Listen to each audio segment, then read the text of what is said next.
All right, good evening, everyone. I'd like to call to order the Palo Alto City Council meeting of Monday, May 5th here at 5:30. And would the clerk please call the roll? Of course. Councilmember Lithcott-Haynes. Here. Vice Mayor Vinker. Here. Councilmember Rectal. Here. Councilmember Burt. Here. Mayor Lowing. Here. Councilmember Stone. Here. Councilmember Liu. Here. For the record, all present.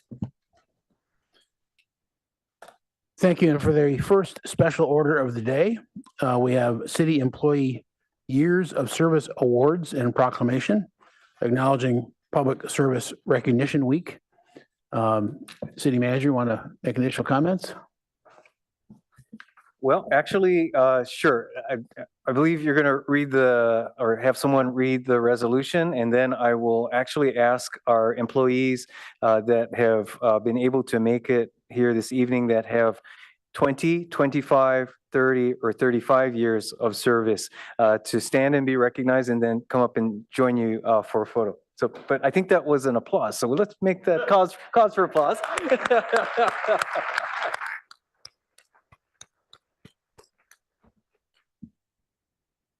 We just had a pre-reception that was wonderful, and a lot of people attending in addition to the honorees. And as the city manager said, there's a lot of history and institutional knowledge and all these folks that have been serving us this long. So I'm going to take the honor of reading this proclamation today for Recognition Week, May 4 to 10. Whereas Americans are served every single day by public servants at the federal, state, county, and city levels. These unsung heroes do the work that keeps our nation working.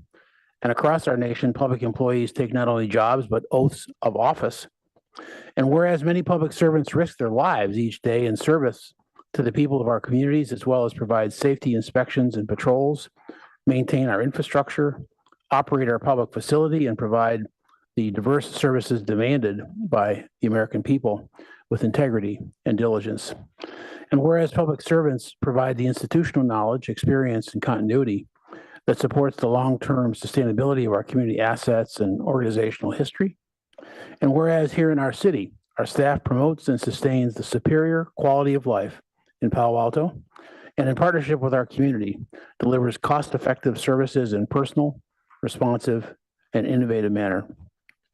And whereas over the past year alone, our staff has overseen the lending of over 1 million library materials, cleaned and treated 90 plus miles of sewer lines, repaired or replaced 15,000 square feet of sidewalk, processed 5,800 employee personnel transactions, facilitated the participation of over 14,000 individuals in a variety of classes and camps and programs spanning arts and sciences, other rec activities, and open space, and maintained 32 parks and over 36,000 acres of and over 36,000 trees.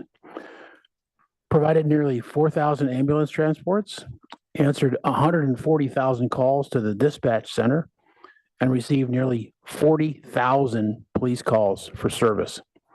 Installed over 23,000 electric advanced metering infrastructure meters, issued 4,500 building and fire permits, and completed over 19,000 building inspections. I'm exhausted reading this. And much more, with all the professionalism we know and appreciate day in and day out. So now, therefore, I, allowing the mayor of the city of Palo Alto, do hereby proclaim May 4 to 10, 2025 as Public Service Recognition Week. All citizens are encouraged to recognize the accomplishments and contribution of government employees at all levels, federal, state, county, and city, and especially our city of Palo Alto employees. So thank you so much for all that you have done all these years and are going to continue to do as representatives for the rest of your colleagues in the city. So thanks again.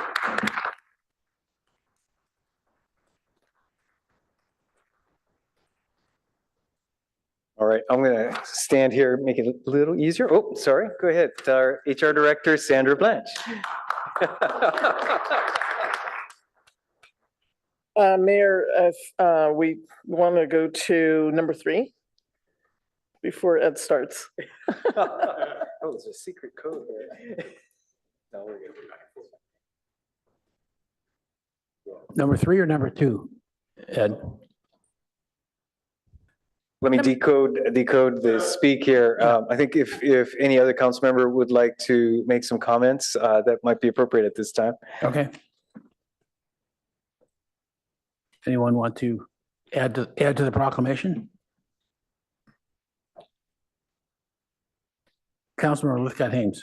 Thank you, Mr. Mayor. I just want to join my colleagues in expressing how, what an honor it is to be able to serve alongside you. Our role is small compared to yours, and that recitation of just some of the highlights of the past year, the very thick budget books we're all going through, really bring us into, the details of what you do day in, day out. We know this is a city of choice. We know that we are proud that you have chosen us, and we know we are fortunate that you have chosen us. And for those of you who've been here for such a long time, it just speaks to the enduring quality of this city. In the good times and in the tough times, there's something about Palo Alto that makes it a compelling place to work. So just want to offer my gratitude and appreciation for each of you that's here, that's being honored, and everyone who couldn't be here as well. Thank you.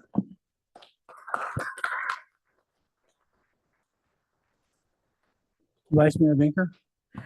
I'll be brief, but I just want to say that I'm always astounded by how many people have the longevity that we see reflected here. And it's a real testament to you. It's a testament to our city. It's something that makes us so much stronger that we've had so many of you here for 20, 25, 30, and even 35 years. So that is also noticed, is your loyalty over time, and also that of your families and those who support you. So thank you to all of you.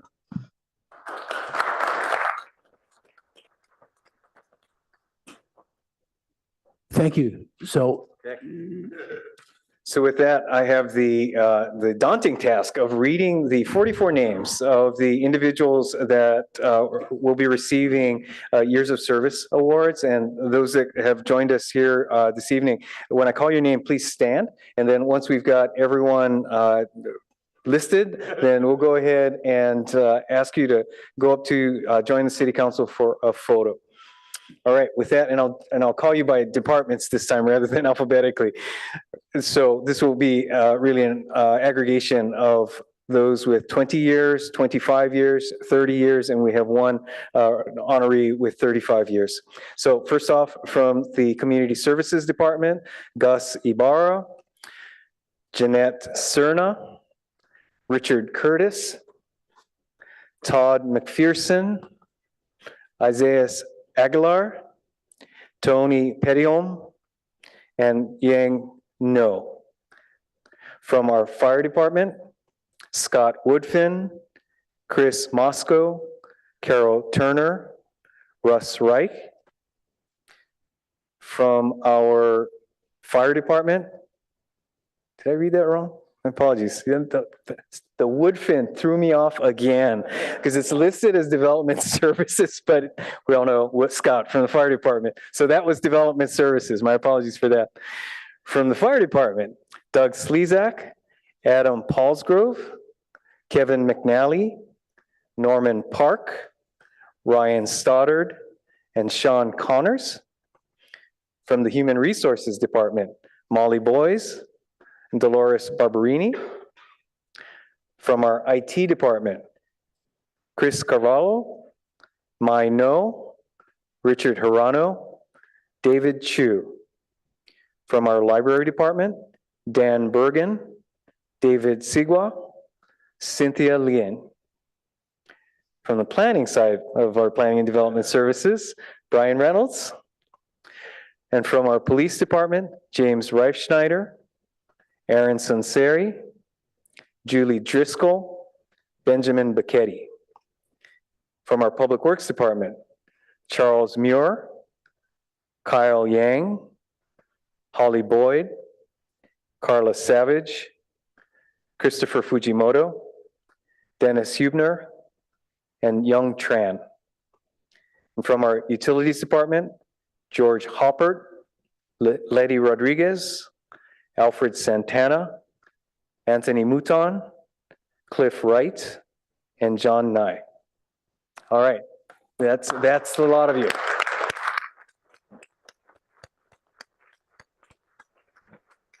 So let's ask you to come on up to join the council at the dais for a photo.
Okay, next up, item number 2 is a proclamation honoring Russ Reich for his service to the city of Palo Alto.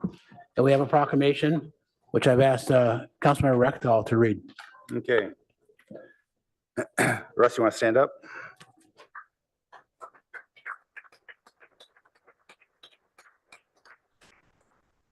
Whereas Russ Reich began his career with the city of Palo Alto as an intern in 1999 and has provided exemplary service to the community throughout his 25-plus year career in planning and development services.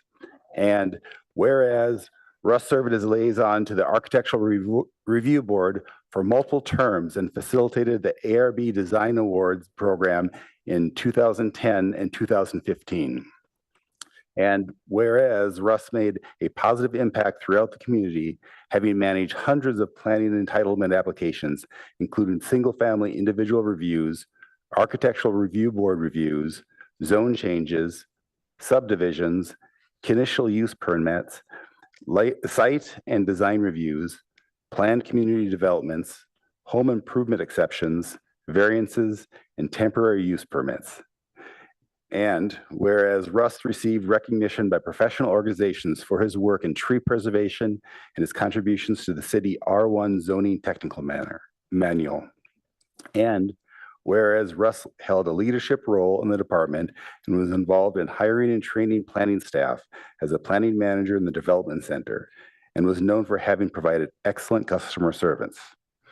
And whereas Russ was able to nimbly transition from planning manager to the development center manager position early in the pandemic when the teams were working remotely, and he was able to lead the project coordination team throughout the transition from a paper format to an online digital review and issuance process.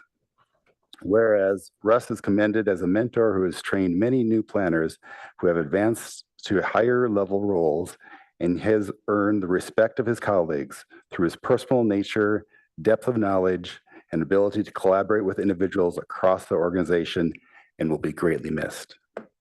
Now, therefore, be resolved that the council of the city of Palo Alto hereby gratefully records and extends its sincere appreciation to Russ Reich for his dedication and excellent service to the city.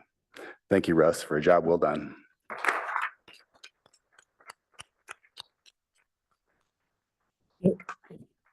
If you like, you can speak as well.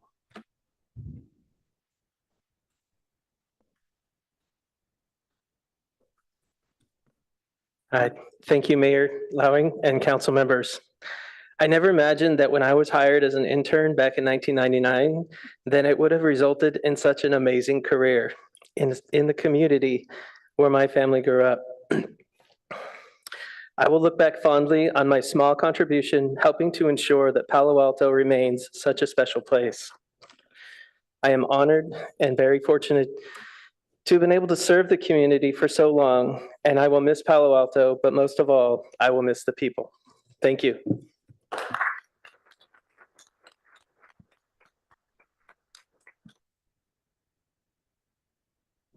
Come on up.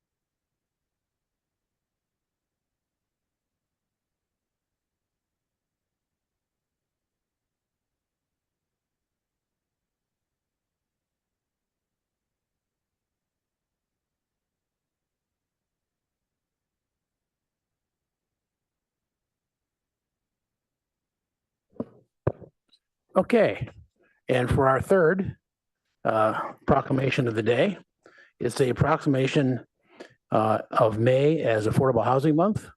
And I've asked Councilmember Stone to read that, and our recipient here, Emily, come on up to the mic and accept. And you may launch. All right. Thank you, Mr. First, identify your organization too. Oh, yes. Hi, Emily Ann Ramos with SV at Home. Great. All right. Yes, my honor to read the proclamation for Affordable Housing Month. Whereas safe and affordable housing is a basic human right, and yet each year, thousands of Silicon Valley families and individuals struggle to find an affordable home in this expensive housing market. And whereas the City Council adopted the 6th cycle housing element that outlines how 6,086 new housing units can be accommodated within Palo Alto by 2031 and includes implementation programs to increase the number of affordable housing units. And whereas the city remains active in supporting affordable housing development and commits financial assistance for projects that include much needed lower income units, including the recently funded Charities Housing Development at 3001 El Camino Real. And whereas the city has implemented meaningful housing actions by identifying affordable housing redevelopment opportunities on city parking lots to be developed for affordable housing, creating a permanent source of affordable housing funding by dedicating a portion of the business tax revenue for affordable housing, crafting additional renter protections, and continued support of fair housing services.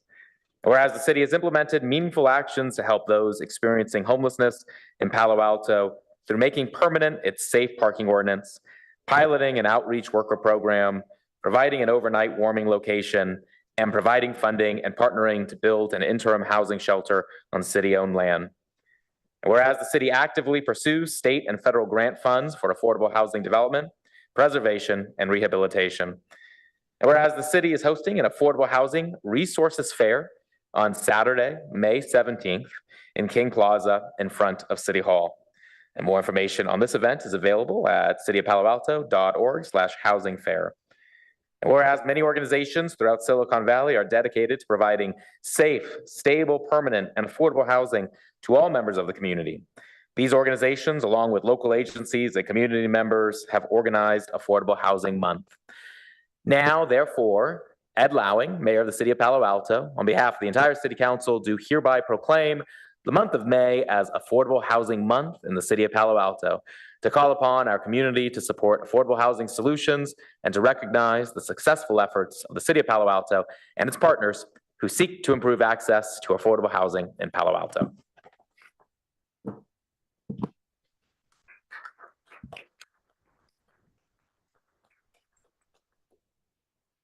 Okay, go ahead.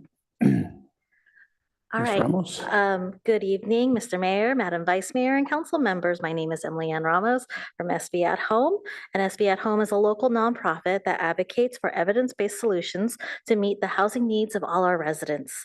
Our work focuses on policy solutions that create new affordable housing, preserve existing affordable housing, and protect our most vulnerable residents from housing instability throughout Santa Clara County. We also prioritize community education and strengthening grassroots organizations and leadership, as we believe in empowering communities to raise their voices and drive meaningful change.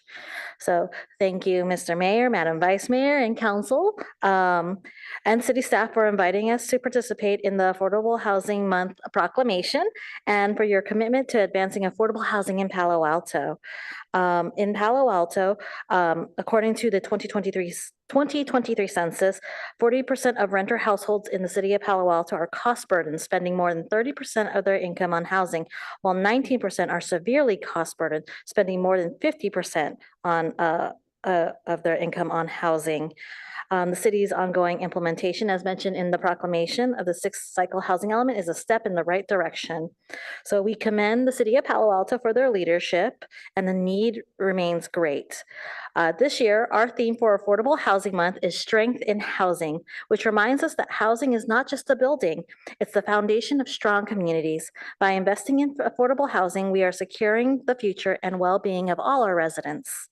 So Affordable Housing Month is more than just a celebration, it's a movement. By dedicating a whole month, we bring people together to strengthen our shared commitment to real solutions for homelessness and rent insecurity. There is strength in coming together, strength in community, and strength in housing, because lasting change happens when we all work together. So we have an engaging lineup of events throughout the county in May, hosted by SB at Home and partners. And the city is also hosting a wonderful housing fair. We're excited to take part in that and to explore the exciting programs happening here and across the county. So we invite you to join us in imagining a future with safe, stable, and affordable homes for all. And thank you again for your partnerships at Affordable Housing Month.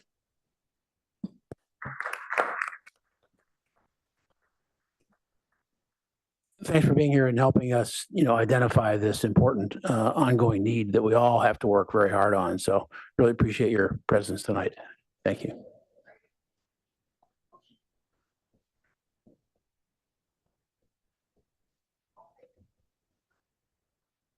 What's up?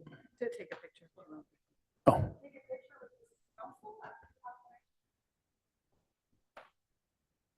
Yeah, if you like, sure.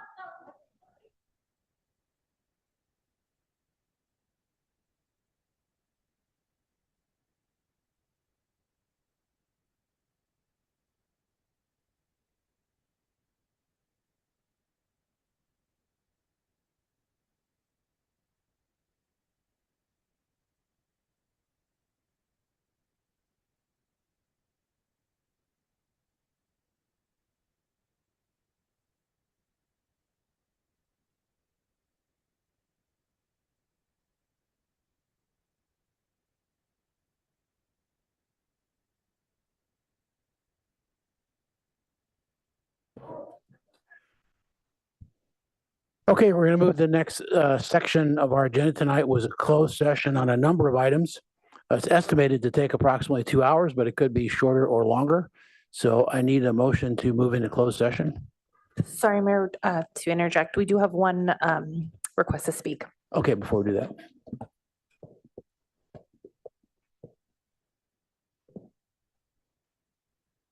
Our first speaker is Herb B.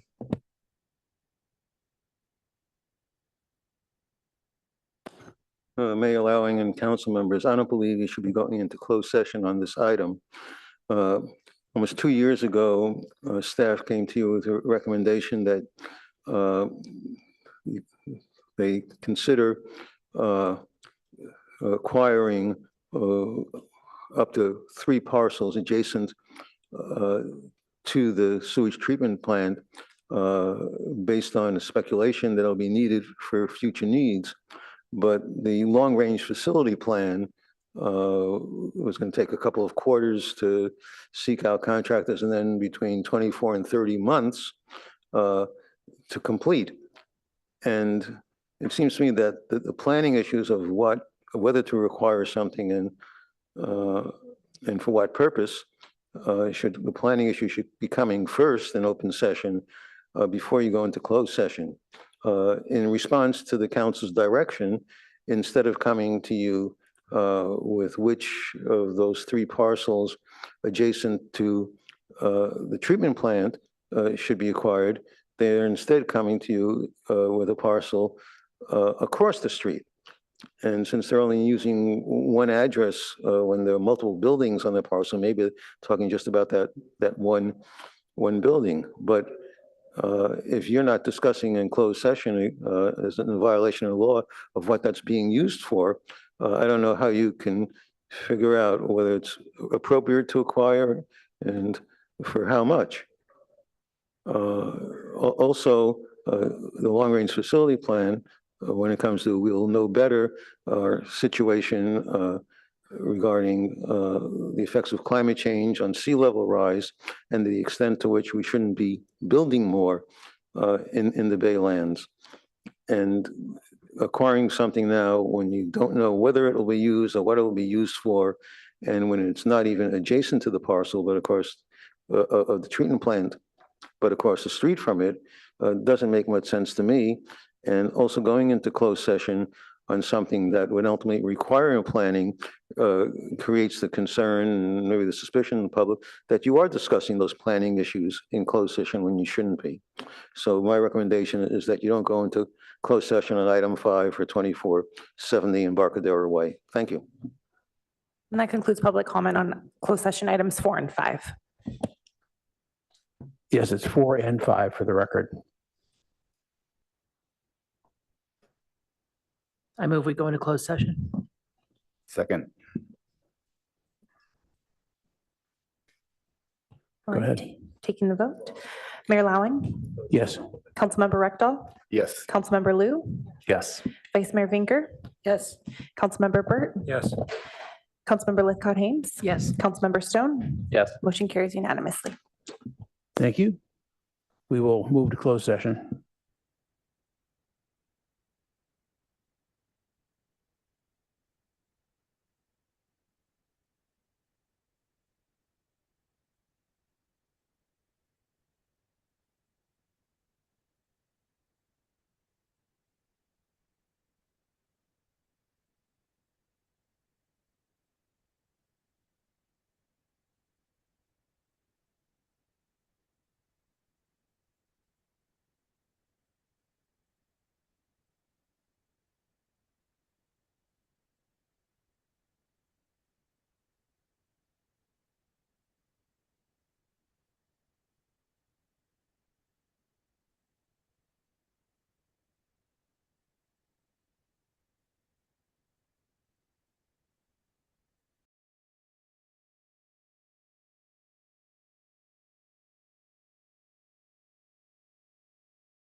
Okay, all, we are back from the closed session and there's nothing to report. So we're gonna move along here. If there are any agenda changes, additions, or deletions?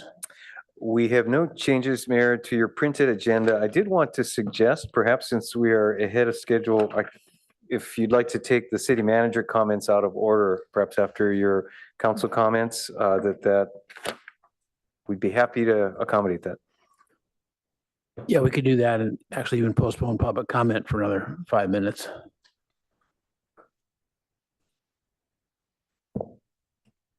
So we're gonna move to council member questions, comments, and announcements.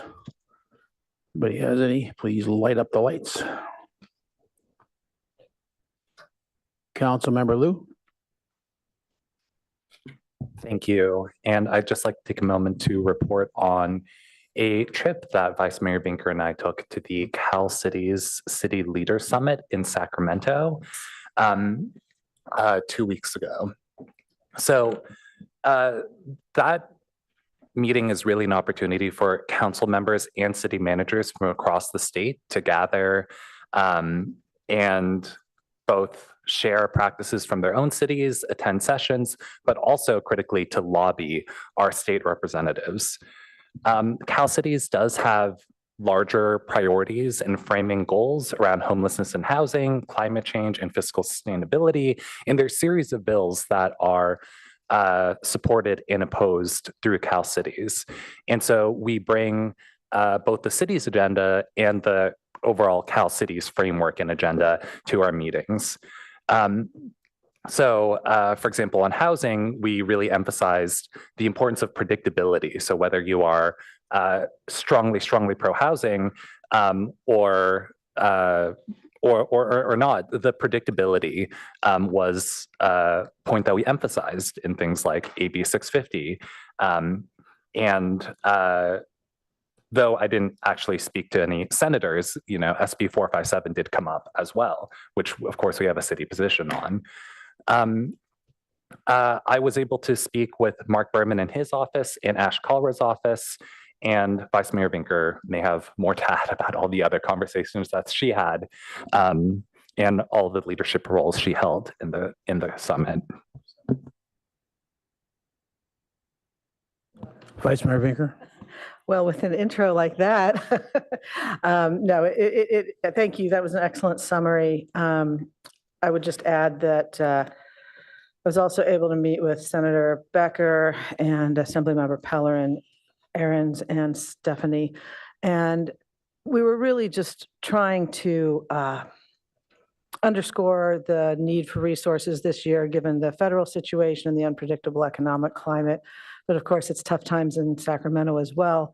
So we underscored that we hoped the climate bond that was voted on by voters last year, that we would get the resources from that, the resources for housing, and all of that. It's just a difficult year given the wildfires and the projected budget deficit in Sacramento. But we let them know anecdotes from our respective cities to encourage them to be supportive. So, so thank you, Councilmember Liu. I also want to report on last week, the Palo Alto Utilities COO, Alan Curatori, and I attended NCPA's 21st Annual Federal Policy Conference. And we do that with our partners at the Northwest Public Power Association.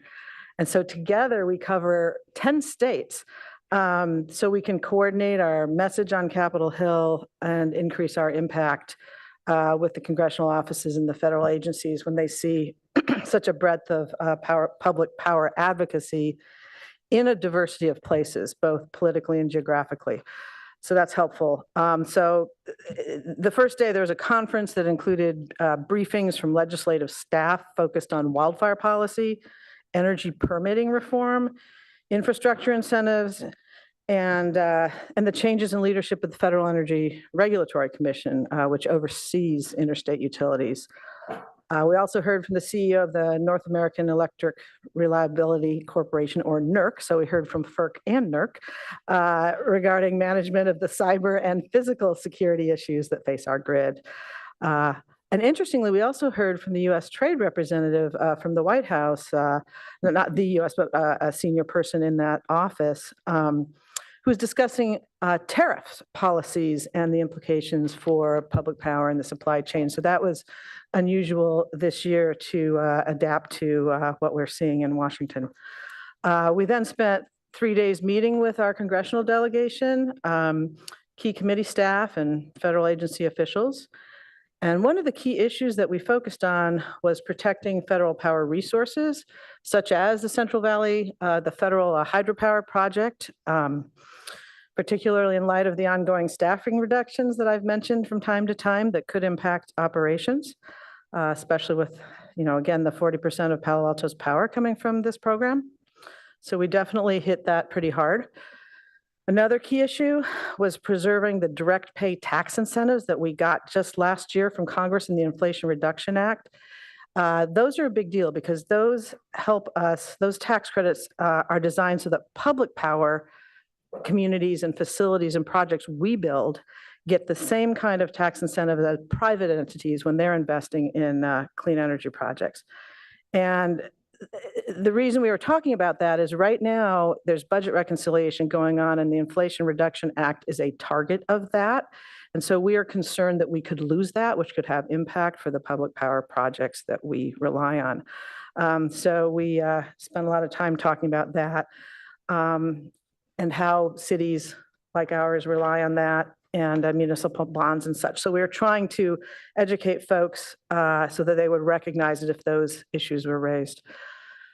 We were very fortunate. We had a direct meeting with Senator Alex Padilla, who has long been a champion of public power. And he has led on important issues like wildfire protection. And he was key in the Fire Safe Electrical Corridors Act. So we've spent a lot of time with him. And I will say that at the conference on day one of his senior staffers on energy who's worked on this bill came to speak to us on a panel along with the former staffer from Dianne Feinstein and a senior energy staffer at the Western States Caucus, which is a Republican caucus. And it was really heartening to see this cross-partisan work happening right now on this important issue in this political environment. So that was good news. That was encouraging. And finally, we also met with Senator Schiff's office, Leader Jeffrey's office, Representative Khanna, Representative Carbajal, staff from Representative Liccardo and Simon's offices, all of the commissioners of the Federal Energy Regulatory Commission, and incoming officials at Department of Energy and Department of Interior. So we tried very hard to let them know what communities like ours need and the advantages of public power pricing and the necessity of that to have the electrification and grid resiliency and reliability that we depend on. So it was educational for us. We hope it was educational for them. And that's my report. Okay, thank you. Councilmember Burt. Yeah, thanks. First, I want to give some updates on important transportation issues that are related to state legislation. Both at Caltrain and VTA, we're looking at the prospect of the regional tax to really support the transit agencies that are facing a fiscal cliff and risk a downward spiral in or a death spiral in their operations if there is not additional funding coming forth. SB 63 is the state legislation that's coming forward that would enable a regional sales tax of anywhere from 3 to 5 of the Bay Area counties. It would be at a minimum San Francisco, Alameda, and Contra Costa, the possibility of San Mateo and Santa Clara County joining in that as well. Caltrain has endorsed that measure. Whether or not Santa Clara or San Mateo County choose to participate in that, it's still important from their perspective. At the VTA board meeting, we got polling from our polling that looked at both our county support for the regional measure, and our county support if we went alone and did a renewal of Measure A with an increase in the amount. And they were both similar in support. The board only got those results the day of the meeting and was not prepared to take a position on whether we want to send a letter to MTC and Senator Wiener's office on what are the conditions that we would want to see in order for us to participate in the regional measure. It's come a long ways. For both San Mateo County and Santa Clara County a year ago, it just didn't look like it was in our interests, and now it's a very serious consideration. If we can resolve some additional issues, then those boards may be interested in participating. There's also very important potential state bond going through the legislature, because that would fill the gap before even the funds from the regional measure would come forward. And then I did, just on housing issues, as you'll recall, 2 weeks ago, I did something unusual, which was to make a presentation here on the potentially really significant impacts of SB 79 on our community. Massive uncontrolled upzoning, basically no city say so on upzoning within a half mile of Caltrain and El Camino corridors into single family neighborhoods, as well as areas that we've already upzoned. That passed the Senate Housing Committee. It's receiving a great deal of press. It has a lot of momentum and attention. We have not yet taken a position on it. And I really want to urge us to rapidly consider a position on it. I think it's a given that it is aligned with our existing legislative priorities. And so I don't think that's a big lift, but we haven't done so yet. So I just really want to encourage us to waste no time to take up that matter. Thanks.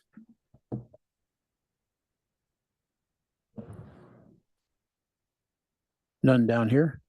I just want to say thanks to Community Services Department for managing the parade this week. Another success. Was it the 102nd parade? I think it was.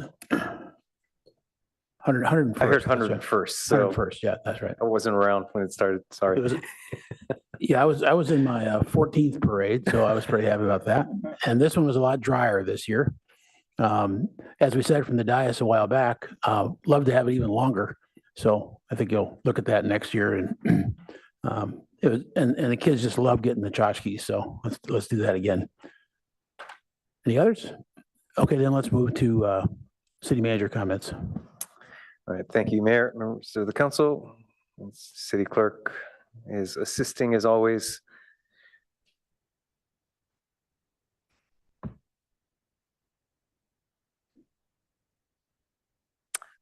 Great, next slide, please.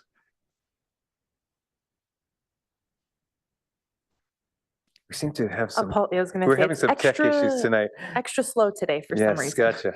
Well, thank you for the help.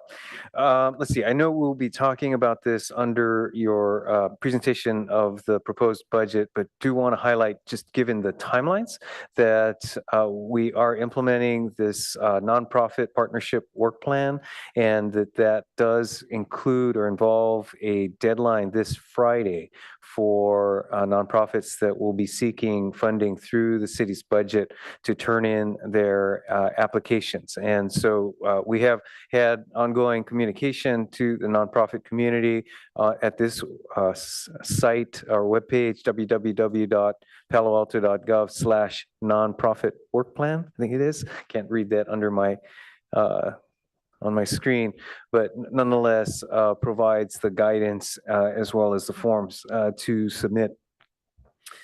Next slide, please. Okay, also want to highlight that we are currently seeking volunteers to participate in the community advisory group for the San Antonio Road Area Plan. As the City Council has talked much about, this is an area of focus for potential new housing development, and as such, this planning effort will be an important means through which to help realize the vision of both land uses as well as transportation in particular elements of this area. And so we've got a deadline of May 30th as the opportunity for volunteers to participate in this body, and staff will be picking it up from there. Next slide, please. Then just want to provide a quick overview of some important community events that will be coming up over the next couple of weeks. Actually, this week we've got this Saturday's Park to Park ride along the Charleston-Arostradero corridor. It's doubling as an opportunity to really celebrate the completion of that project, which was many years in the works. And so we've got a number of community members that are helping pull together this special event this Saturday.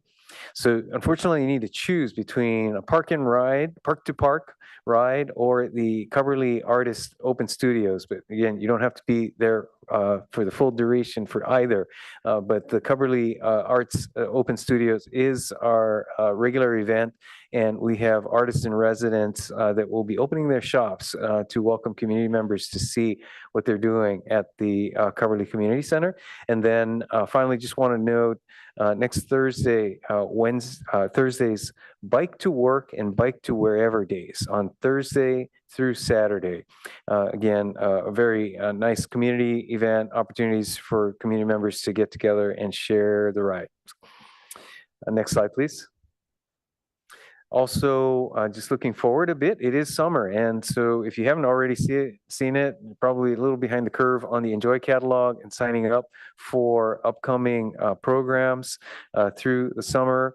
Do want to also flag a number of open events planned, ranging from the Family Move-It Nights, Twilight Concert Series, Magical Bridge Summer Concert Series, Chili Cook-Off, not to be missed, on July 4th. And Chili Teams applications open now. So if you have been thinking about it, on the fence, have some friends that want to pull together a team, here's your opportunity. Personally, I like the heat. So if you are considering that, consider that a plug from a possible judge. And then also, not to be missed, our MSC Municipal Services Center open house on July 26th. I know that does occur during the council summer recess. So nonetheless, hope we can get that on your calendars and community members' calendars as well. Next slide, please. And finally, just looking forward to upcoming city council agendas next week. We have the readout, initial readout from the Finance Committee on the budget study sessions and opportunity for further discussion. Then we have a number of housing element programs and ADU ordinance adjustments coming to your agenda next week.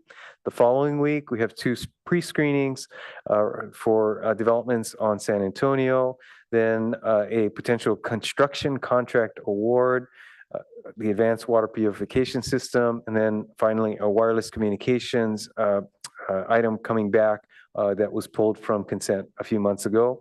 Then on the 27th, noting this is the Tuesday following the Memorial Day holiday, we'll have the El Camino Real focus area and downtown housing plan coming to City Council for discussion. Then a number of items listed here from June 2nd. All of these items are planned to be heard by the City Council in the month of June, though. So we've got just a few meetings and quite a bit of business for you to cover in June. With that, Mayor, that completes my comments. Okay, thank you very much. Very newsworthy there. So let's go back and to the public comment section, and we'll just get general public comment on items that are not on the agenda. Our first speaker is Carol G. Greetings, City Council people and my fellow Palo Alto residents. I'm Carol Garston. I'm the producer of Third Thursday California Avenue Music Festival. And May 15th, Bike to Anywhere, people should bike to Third Thursday on Cal Ave. We'll be celebrating our second anniversary, and our theme is We Are Together. And we'll be having 3 bands playing. We have a cake ceremony. Our vice mayor is coming to make some comments. Julie Lithgott-Hames, council member, is going to be hosting a youth event.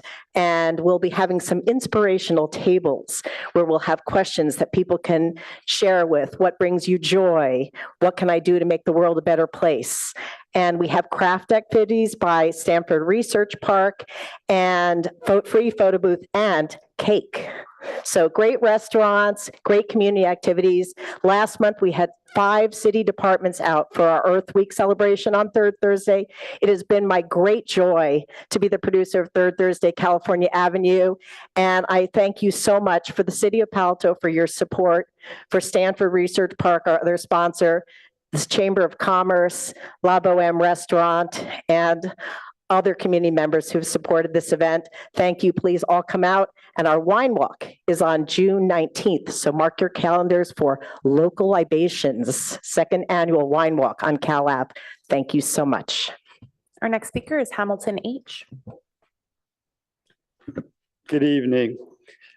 Palo Alto Neighborhoods opposes the proposed 34% gas rate increase starting July 1st on residents for basic needs such as cooking and winter heating. This includes the majority of renters. Meanwhile, the largest and least efficient residential customers would get a gas rate cut in direct contradiction to our climate goals. The city says gas rates are only going up 13%. Because they're combining these 2 rates and applying a one-time $73 rebate, money taken from funds that was supposed to permanently reduce greenhouse gas emissions.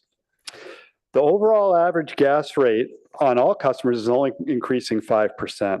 However, the consultant used different methodologies than his predecessor at the same company for the last study, making the biggest changes discretionary. I want to thank Utility Commissioner Utsak Gupta for voting against the 34% gas rate increase on residents and bringing it to the attention of PAN. Based on prior precedent, Utsak and I believe these changes can be remanded for a more equitable and climate-friendly revision. The discussion of this item will continue at the next Finance Committee meeting. If you also think a 34% increase on your basic household usage is excessive and would prefer a 5% increase, then I encourage you to write City Council before Wednesday. Thank you. Our next speaker is Liz G.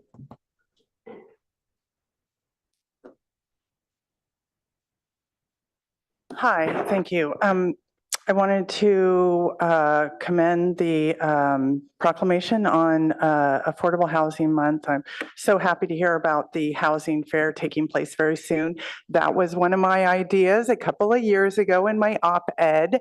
So it's really cool that that's starting to really take fruition. I really am here to say affordable housing, or the word affordable, has to be defined. We are not only in an expensive market, Council Member Stone, we are in a ferocious housing crisis. It's not just expensive, it's out of reach for so many of us. I wanted to address this term affordable as it's used to describe a lack of good, safe, reachable homes for all.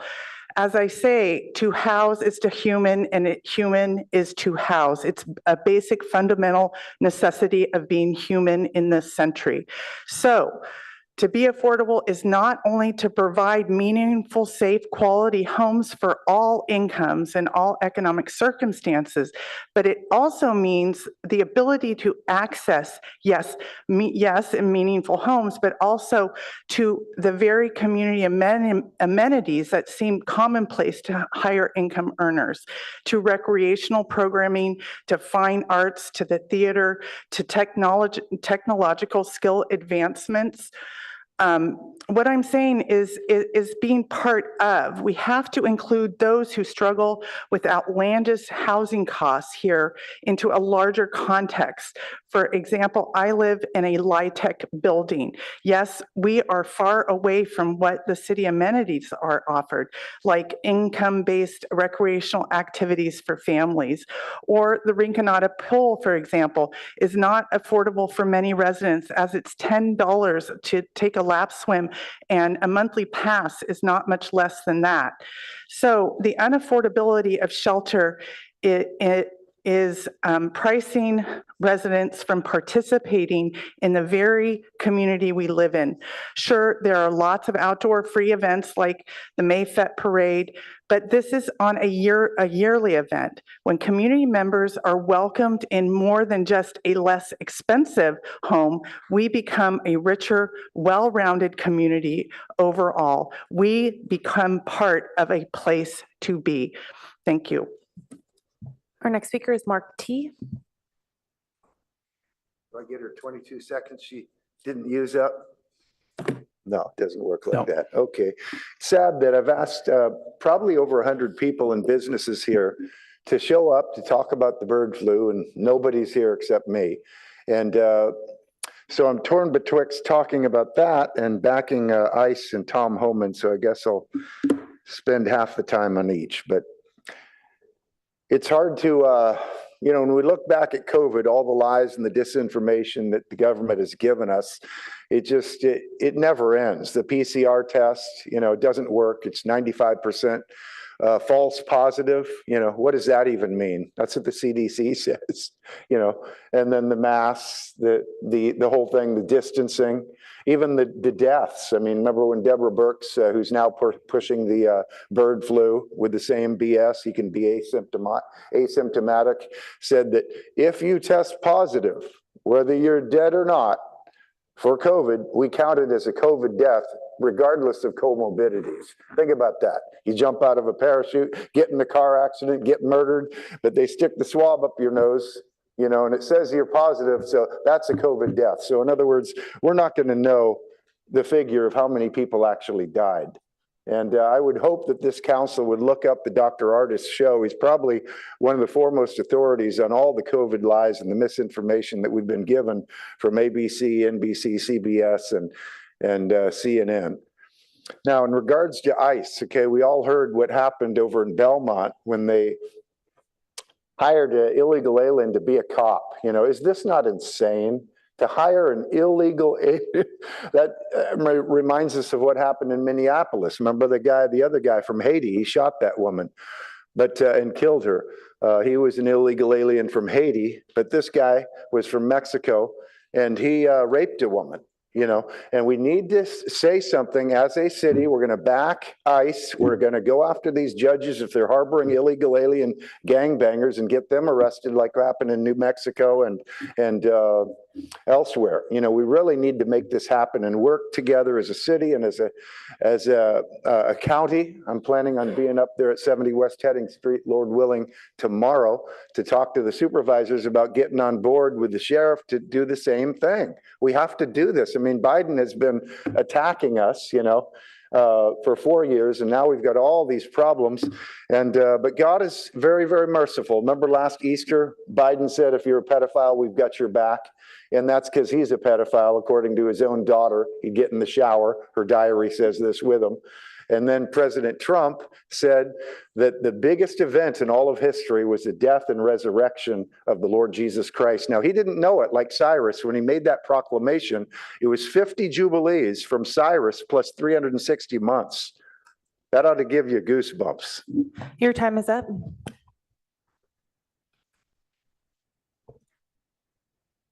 Okay, that is concluding our public comment. And we're now going to go to our study session to officially launch the budget season. Some of you think it's on the way already, but well, yes, that's because you've been working months on it. I suspect, yes, your staff feels like it's the budget all season as opposed to this particular. But with that, Yes, Mayor, I'll go please. ahead and launch us. I do want to just start off with the official is in accordance with the city charter. I, city manager, are presenting the fiscal year 26 proposed operating budget and fiscal year 26 proposed capital budget, along with our 5-year capital improvement plan. You know, I'd like to make just a few comments, and then I'll hand it off to our Chief Financial Officer, Lauren Lai. But first off, I do want to acknowledge the obvious, perhaps, which is that this is a challenging budget season and unique time really in our nation's history to set a government budget. While recognizing the volatility is obvious, we nonetheless have a mandate, a charter mandate to fulfill leading to this process. And as such, we do want to lead off by saying thank you to the people of Palo Alto. We do conduct our work in pursuit of the goals for our community that have been established by the City Council as representatives of the people of Palo Alto, whether residents, businesses, or other organizations, employees, or visitors. And on behalf of the city organization, we do take seriously our responsibility to ensure that this work is cost effective and efficient within our context environment of engagement and really the systems of checks and balances that we operate within. The proposed budget represents the continuation of a number of investments made by the council last year to provide high quality services while reflecting the need to manage spending carefully and prepare for a range of economic conditions. Balances continued positive momentum against the unknowns that we do recognize could impact the city's fiscal health. While it's obviously too early to know how macroeconomic trends will impact Palo Alto, we are continuing to watch these trends closely, notably factors such as unpredictable federal funding, economically sensitive tax revenue sources such as sales tax and hotel taxes, the impact of tariffs, and any recessionary concerns do obviously have the potential to impact the city's fiscal environment. As the second year of our 2-year budget strategy, this proposed budget uses economic uncertainty reserves and other measures that have been set aside to provide stability in services as we continue to meet community needs.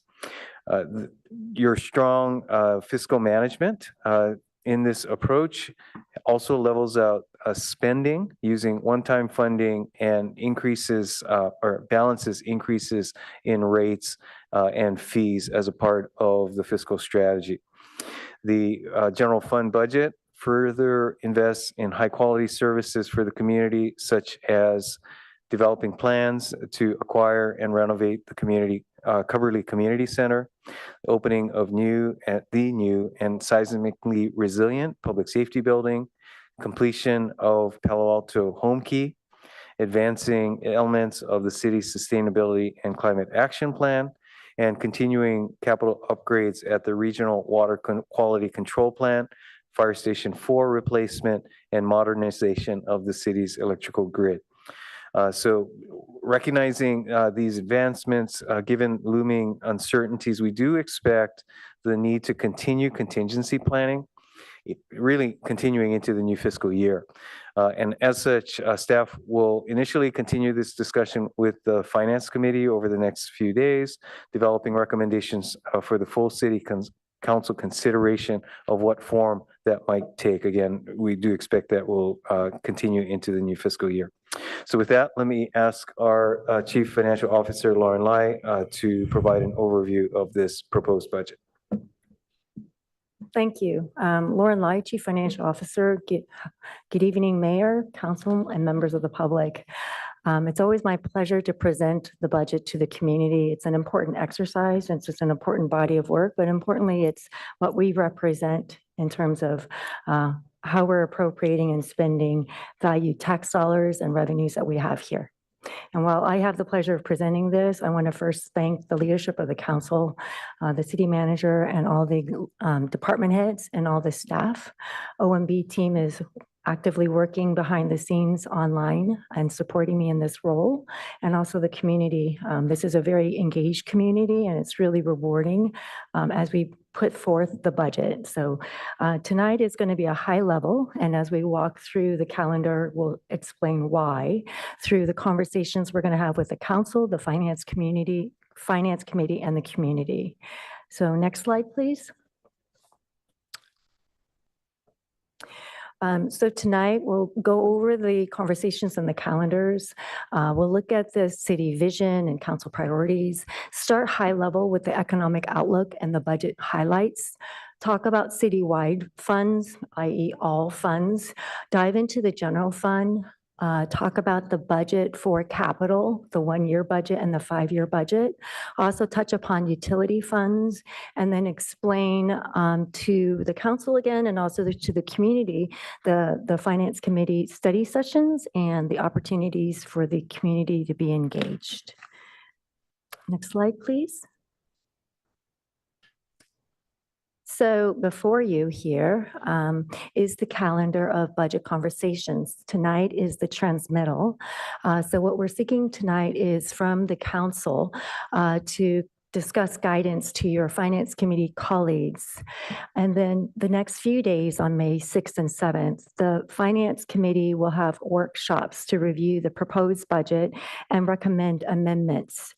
We will bring that back on May 12th, collectively here for the finance committee to report back to the council. Then it'll come back to the finance committee for what we call budget wrap up. We will then synthesize all the information from the council, then present to the council the amendments to incorporate for council adoption on June 16th.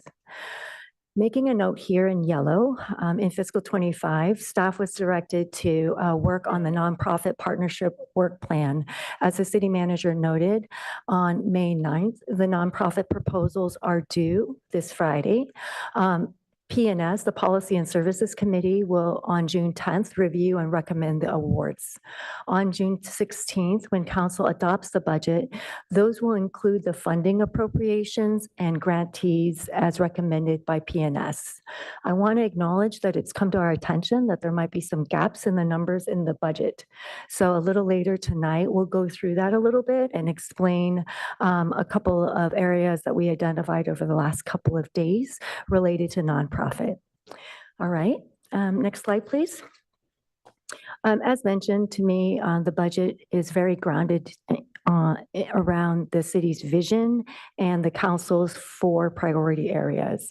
And that's really, really important. As we look at limited funding resources, a lot of what we are doing is guided by our vision statement and the 4 priorities around housing, climate action, economic development, and public safety, well-being, and belonging.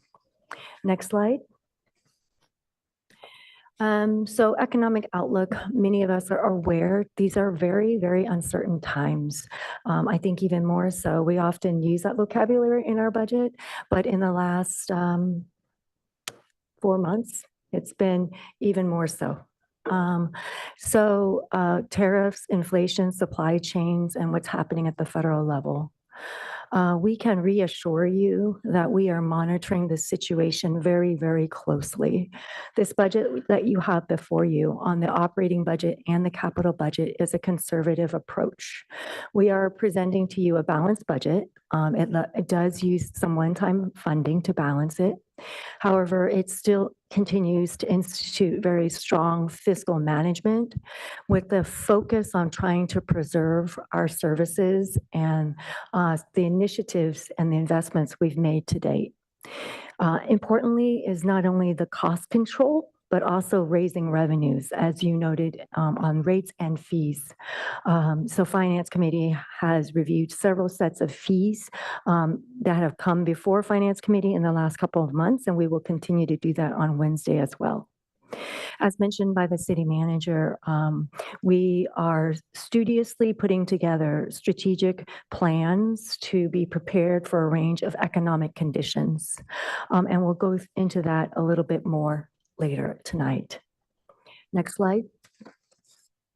So the proposed budget itself is a $1 billion budget, including all funds.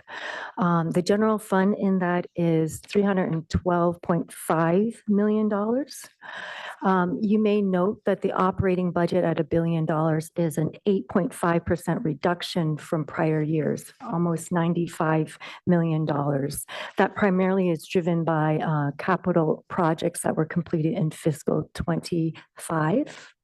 The general fund also has very, very modest increases, and I'll go into that. Capital budget for fiscal '26 is proposed at $316.2 million.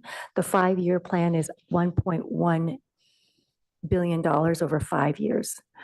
As noted, this is the second year of a 2-year balancing strategy. Some of you are familiar, council is definitely familiar. We have the uncertainty reserve, so we continue to utilize that to maintain our service levels. We have limited investments in areas specifically focused on priorities, and then also specifically focused on public safety and utilities. So I'll go into that when we talk about public safety. Okay. Next slide, please. As it relates to citywide budget strategies, there are 4 major principles here that I want to highlight. One is utilizing one-time funding, so prior year surpluses, allowing us to leverage and continue to maintain services. So this budget does use $12 million of the uncertainty reserve that does utilize the full balance. In addition to the uncertainty reserve, we have the primary reserve, which is our budget stabilization reserve. That reserve is estimated to have $54 million in it, which represents about 17.3% of the general fund operating budget. The policy for the city is between 15 to 20% with a target of 18.5. So it is within that range, but it is below the target of 18.5%. Labor contracts are incorporated in this budget. The SEIU contract was approved by the City Council in March, and it's incorporated. All other labor agreements expire in 2025, and negotiations are underway. Importantly is not only the operating expense, but also capital investments.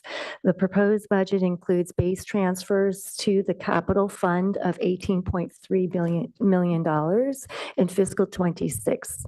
In aggregate, we have $32.6 million coming from base, interest, and TOT.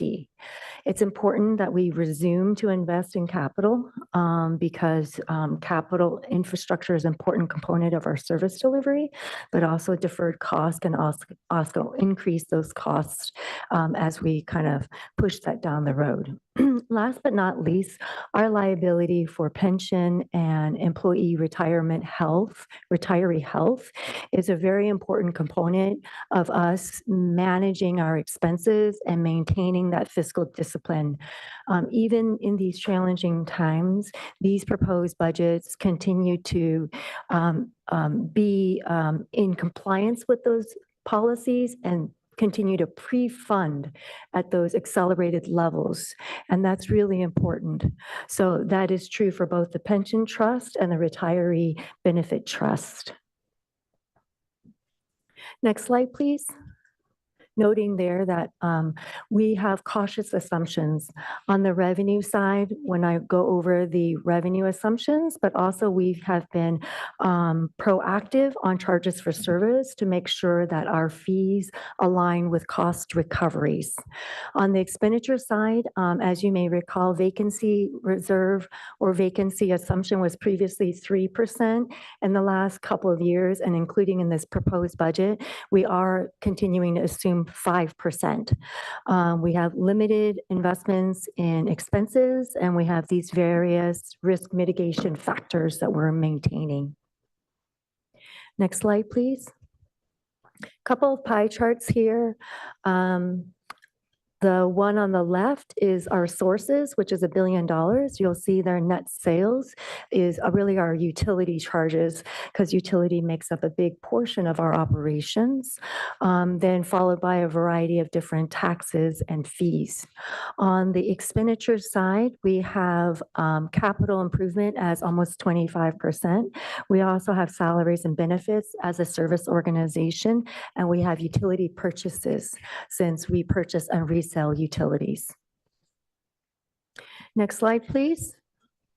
As a service organization, it's very important for us to be transparent about our staffing level over the years. You could see here in the proposed budget, we're recommending 12 FTE. That's a little over 1%. So it's a very modest increase. And those are very focused on public works, utilities, and also public safety. And we'll go into that. General fund is the next slide. Next slide, please.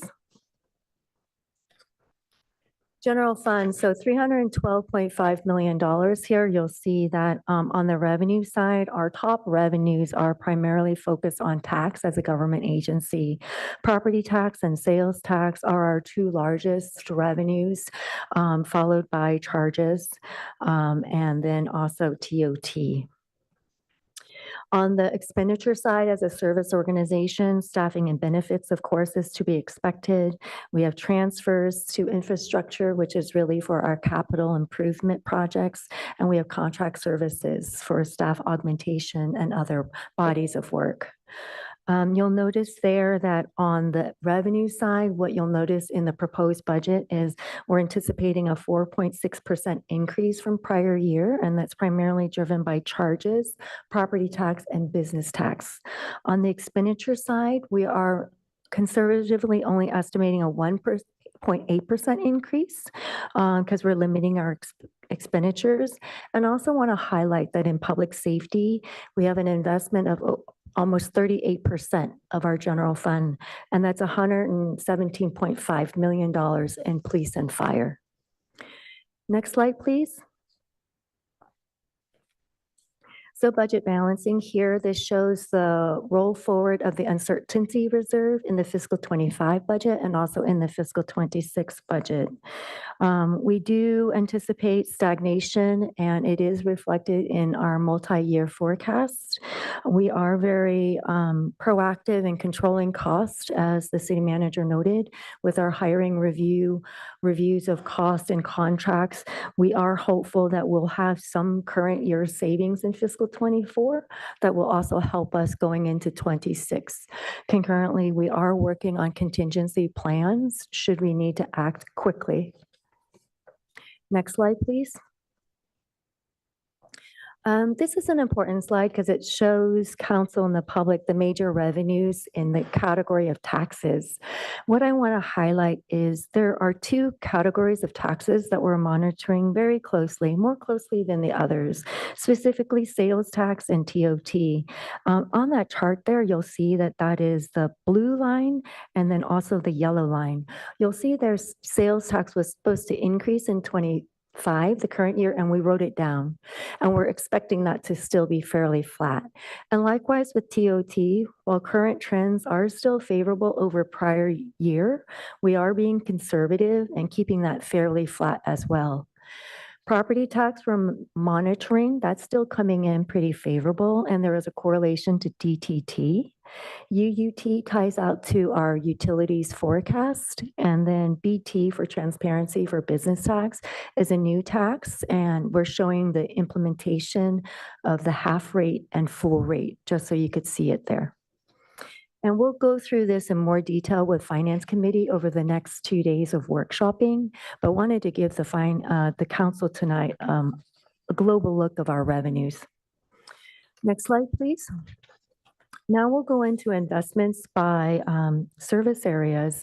As noted, we have 12 positions, which is a 1.1% increase to support, the services that the community, I think, expects, and also to move and advance council priorities. Next slide. We'll first start with public safety. So in public safety, this budget includes upstaffing Fire Engine 64 at Fire Station 4 with cross-staffing. It does include 3 FTEs, 1 per shift, a fire captain position. What that means to the community is that it will bring firefighting capacity from 5 to 6 stations. And as you may recall, in the 25 budget, council increased firefighting capacity from 4 to 5. And so the fiscal 26 budget is going to move firefighting capacity from 5 to 6. In addition, it's really important for us to continue to enhance organizational resilience. So in this proposed budget, we have added appropriation for the Police Recruit Hire Ahead program. Also, strategically, we are using the SUMC, the Stanford University Medical Center funding for the PERT program, the PERT team. We are also funding police and fire equipment and vehicles. On the community and library services, we continue to have extended hours and days for the library branches and programming. It also includes resources at the art rental center, public art program, resources for children and teen programs, therapeutic recreation resources, and summer camp. As noted earlier in the slide on the calendar, I had mentioned over the last few days, it was brought to our attention that there might be some gaps in the numbers as it relates to nonprofits in this proposed budget. Specifically, the proposed budget has $235,000 for the nonprofit work plan, and it doesn't have any appropriation for the community events CSD grants. Council may wish, and council may have directed, and we misunderstood, that you may wish to appropriate up to $346,000. Let me break that down. $296,000 for the nonprofit work plan, and maybe $50,000 towards the CSD grant program.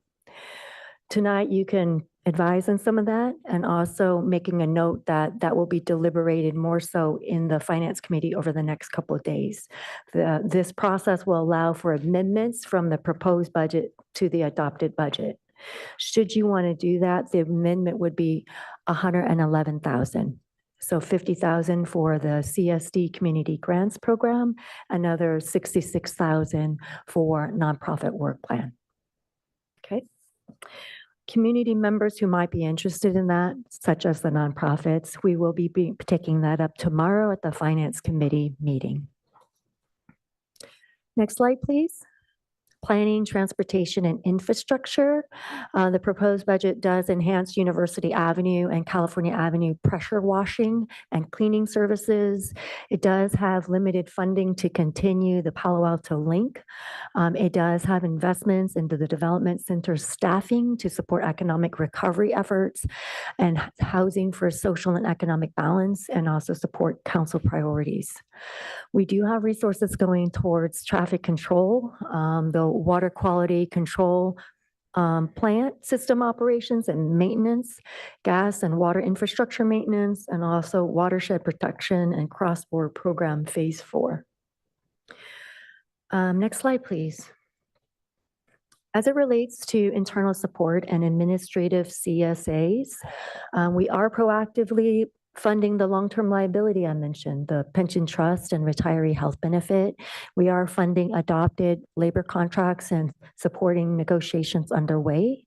We do maintain a reserve funding for real property investment. That is $700,000 in the proposed budget and ongoing. We are supporting organizational resilience through talent recruitment. We are continuing the child care pilot program. That's a carry forward. You may recall council approved the contract for the Bay Pass commuter program, which will be an employee benefit, but also address transportation as well. We are supporting information technology in a way, and also by way of supporting enterprise services and financing. The leadership and support from the city manager's office, also to implement council's priorities and initiatives. Next slide, please. Wanted to take a moment to talk about Measure K, which is business tax. It does come up often, so we did create a slide here. We have also created extensive information in the budget book on page 67 and 68. And we also have this transparency on the city's website. It chronicles the expenditures and the revenue for fiscal 24, 25, and 26. What's shown before you is the fiscal 26 proposed budget. We have it by the 3 categories as designated by the committee and also by the council: revenues and expenses, and available for fiscal 26 in transportation and rail crossing, housing, affordable housing, housing, public safety, and administration. You'll notice down at the bottom, it's a table that's called projected cumulative business tax revenue. So this is the cumulative ending balance by these separate categories. So you could see there, transportation has a little bit over $1 million, housing, public safety, and the aggregate fund balance available is 2.2. We segregate these revenues and keep them in these discrete buckets to ensure that we're spending it in accordance with council and public expectations. And as you could see there on the slide, we show where the appropriations are programmed amongst those three categories and how we're expending it in public safety. Next slide, please. As it relates to capital improvement programs, the slide before you is the CIP full portfolio for the 5-year plan. We have the Capital Improvement Fund, which has 109 projects, the Internal Service Fund, which has, oh, it's too small for me to see here, 1 minute. 17 projects. We have the Enterprise Fund, which has 75 projects. And then in the 5-year plan, we have 201 projects planned for the next 5 years. As noted earlier, it is a reduction due to 2 large projects in the water treatment. In particular, it's the primary sedimentation rehab and the secondary treatment upgrade projects. Those cause expenditure spikes in fiscal 25, and that won't continue into 26. Next slide, please. Capital projects we're excited to complete. A couple to highlight is the Roth Building Phase 1. That's a huge accomplishment. We're really proud of that. The CAD upgrade, the foothill rebuild of the fire mitigation.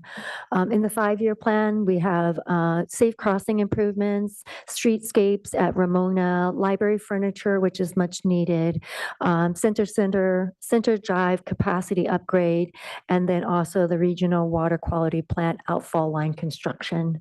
In the next couple of days, we'll go into more detail about capital projects, but I wanted to just highlight a few. Next slide, please.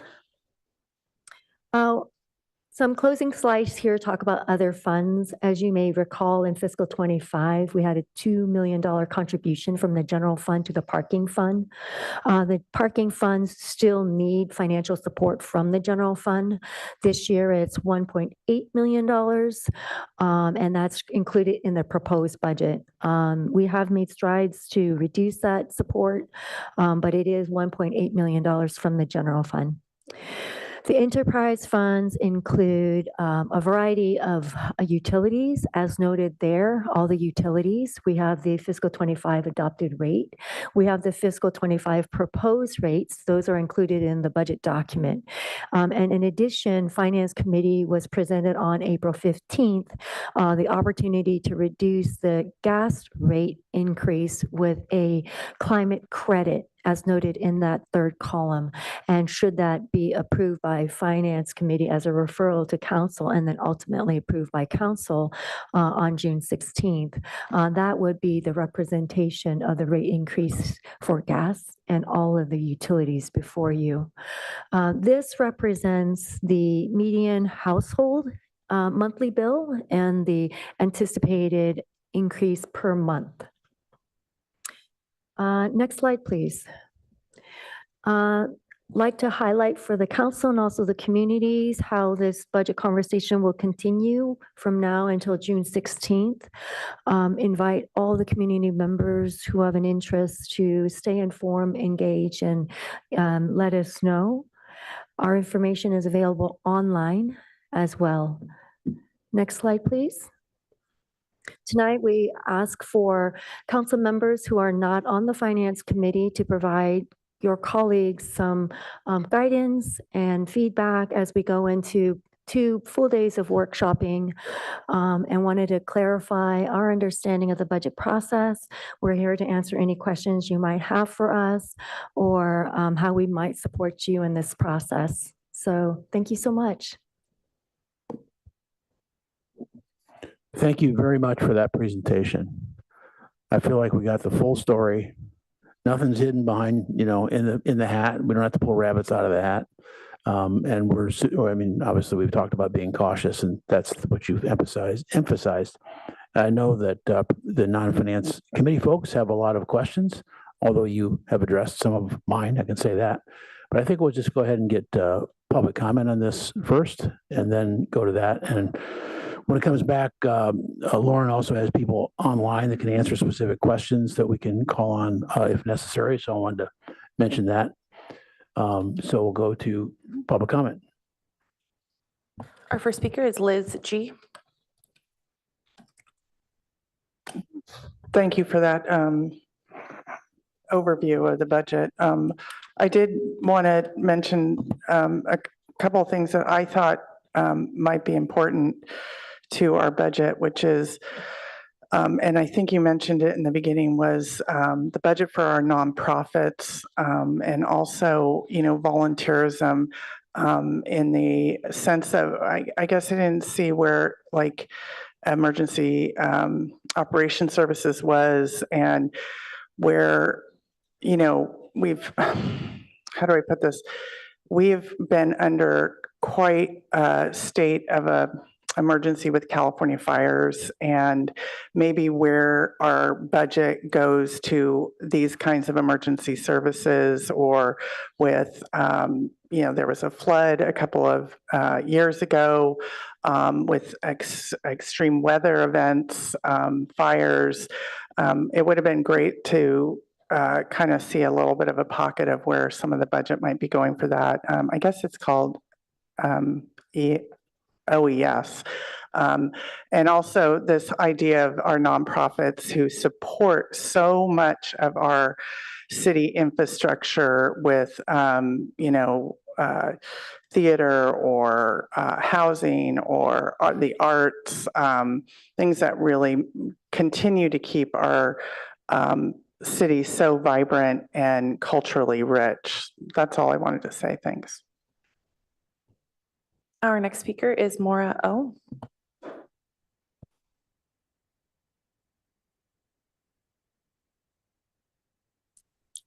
Hello, Mayor Lowing, Vice Mayor Vinker, City Council members and city staff. My name's Maura Uman. I'm a resident of Palo Alto, a mother of a teenager and executive director of YCS. I'm calling in today to express my gratitude for the City Council's commitment to include youth mental health as a city priority. However, I was very concerned from the initial review of the budget that mental health funding is not visible in this budget. This is very surprising given that over the last 6 months, city staff has proposed an update to the 15-year-old policy to address mental health for youth and expanded it to aging adults and city staff. We have also seen a bold new initiative proposed by nationally recognized JED Foundation to assist our city with robust and new ways to serve the needs of our youth mental health. Nonprofit Project Safety Net and members of the collaborative organization stepped up to provide Herd Alliance recommended post-vention strategies after the tragic death of one of our beloved youth at the train tracks. YCS's Youth Connected initiative, also known as Youth Connect program, which is part of the established contract section of the city budget since 2017 and is annually matched by funds from the County of Santa Clara, has been highlighted by the county as one of the measurable, successful ways to create protective factors to support youth mental health and substance use prevention. Yet the city has removed the YCI program from the budget, and there is no specific funding line for the other mental health initiatives mentioned above. Why isn't funding not more visible for these important initiatives? Thank you so much for taking the time to review these details. Our city's $1 billion budget has cut the one program that invested in merely 0.005% on the critical need for youth mental health. I implore this council to please invest designated specific funds with clear deliverables to address our community's mental health needs. Thank you. Our next speaker is Shawshank J. Good evening, Mayor Lowing, Vice Mayor Veenstra, City Manager Shikata, city staff, city council members, members of the public. I wish I could be there with you in person. but I feel like I'm with you. I can see you here on Zoom. As I said, my name is Shashank Joshi. I'm a parent of 3 students who went to Palo Alto schools. I'm a Stanford professor, child psychiatrist, and pediatrician at Stanford Children's Health, a co-founder of Project Safety Net, and a former coach in Palo Alto Little League for 11 years. I am here on behalf of the HERD Alliance. You may have heard of us. We are the Healthcare Alliance in response to adolescent depression and related conditions. We're a collaborative of primary care, mental health, and school professionals that formed in the wake of the 2009 suicides. We are expressing our strongest possible support for the priorities of the Mental Health Task Force, convened under Mayor Greerstone's leadership. We also recognize that there may be ongoing tension between capacity, resource limitations, and potential interest in additional objectives for this year. However, following up on what Maura just presented, the continued funding for youth community service and Project Safety Net must take the highest priority. We currently have a unique opportunity to invite the JED Foundation, a nationally respected leader in mental health promotion and suicide prevention in youth and young adults, to engage with our community and make recommendations regarding best practices in well-being promotion and suicide prevention. And this comes at such a crucial time. We see this as equally important to when Santa Clara County Public Health Department invited the CDC to conduct a county-wide EPI-8 investigation following the second suicide cluster among our young people in 2015-16, with important and actionable steps that were implemented immediately after they released their recommendations. And this has been JED Foundation's track record in high schools, such as the ones in our community.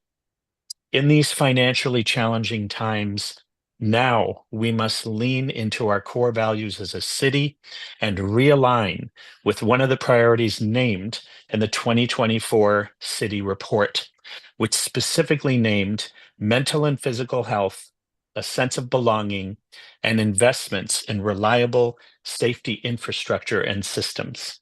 Now more than ever, we are hopeful that these items can be prioritized above all others as you continue your ever-challenging budget work in the coming days. Thank you. That concludes public comment on study session item 6. Okay, thanks very much.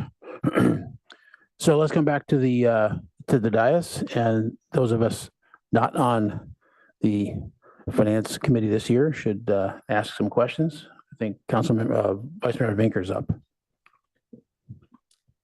Okay, thank you. And I want to thank our staff for the thorough presentation and really spelling out. And like the mayor, did anticipate and answer several of my questions. And I have to say that the budget process, when I was on finance last year and just went through department by department, I learned so much about our city. And we'll kind of miss that this year, but know that an enormous amount of work goes into it. So thank you. Just for this round, I'm going to ask one very broad question and then one very narrow question. The broad question gets back to something that was in the cover, the transmittal letter, and you alluded to tonight, which is the very uncertain economic outlook we face this year as we try to plan. And I appreciate that you fully appreciate that and mentioned the uncertainty with tariffs, inflation, supply chain disruptions. And I would say the reluctance of the business community to make long-term investments in a chaotic circumstance. So it could have ripple effects for some time. And so given that, and I noted that as was outlined there, that revenues last year were fairly flat. And this year we're forecasting, as you mentioned, a very modest increase, but nonetheless an increase due to things that make sense, like the business tax will fully be online. I think there's some notable property tax increases, but also a modest sales tax increase despite the chaos and the flat last year. So I guess given all of that, you know, it I noted on the last bullet of the slide, you said strategic preparation for range of economic conditions. And I was wondering if you could talk a little more about that, because I don't know that I picked up on a lot about how we will do that I know we'll have a mid-year budget review and such, but did you put some extra play in there beyond the norm? And if you could just describe that a little more specifically, please. So I'll describe it on the revenue side. And I don't know. Okay, sure. Okay, so on the revenue side, I think it's very important for council and members of the public to understand we track revenues on a monthly basis very closely in these major revenue categories. So even as of this evening, I was caucusing with the assistant director and the manager who is involved in revenue forecasting to see if current trends align even with the proposed budget. And so it still tracks with where we're seeing our property tax, sales tax, TOT, and so forth. So I wanted to reassure you that while this budget, it has been in development for several months, even as of tonight, I'm still having conversations to see if these assumptions still run accord with what we know. So I get to speak to the expenditure side of the equation. As noted, and actually probably first important to start off by noting that we are presenting a balanced budget. So there is not an immediate and clear need to make any further expenditure reductions than has been included in the proposal. That said, and recognizing the volatility, we do expect that with the Finance Committee and with the council as a whole, there may be interest in putting together contingency plans. And so the magnitude of a contingency plan is really what we would like to start off discussing through the Finance Committee's deliberations and your deliberations on the budget as a whole. I will tell you that going through and discussing publicly and with stakeholders what those contingency plans might be will generate some concerns and can be a somewhat anxious conversation. So if the target for contingency planning, say hypothetically, were $5 million, that would be one set of discussions. If on the other hand, it were $10 million, there would be significantly greater impact to potentially services and the like. So that's our thoughts on the first next steps would be to get a handle on the range of contingencies that the council feels might be prudent to prepare for, and then lead into a more specific discussion on how best to tackle that. And that is where I alluded to the expectation that would likely extend beyond this budget season itself and the adoption and potentially into the fall. Yes, thank you. That is how I'm thinking about it, is that I'm not saying we should adjust this budget right now, but the contingency and backup plans for unexpected volatility. I think a lot of us have seen things in the last few months we never expected to see. And so, another quarter or two goes by, the same could happen. And so I think having more robust contingency plans, but I do take your point about not wanting to stir up undue anxiety, but I think a little bit of, anxiety, a little bit of extra backup is due this year. So I would appreciate it if finance would take on some creative thinking on that. I had one other narrow question, but would you prefer I save it for the next round? Councilmember, may I? Yes. I'd like to also add, pardon me, to reassure council and also the community, what we failed to speak to was also the actions that we're doing today and already in the last couple months. We do want to shore up as much fund balance as we can in fiscal 25. And how we're doing that is we're standing up our hiring review committee more formally again, as we did during COVID, looking at all recruitments closely on a case-by-case basis. Certainly public safety is going through, so we're not holding those up. But on other recruitments, we're looking at it to see, the time urgency and really evaluating those. Secondly, while we have controls over contracts, we are providing more diligence and more oversight as we go into this next season and making sure that we're looking at contracts even more closely, or what could be deemed as discretionary spending, rolling some of those back. So any dollars that we can control and hold on to in fiscal '24 will help us as another measure going into '26 and certainly '27. So I wanted to reassure you that in addition to just developing plans, we are instituting real cost control measures today. Thank you. Okay, and my specific question follows up on the public comment specifically about YCS and specifically about their YCI Youth Connectedness Initiative. Because if you look at, well, it's PDF page 232, but I think it's 224. Yes, thank you.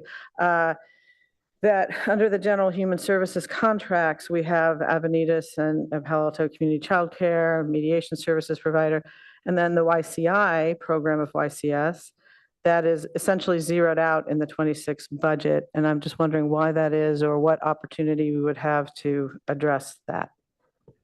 Right. So that's a 3-year contract that ended. So it's not represented here. And as mentioned in my presentation, if council so wishes, the budget could be amended in this budget development process to appropriate those funds, and we could go forth with reinstituting that contract and that partnership.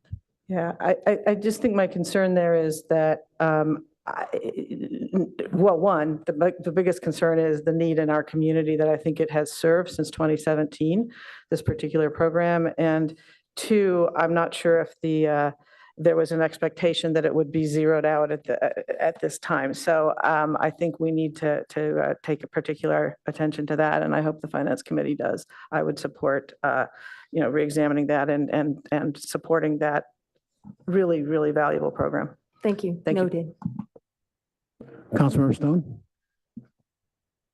Thank you, Mr. Mayor. And first, I'd just like to recognize and appreciate the work that Director Lai has done and all of staff. I know this is the largest administrative burden and lift every year. So really appreciate all the work that you've been doing, especially with such a small but mighty team. And so glad we're here getting our first look at it. But I'm going to kind of follow up where the Vice Mayor left off and what several of our public commenters addressed. I am wondering if staff can point to where in the budget that we do have funding for youth mental health programs. I, like some of those public commenters, really searched the budget carefully for funding for mental health and youth mental health in particular. And I was really disappointed that the budget doesn't reflect the stated values of this council with regards to wellness and belonging, one of our priorities, and our recognition of the need to further expand services around youth mental health. And I'm glad to see that we are continuing to provide funds to local nonprofits.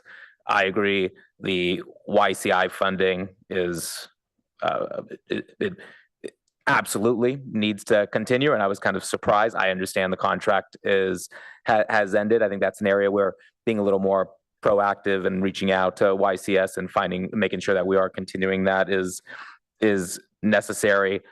Glad to see the continuation of the PERT officer and providing the mental health first aid training, which is all great, but it's not enough. And our budget is a reflection of our values, and I'd like to see the final budget better reflect those values. And so wondering if you can if there was something that I missed, because this is a giant document, and I know you're very much more familiar with it than I or any of us are. So could you point to anything that's specific there, or if this is the perfect opportunity to just be able to provide that feedback? Because again, I understand that this is our first chance of being able to check in and be able to provide that redirection if necessary. And so I'm glad we're having this opportunity. I'm going to check in with Kristen and also OMB staff. I don't believe we have mental health summarized programmatically across all the different departments. It seems like there is a need for that to kind of show where mental health is funded amongst CSD and library, to be honest, because we have mental health programs within CS library as well. So let me check in with Kristen and Paul and see if that's something we have available, or based on this feedback, we could also present that to Finance Committee in the upcoming workshops. So let me just check in real quick. And if we don't, we've got this feedback tonight as well. Thank you, Kristen O'Kane, Community Services Director. So funding for youth mental health is embedded in CSD's operating budget. As Director Lai mentioned, we could bring that detail to the Finance Committee tomorrow or the following day if that would be helpful.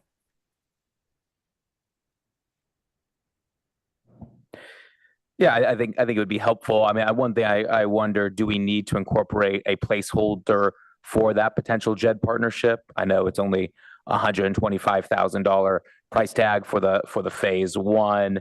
I don't know when staff intends to bring that forward, but I would imagine the funding for this would not be allocated until fiscal year 26. So not sure, do we kind of need to earmark that here for that potential decision, or would that come out from another pot? Perhaps just to bring the full council in on the work in progress, there has been a recommendation from the City School Liaison Committee that hasn't yet come to the full council to engage the JED Foundation in a youth mental health assessment. And so as that work is in progress, I do believe that staff has not identified a specific earmark for that funds.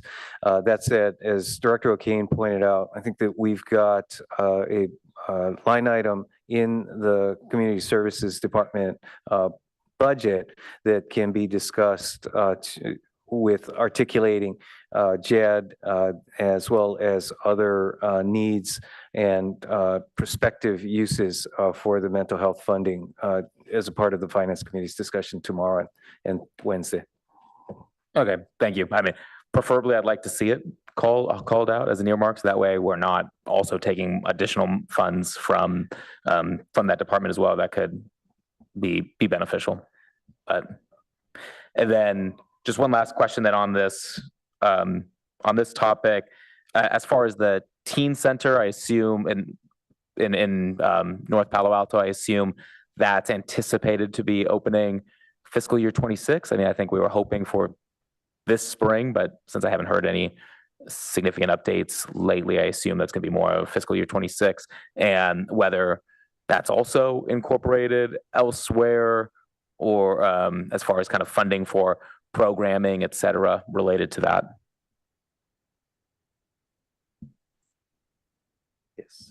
Yes. Again, let me perhaps ask Director O'Kane to speak to what's included in the proposed budget. To your point, Councilmember, we are anticipating a fiscal year 26 opening, and so there may be some question about the level of operating expense, as well as there are, I believe, some, call it additional capital improvements that may not be part of the initial improvements to open the facility. Thank you. I can add to that. So the expenses and revenue that would be part of opening 445 Bryant Street for programming, which would include a teen center, is also built into CSD's operating budget.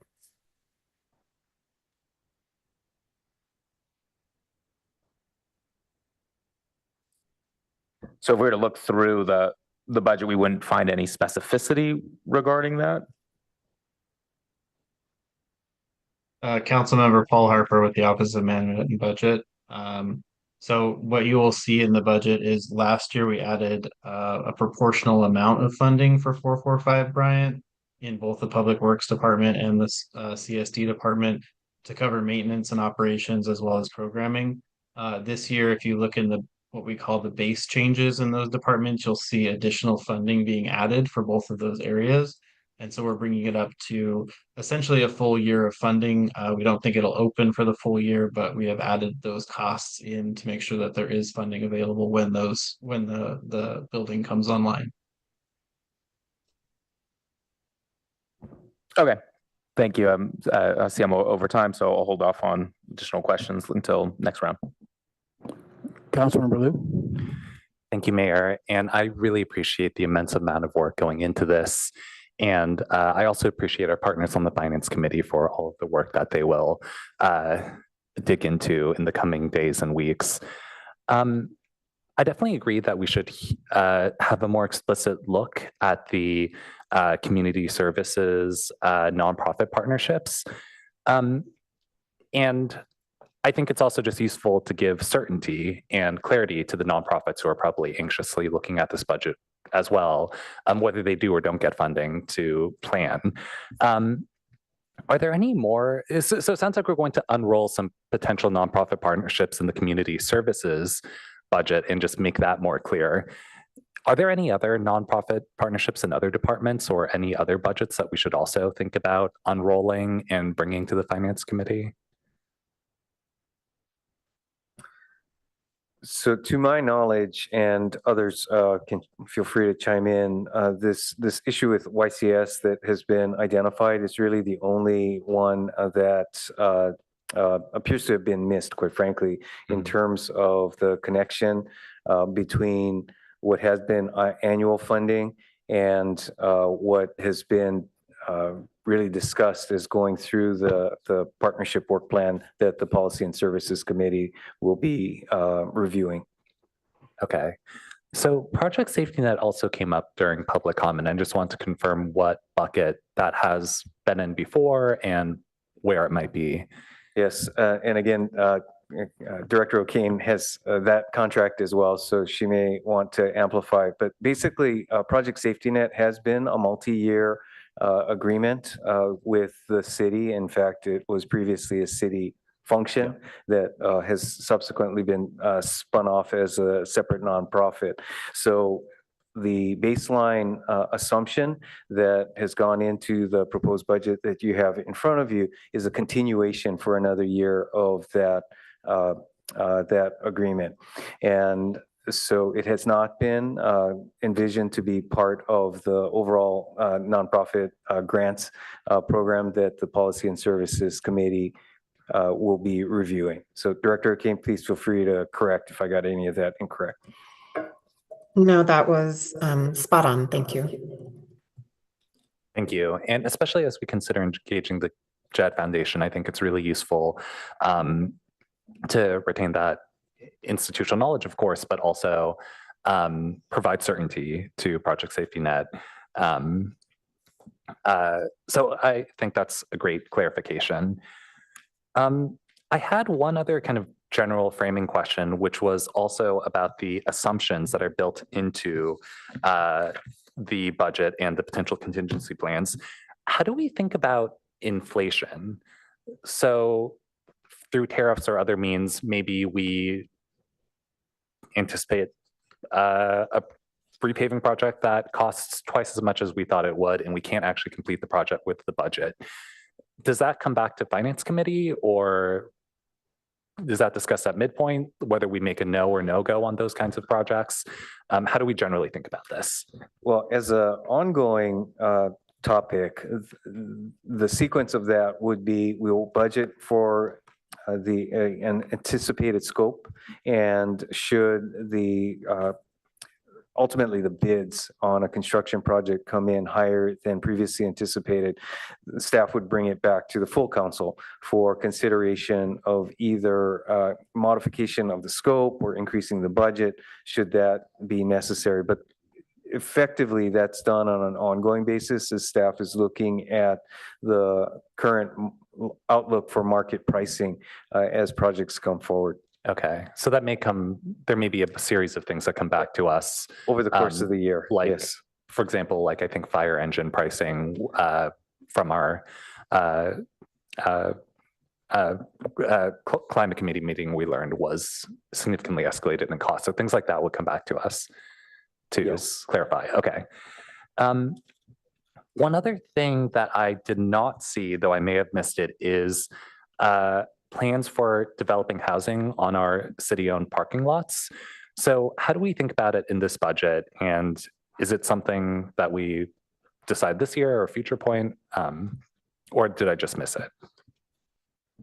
It's maybe one that Director Late could weigh in on. I believe the correct answer, if I get it correct, is that we're not anticipating significant expenditure during this upcoming fiscal year, given we are entering the phase of exclusive negotiation with Alta Housing, and that any significant expenditure would come in the following year. Director Late? That's correct. Thank you. Great, thank you. I just wanted to clarify that. I mean, and I'm sure we're keeping track of our commitments in the housing element, but I don't exactly know how that timing maps with what we've discussed there. I have a few more specific questions about transportation. I could come back in another round. Okay. Councilmember Lithcott-Hames. Well, I wanted to ask, first of all, it's okay that I say something, and my fellow members of the Finance Committee, I was framed as maybe it was for everybody else, but I think at least I came into it thinking, the 7 of us would have a chance to offer some questions and thoughts at this stage. Yeah, I just want to go first Okay, got it. with the folks that. Wonderful. Okay.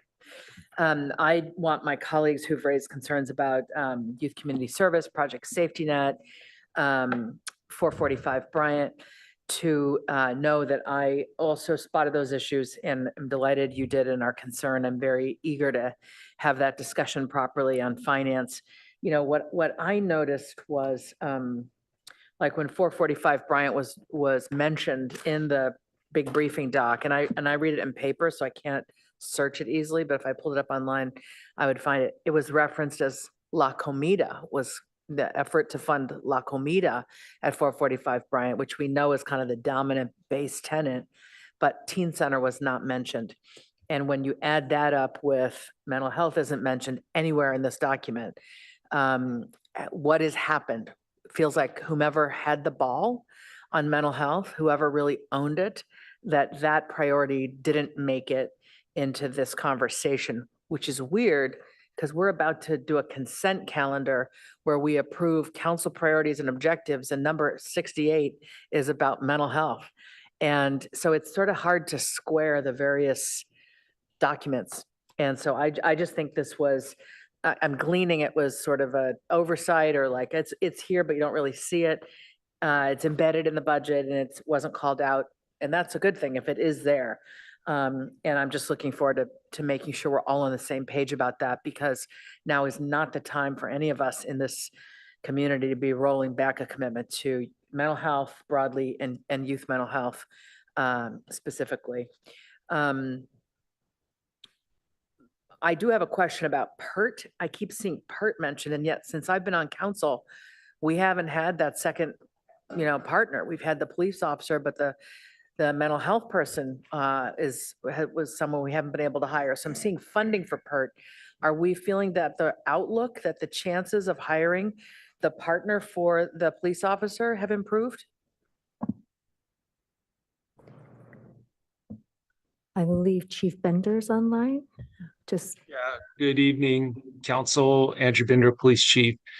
A great question. And we have had the PERT program in place for a couple budget cycles now. It's built into our budget, but we haven't had that clinician as part of that team. We still are holding out hope that we can partner with county behavioral health services to get that PERT clinician to join the team, the PERT officer that's in place. If that doesn't happen, the police department is looking at other creative options to try to bring on a clinician to complete that team.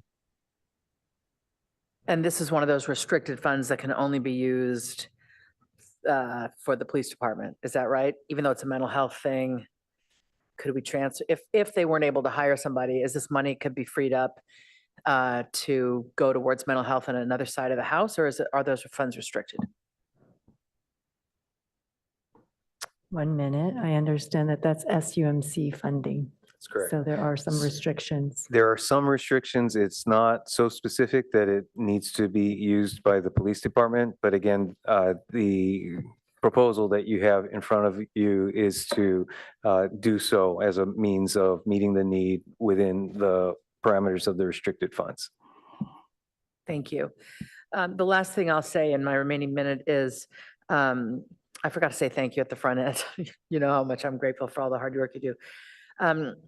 In terms of the left hand, right hand, I found myself when we got to page 62 of operating, assumptions not included in the long range forecast felt alarming to me because what was listed included Project Home Key, Gang Road safe parking, grade separation, a whole bunch of other things that I think most of the 7S would say we're focusing on. And it was like, the long range forecast doesn't include any assumptions about these things. And I was like, wait a minute, what?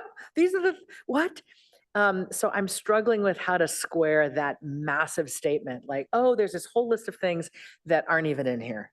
Or that they're in here, but we know we care about them, but they're not at all budgeted for. They seem to be some of our most pressing concerns and our community's most pressing concerns. And I just wonder how you advise us to, think through that and appreciate what that is actually being said when we say assumptions not included in the long range forecast. These are basically important priorities. All communities have them, and it is a pursuit of finding the funding for these priorities or reallocating funding where we can. And so I think the long-range financial forecast is a forecast of current service level, and these projects and initiatives would be a higher service level for which we need to find funding to resource and build out and stand them up and fund them on an ongoing basis. So the call to action for the council and the community is trying to find funding for these lists of desired outcomes.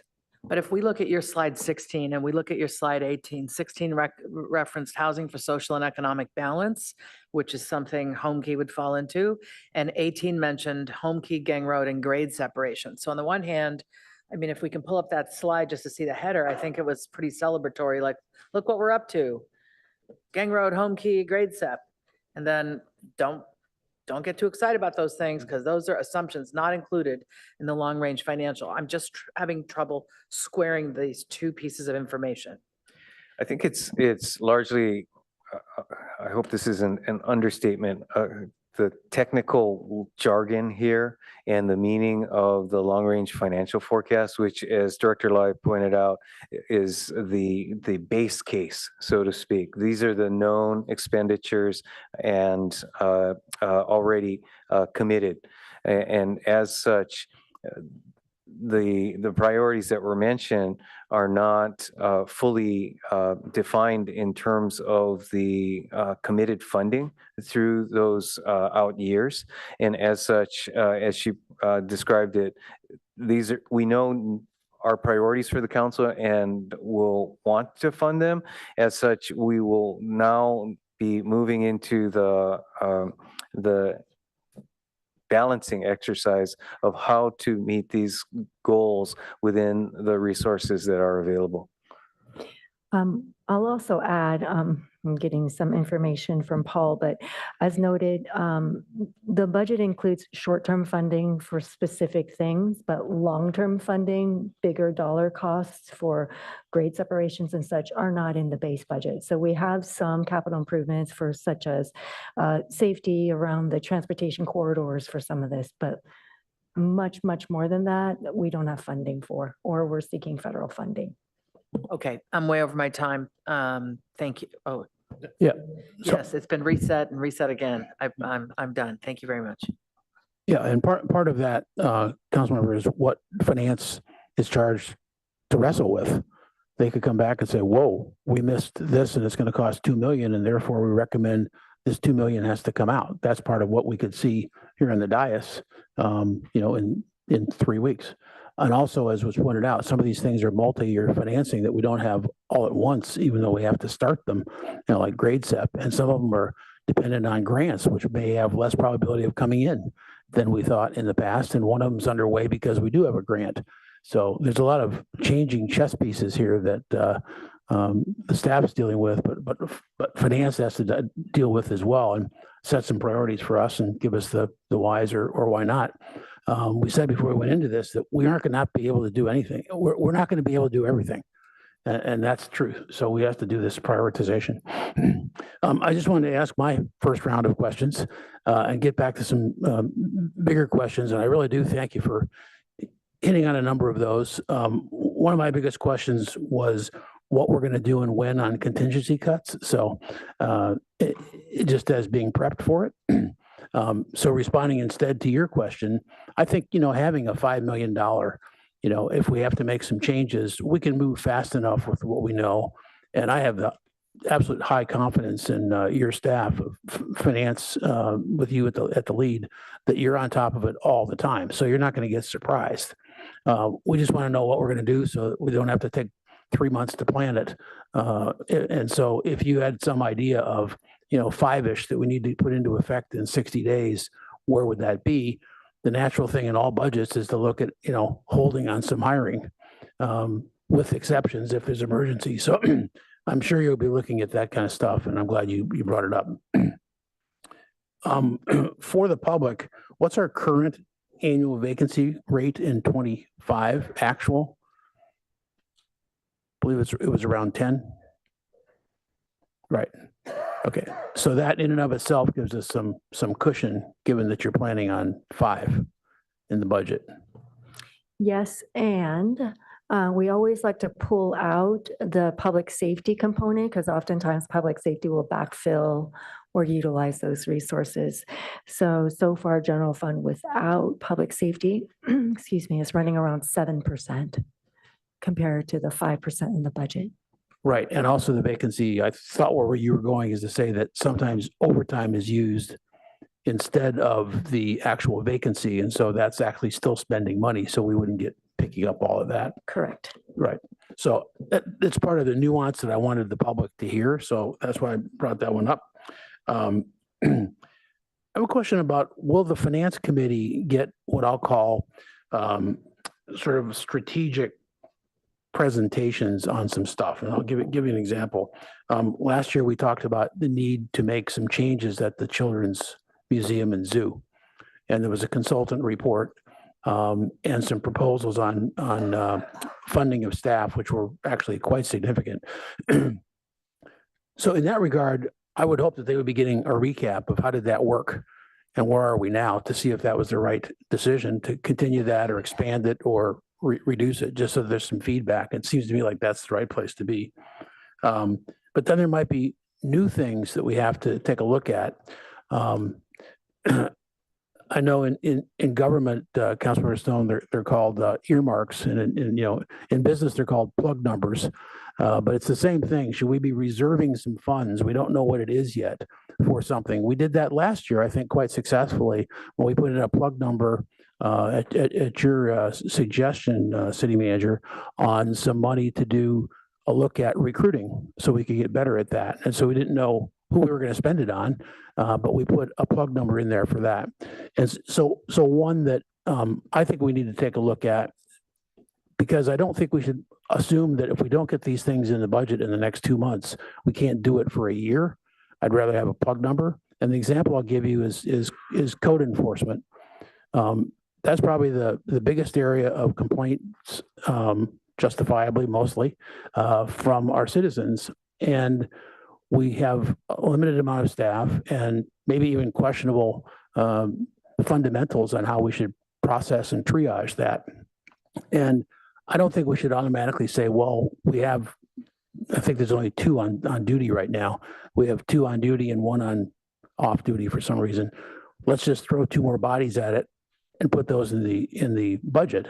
We should be more strategic and say, what should we do here? And that might take 90 days for the planning department to come up with the right game plan. But at the end of the day, it probably is going to need some sort of money for bodies or something. So I'm just wondering if you have time in the finance committee to address those kinds of things. Would you like me to respond? Yeah.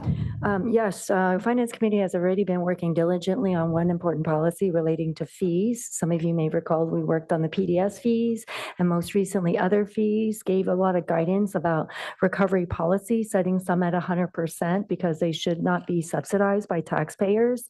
So that was really, really important, and we're going to continue that on Wednesday. In addition, Finance Committee will be listening and deliberating on fire services and ambulance service. So that's a very important component. Gas rate and the COSA on Wednesday will be another important strategic decision before the Finance Committee.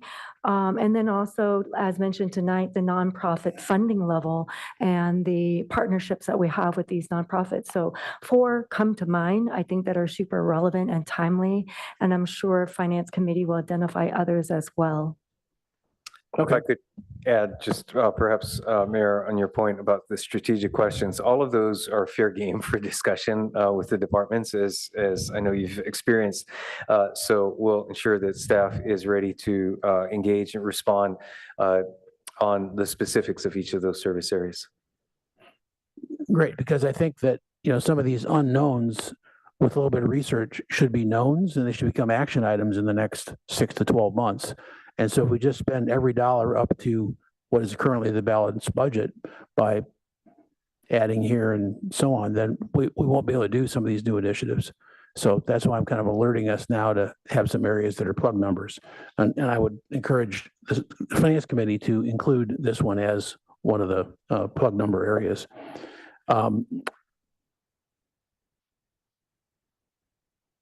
Last year at the Finance Committee, we asked for the amount of dollars spent on consultants. Is that coming back this year to the Finance Committee and the council? In the supplemental memo that is being published tomorrow, the At Places memo, we have a summary of all contracts and vendors that we pay over $1 million in the last 4 years. That's a pretty transparent report, and I think from there we can drill down further. So that's consultant contracts. All contracts. Okay, what if it's a contract for putting in a sidewalk that doesn't? It is, there is I'll call it a continuum of contracts or types of contracts from construction to studies. And so exactly where that line is drawn can be somewhat debatable. That said, those large consulting contracts are a part of the list that has been published. So separate, in addition to what is being presented to the Finance Committee, we do have an ongoing project on consultant management that we'll be bringing forward to the Policy and Services Committee for the first review of that work underway. Okay, and then something that came up in the utilities and was discussed moderately was the idea of looking at the utilities reserves, since there's a number of reserves because there's a number of utilities. And just the question for debate in Finance Committee is the total amount of dollars for all of those too high or too low or just right? There's some concern on my part that we have to get each utility up, and there's few circumstances under which all of the utilities would be in an emergency situation. It's not zero, but it's just a question of if we're storing too much money away for a rainy day in that. And I don't have the answer at all. I'm just saying, should we take a look at that? If I could ask our Assistant City Manager and Interim Utilities Director, Kylie Nozay, to comment on that. I think bottom line, to answer your question, Mayor, we will not be revisiting the reserve policy as a part of this budget cycle, but I believe that latter is nonetheless part of the ongoing work and upcoming work. Thank you, Mayor. City Manager Shikata just got it right. That is part of our work plan for the upcoming fiscal year to review our reserve policies for the utilities. I will say all of the rates that are being brought forward aren't immediately returning the reserves to, say, the either target or max reserve levels. Right. They are phases. So I think by us doing that study over the course of the next year, we'll be able to help use that to inform the next fiscal year's rate setting sessions. Yeah, I'm actually glad you added that, because I'm not suggesting that they're all too high. And all increasing the reserves doesn't mean that they're back where we want them. Totally agree. So I'm really glad you added that. Thank you. Okay, thanks. All right, round two. Oh yeah, sorry. That's right. Councilmember Rectal, I think, was first. I'll just outline what I'm wrestling with. Can you bring up slide 12? And I want feedback from the rest of the council to see whether this bothers them or not. So slide 12 is showing the uncertainty reserve. And so we're a balanced budget, but we're not really balanced because we're using 12 million of uncertainty reserve and we're underfunding the BSR by 3 million. So that's a total of 15 that we're using. And then you look at the column for 2027, we are projecting a 9.6 million deficit. And so just in a normal environment, that would make me nervous. I'd want to move maybe 6 million of that uncertainty reserve from 2026 to 2027 and cut our expenditures in 2026. So we're on a glide path. Otherwise, there's going to be this discontinuity when we run out of uncertainty reserves. And so in a normal world, that would seem prudent. In the world with tariffs and inflation and craziness in Washington, you think maybe even more so. So I'm really nervous entering 2027 without any uncertainty reserve and an underfunded BSR. And then you have the potential of stagflation, like Council Member Lou brought up, is that can hit us on both sides. We can have inflation, so now all of our things cost more, but we can have reduced economic expense, so our TOT and our sales tax go down. That double whammy could be in 2027, and we haven't set ourselves up very well. So I think I'm a little nervous that this balanced budget isn't balanced in the correct way. Okay, let's go to Councilmember Burt. Thank you. So I'd like to echo first what Councilmember Rectal just raised, which is really this is not only a tight budget, but in terms of income and revenue for this coming fiscal year, it's not balanced. It's balanced because we're using up this one-time uncertainty reserve. And so that's going to be a real struggle. And we have even greater uncertainties beyond that. And so hearing from the rest of you on kind of your sentiments on at least whether we should come back with if not only sensitivity analysis, but maybe alternative budgets or an alternative budget that addresses that deficit more deeply. Having said that, the discussion that you're all having, and I concur with, on the issue of adequate funding for both our youth mental health and our community nonprofits. First, I have a question. There was a question earlier about Project Safety Net funding, but I also am not aware where in the budget is that funding and for how much? Because I didn't. This is once again, I may need to request Director O'Kane or Mr. Harper to identify the specific location and amount. Sure, I can help with that, Kristen O'Kane. So there's $100,000 annually for Project Safety Net, and it's in within CSD's operating budget. I don't know if Mr. Harper has more detail than it's in our operating budget, but that's the amount that's. So it's not a line item. Correct. I believe that's okay. So then that goes to a thematic question. This page 224, which has human service contracts, and at the top is the general human service contracts. And then we have our HISREP ones. And then we have a third category, that we had been dealing with kind of ad hoc, but last year we funded a number of them, and those are the ones that are on this nonprofit partnerships. And what we are seeing is that something like Project Safety Net, that in my mind, it's an ongoing general human service contract. And we do it on a continuing basis. It's not a certainty that it'll be the same amount every year, but neither is it for Avenidas, Palo Alto Community Childcare, Mediation Service Provider. They're pretty constant, but they could be changed. And so I think that we should be breaking out those partnerships and listing them in that category, which goes to, that's where Youth Community Services was on their Youth Connectedness Initiative.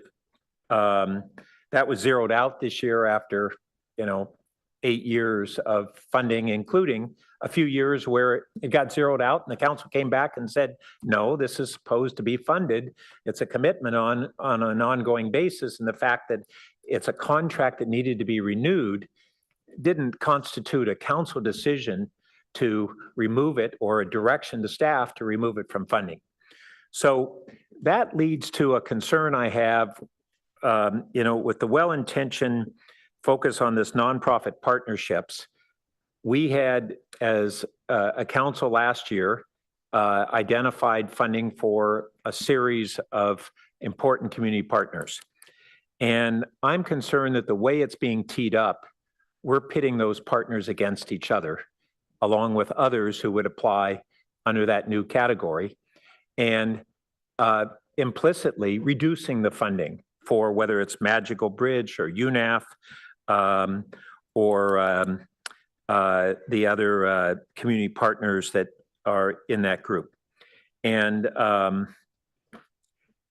so I want to put that out there. The process that's been put forward is kind of saying, well, we're going to put this many dollars and we're going to have a process and it's going to go over to policy and services, and whoever applies, they're going to decide how to divvy up that pot.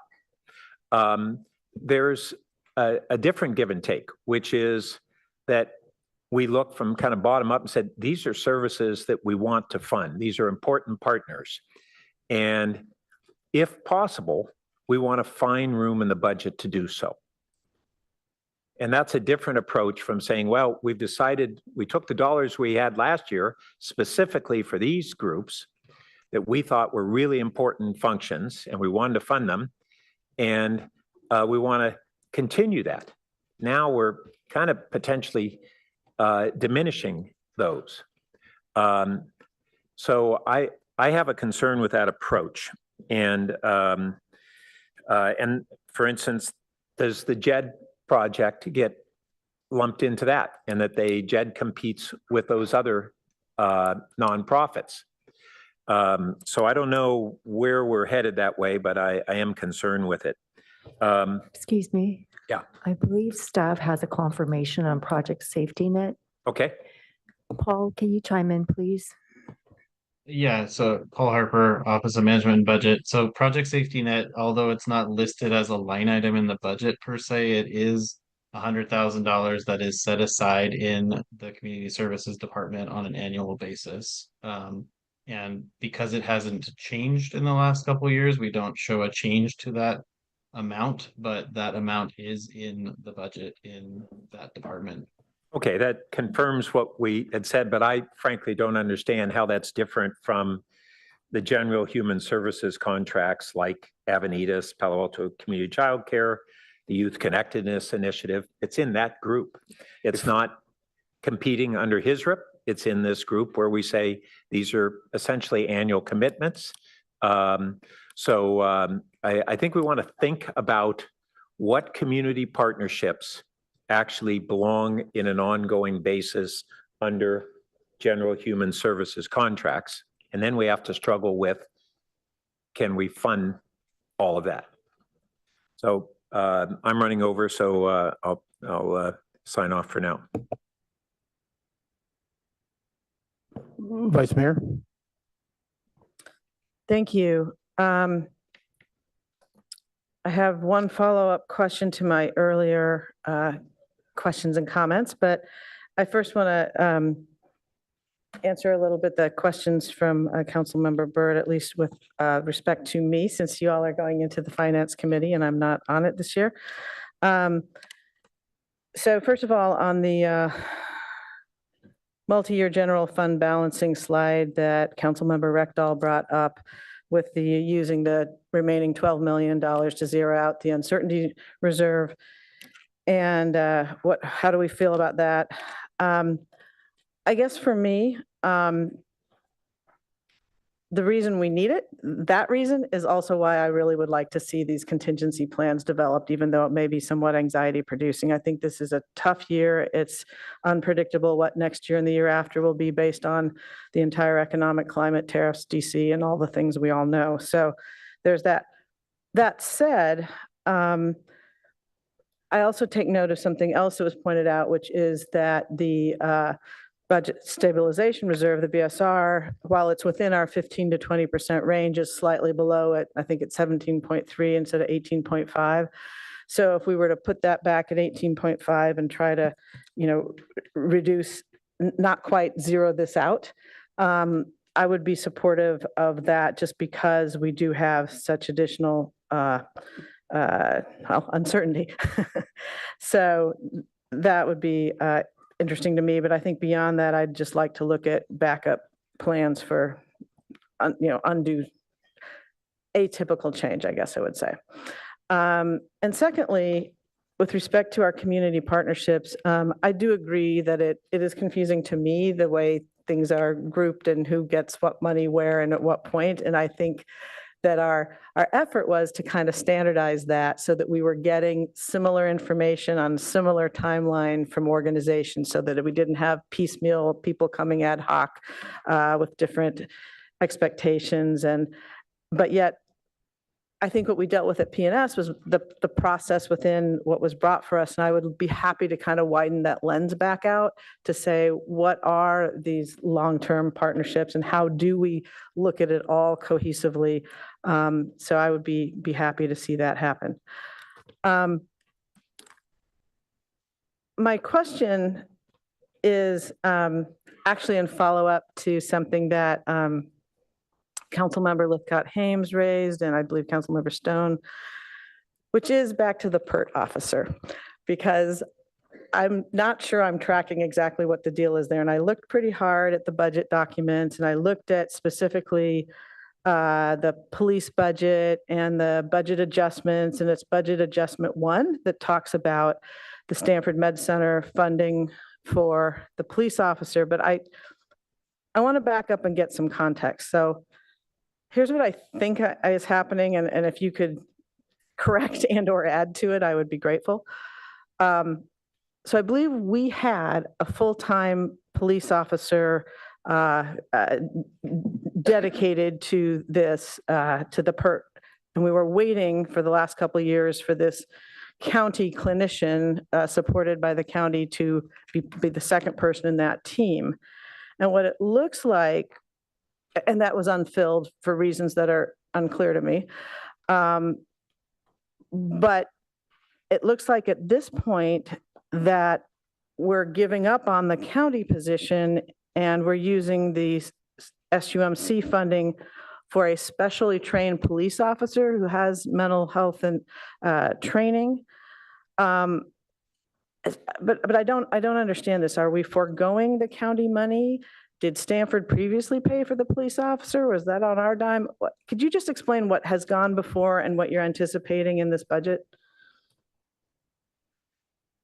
I suspect Chief Bender is in the best position to describe that in layperson's terms. Terrific. Yeah, Vice Mayor, I appreciate the confusion and I apologize for that. You're correct. Just to set a little bit of context. You're probably going back 4 to 5 years ago, we were part of a pilot program with Behavioral Health Services to be assigned a PERT clinician. And at that time, we did in fact have a PERT clinician that was a county employee on loan to PAPD. That was a clinician that we partnered with a an officer who we specifically designated as the PERT officer, the sworn member of that team.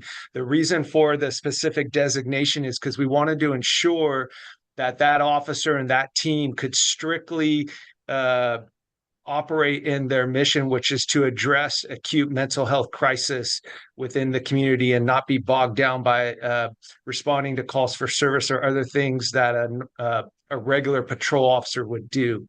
Unfortunately, that PERT clinician decided that she wanted to go back home, which was Southern California, and she left. We had the PERT program for probably about 8 to 10 months, and we found it wildly successful. And it was our intention, because of the success we experienced, to continue that program. And so we believe so strongly in it that we did two things. Number one, we kept the PERT officer, the designated PERT officer, in our org chart, so to speak.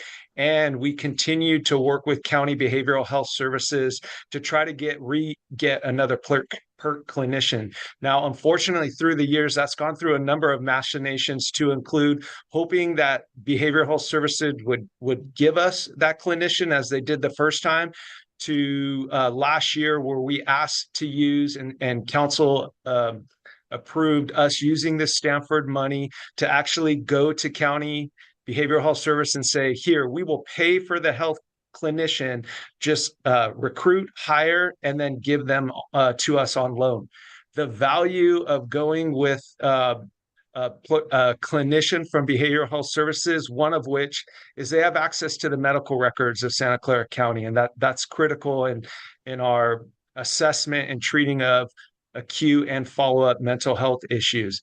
Now, unfortunately, we've learned just very recently that the county may be reallocating the PERT officers towards MCRT, the Mobile Crisis Response Team. That has not been finalized. But just going back to your question, because PERT has been so successful and what we believe is such a critical component of our mental health response in this community, we've continued to keep that officer. And so this year, what we did is, because that's a program that we intend to keep, we're using that Stanford money to pay for that PERT clinician. Now, if things don't work out with the county, we have a plan B in motion to potentially find another entity where we can get that clinician, again, because we believe in the program. That's all still to be determined. I hope that clears it up a little bit for you. That's extremely helpful. I think you slightly misspoke at the end there. I think you intend to use the SUMC money for the PERT sworn officer, not the PERT clinician. Is that right? So last year we had asked to use it for the clinician. This year we're switching gears to use it for the officer. So your read in the packet is correct. It's for the officer this year until we can get our hands on a clinician one way or the other. Great. And I hope we can. But my question is there room or a plug, as the mayor would say, in the budget for that? Meaning, I'm not sure I understand your question. Could you repeat that? Well, I think that what this is saying is that the funding now for this officer, it doesn't say for the clinician. I believe in budget adjustment 1, it's for the actual sworn officer from the Stanford money. Is that correct? That's correct. And if that's correct, then where would the money come from for the clinician that you're hoping to get? Right. So, Chief, I think the question is, should we have a separate plug number, again, an estimate of funds that would need to be reserved should a clinician become available? Yes, that is correct. And we believe that there's enough money in the funds to both cover a clinician and an officer if and when we get to that point. And when you say the funds, you're talking about SUMC funds? Yes. Correct. Okay, very good. All right. Thank you very much. Councilmember Lou. Thank you. And I'll be quick and just want to note some items on the capital side for transportation. And really, I'm thinking broadly about the bike and pedestrian plan. The implementation plan is allocated $500K a year, which I think is great for some initiatives like Quick Build, but also just not going to be enough to do most of the things we actually want to do in that plan. So I had a few questions kind of along those lines. The transportation and parking improvements was a separate item with ballpark 500K. And I think that really just means traffic calming. Do we have a separate sort of traffic calming roadmap, or could we align that traffic calming money to bike and ped plan, which would basically serve the same purpose, but maybe in a more focused and researched way? And maybe this is also a question you can take to the committee. I'm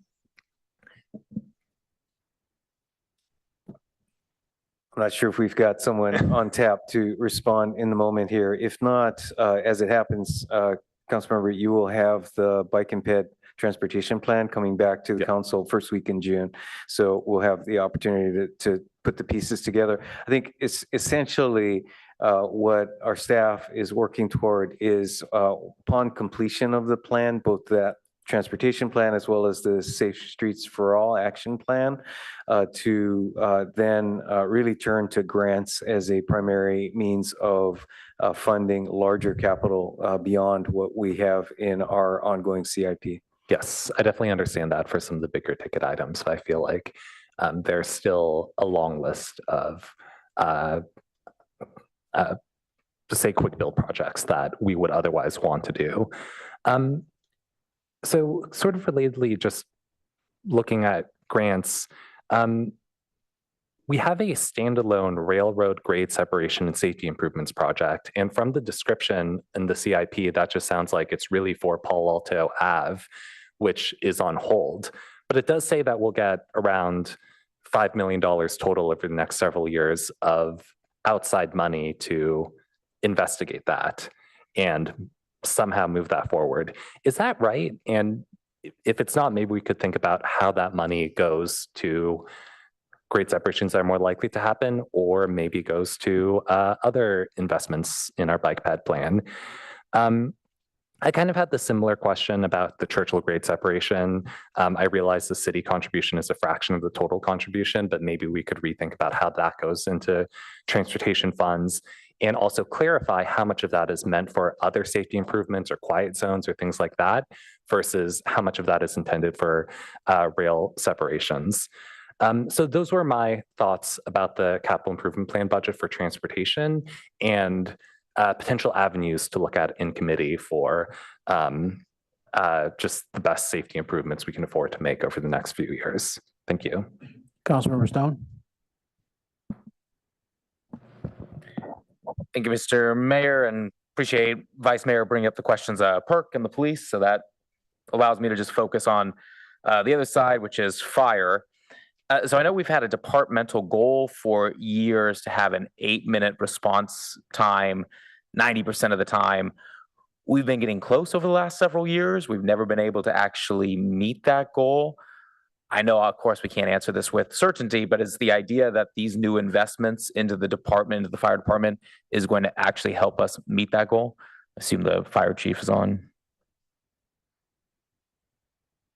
Yes, go ahead, Chief Blackshire. Can you repeat the question, please?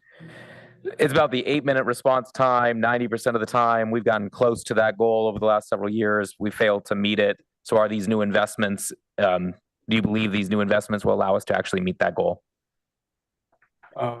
Okay, good evening. This is Gio Blackshire, Fire Chief Palo Alto. So there's there's 3 components that weigh in on response times. One is call processing, and that's from the time that the dispatcher gets the call till they receive that information, and then they ring down or alert the crews in the fire station.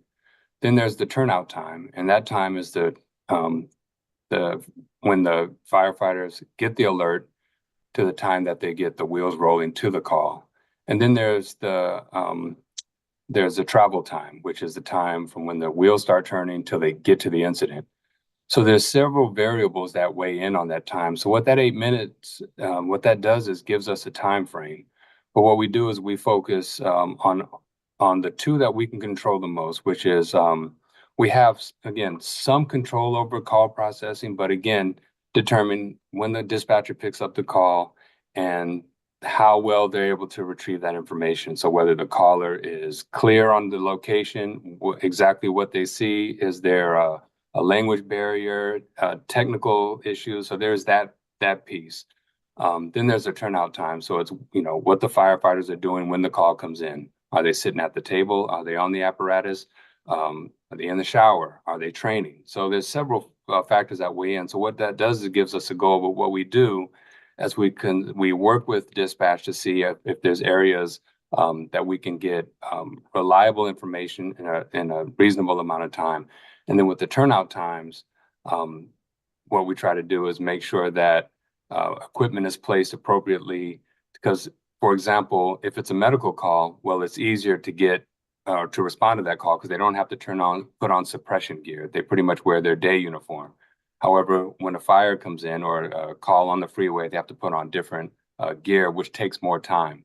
So it depends on all those factors that weigh in on the response time. So what that does, when you say, does it relate to response times, is it gives us it decreases the utilization of resources to be available to respond. Therefore, if we have, say, 6 engines rather than 5, that gives us 1 more unit to respond to that call, hopefully within district. So that's what that does specifically, is gives us more resources to respond to that call, which minimizes that time. Great, thank you. Sure. And my understanding was the Finance Committee on April 1st provided direction to staff to develop a budget that would include both a fully staffed Engine 64 and a peak hours ambulance as like an alternative budget proposal to see what's possible there. Is that true?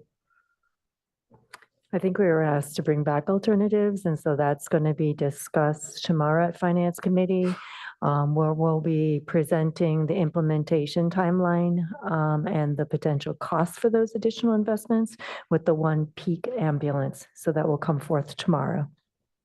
Okay, that's good. I'm looking forward. So I guess the next time then the full council will see that won't be until May 12th. May 12th. Oh, great. Okay.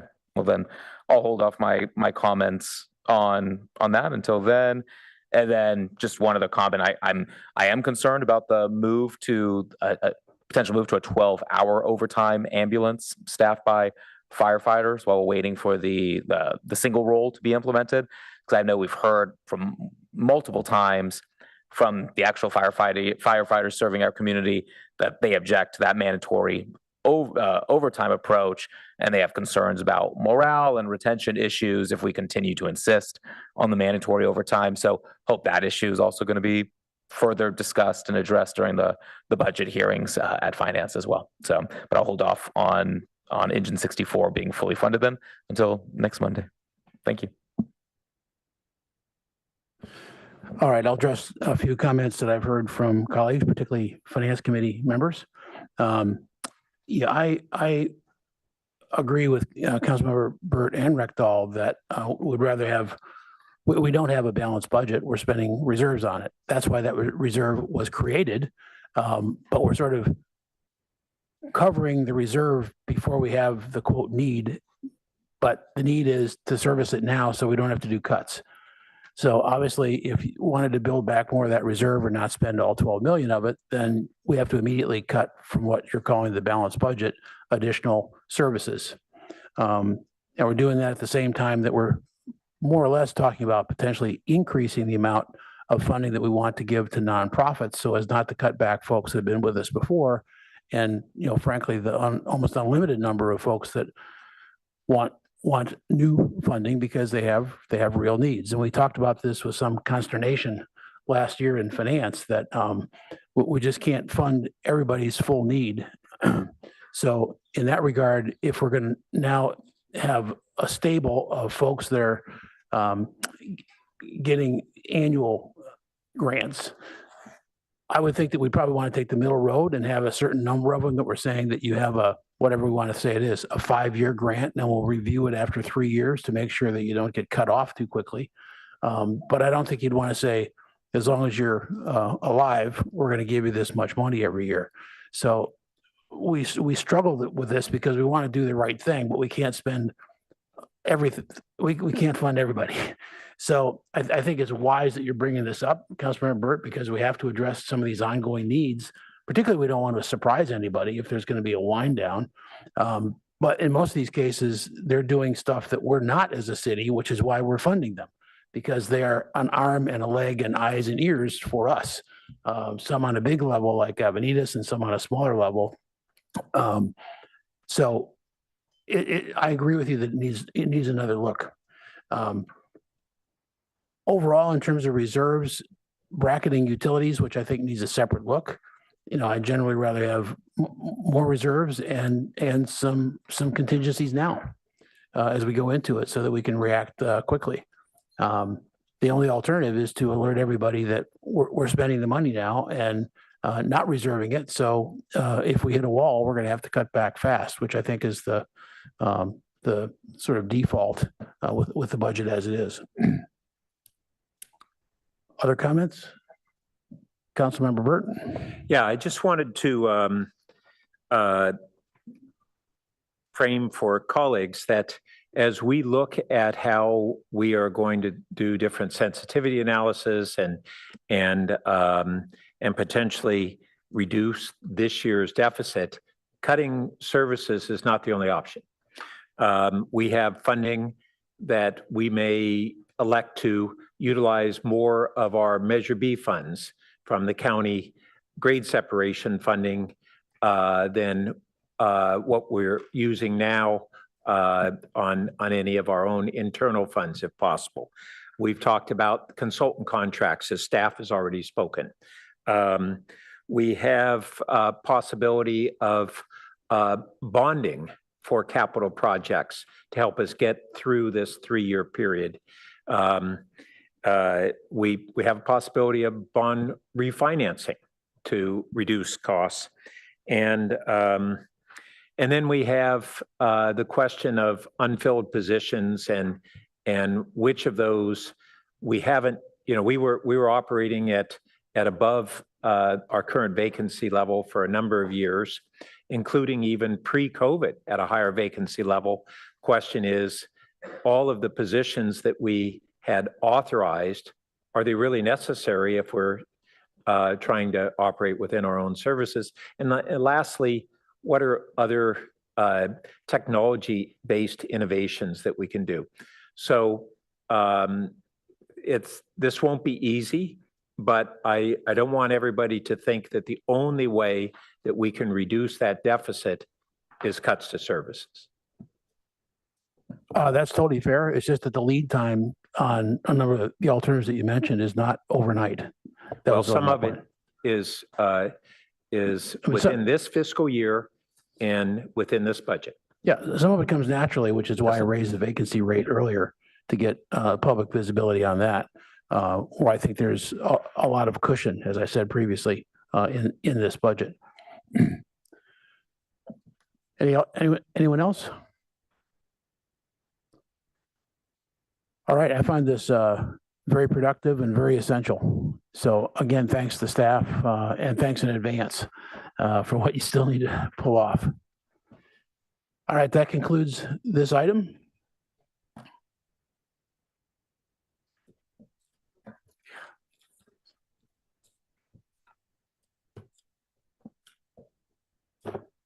Now we are going to revert to our consent calendar.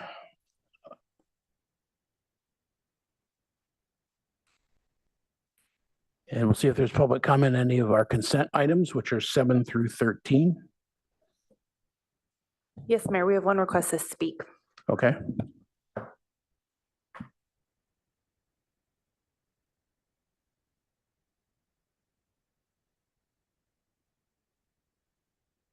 Our first speaker is Herb B.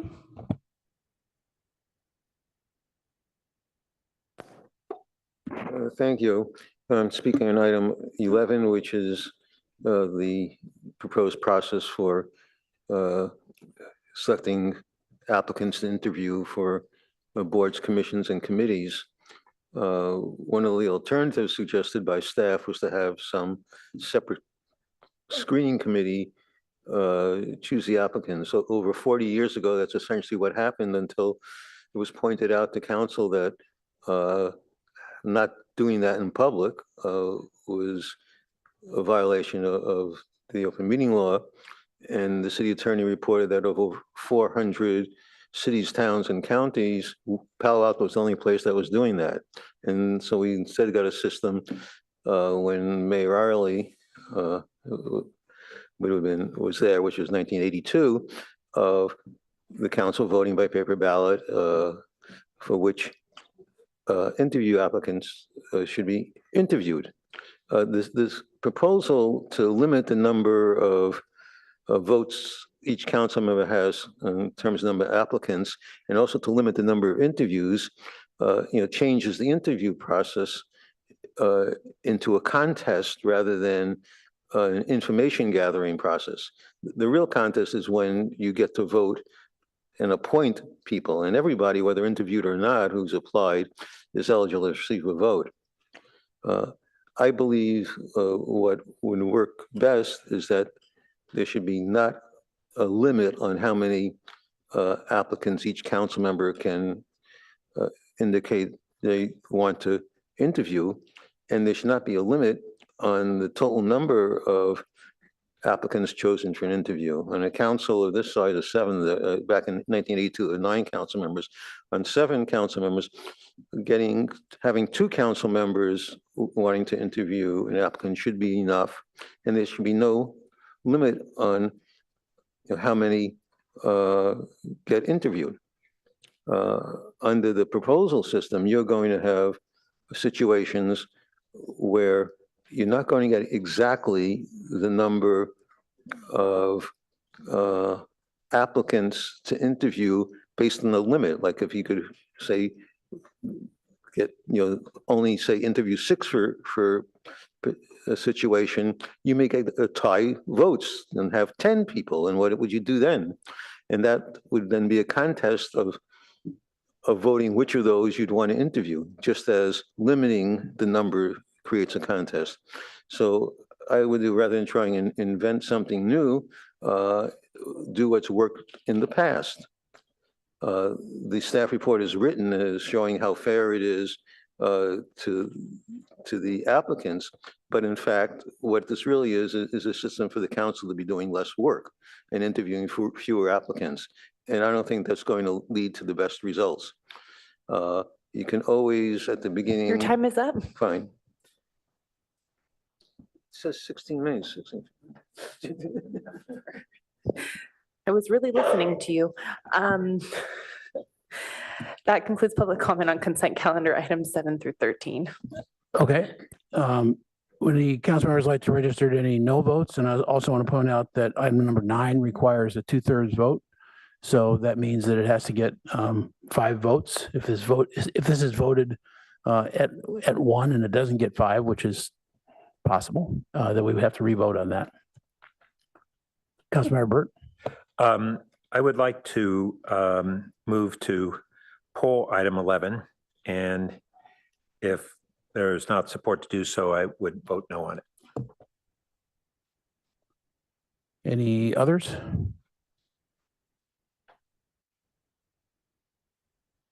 Okay, then let's go forward. Councilmember Burt votes no on 11.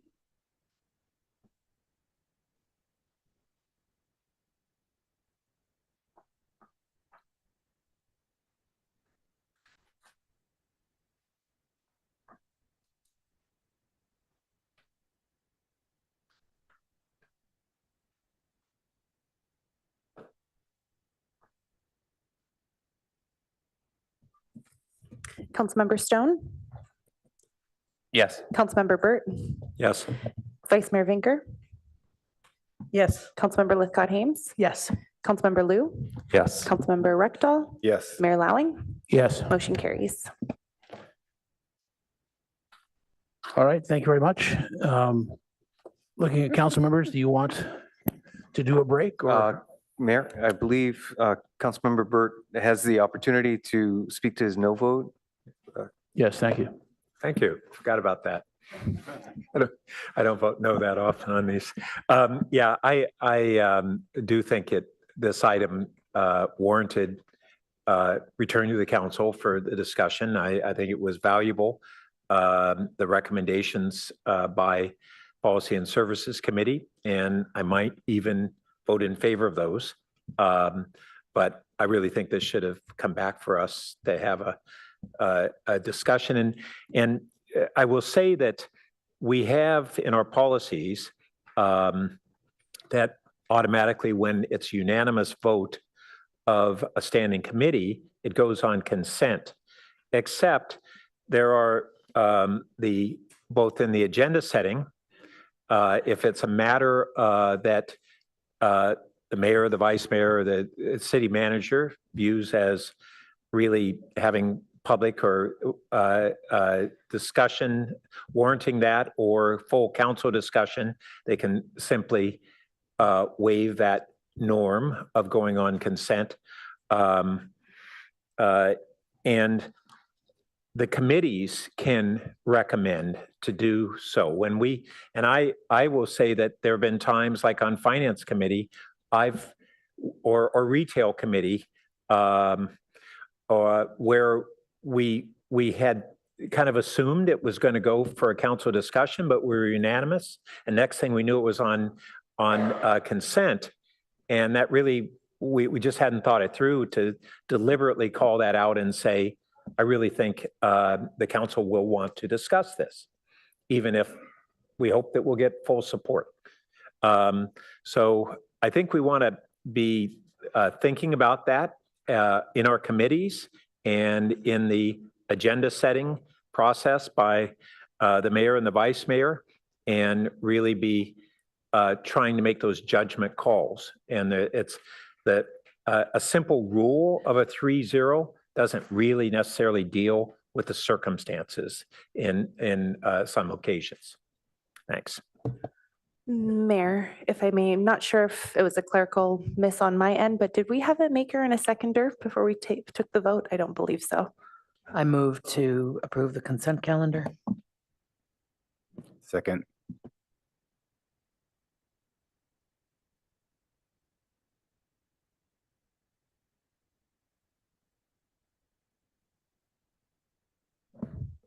Thank you.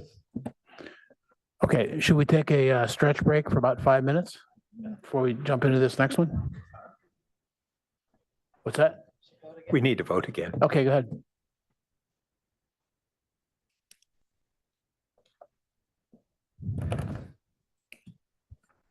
Councilmember Lithcott Hames, Yes. Councilmember Rectal, Yes. Mayor Lowing, Yes. Councilmember Burt, Yes. Vice Mayor Vinker, Yes. Councilmember Lou, Yes. and Councilmember Stone. Yes. Motion carries unanimously for the consent calendar. We'll be back in 5 to handle the action item.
I've always wanted to do that. Thank you. As you see, we have a room full of residents that would like to, and others, I presume, that would like to chat about this next item. So we're going to obviously take the staff presentation and then do public comment. Probably about 2 minutes for each person and 5 minutes for the groups. Then we'll see where we go from there. So we'll turn this over to Director Late from Planning and Development Services. Great. Thank you, Mayor, and good evening, City Council. Jonathan Late, Director for Planning and Development Services. I'd like to introduce Emily Callis, who will give the staff presentation.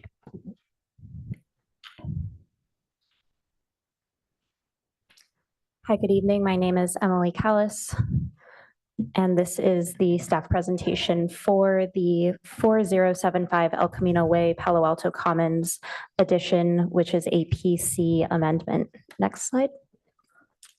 This is the amendment of the existing planned community zone to allow for construction of 16 additional assisted living and memory care units and 172 square feet of support space to an existing 121 unit assisted living and memory care facility, as well as additional site improvements, including the exterior color changes and landscaping. The prior PC approvals are PC 5116, which is for the Avant building, and 3775 for the Palo Alto Commons building. Next slide. This shows the project location along El Camino Way near the intersection of El Camino Way and West Meadow Drive. The outline shows the full perimeter of the property lines, which includes the Avant building, which is not shaded because it's not a part of this project area, and the shaded area, which is the Palo Alto Commons building. And we will go to the next slide when it is shared on the screen.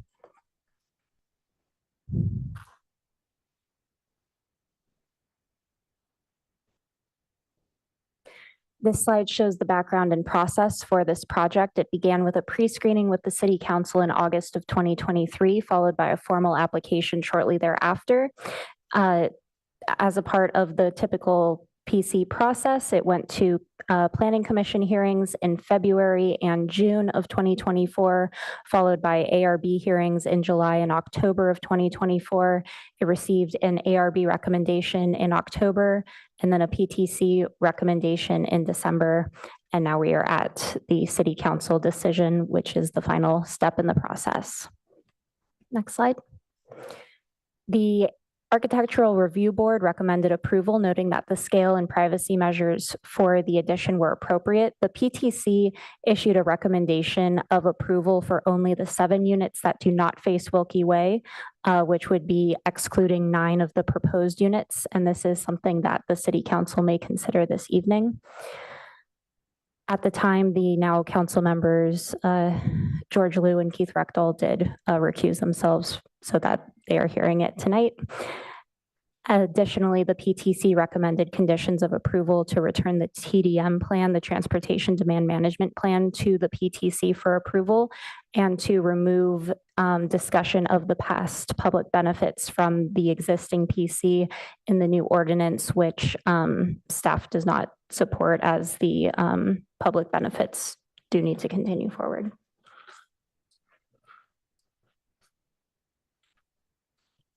Additionally, PTC liaison Kari Templeton is on the Zoom. Next slide. This shows the project site plan. The green areas are proposed to have 2nd-story additions, and the yellow areas are proposed to have 3rd-story additions. These are in existing step-back areas of the building, and the rest of the building will remain as is. This adds 1,186 square feet to the ground floor at the height of 1 to 3 stories, with 6,891 square feet being added in totality. This building is under the daylight plane. It does not project into the daylight plane, and no change to the maximum building height or minimum setbacks adjacent to the Wilkie Way neighborhood is proposed. Next slide.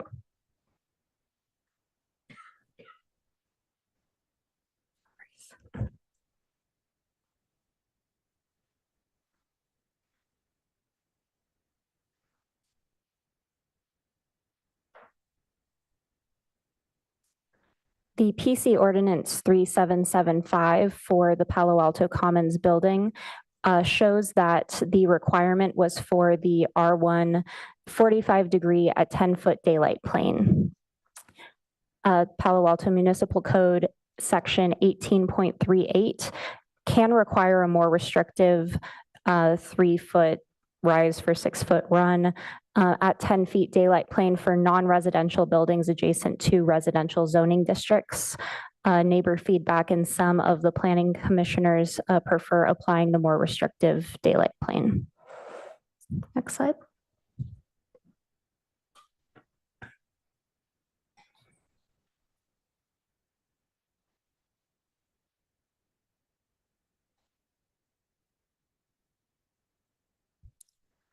In terms of privacy measures facing the single-family neighborhood, all new windows meet the objective design standards for multifamily windows facing single-family uses.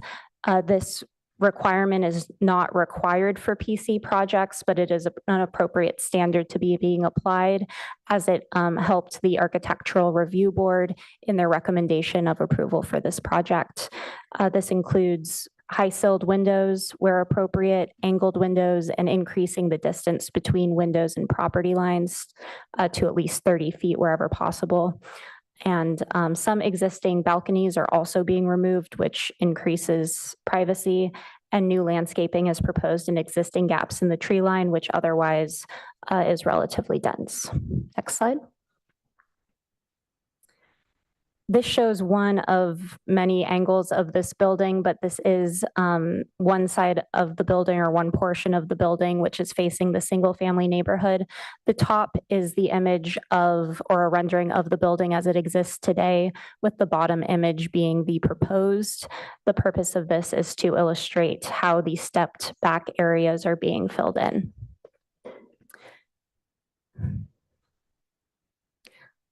In terms of parking and transportation demand management, a transportation demand management plan was prepared and is required by the existing PC 3775 ordinance.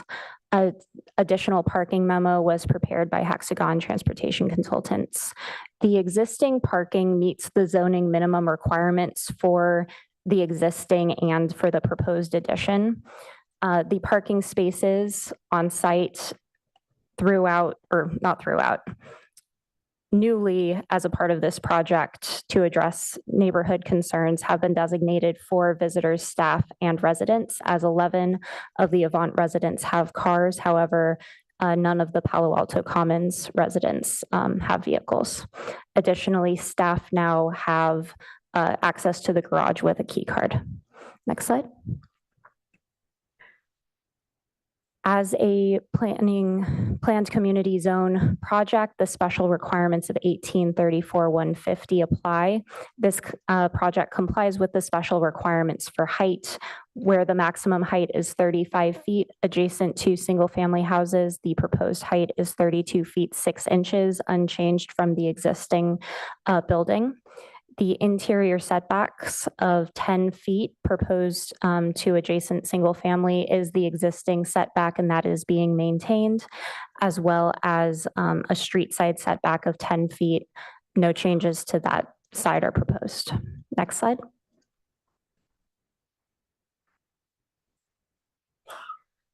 The existing PC 5116 included these public benefits. Senior housing and specialized care with the intent for Palo Alto residents to age in place, roadway, pedestrian, and bus stop improvements along Palo Alto Way, and a $100,000 donation to Avenidas. As this is documented in the existing PC ordinance, we do not recommend making changes to that as a part of the amendment, sorry. Okay. Sorry. So this addition proposes to add 16 more units, and the development impact fees associated with this is approximately $382,000. In October of last year, 16 neighbors signed a petition that was sent to the PTC, ARB, and city staff with the following concerns, including privacy towards the single-family neighborhood on Wilkie Way, reduced natural sunlight, concerns about staff and visitors parking in the neighborhood, a desire for the addition to not request any exceptions from the zoning code, concern that WellQuest, the operators of Palo Alto Commons, is a for-profit company, and concerns about potential lower property value and quality of life for residents along Wilkie Way. Next slide. In addition to that petition, we've received over 30 additional emails, and that was as of last week. We've received more in the last couple of days, but this has included letters of support, letters from neighbors reiterating the concerns I covered on the last slide, and concerns that existing PC 3775 and 5116 conditions of approval were not enforced over the last many years. In terms of CEQA, a section 15301 categorical exemption for existing facilities has been prepared. And staff recommends that the City Council find the project exempt from CEQA in accordance with the prepared categorical exemption, adopt the ordinance amending planned community ordinance 5116, and approve the record of land use based on the findings and subject to conditions of approval.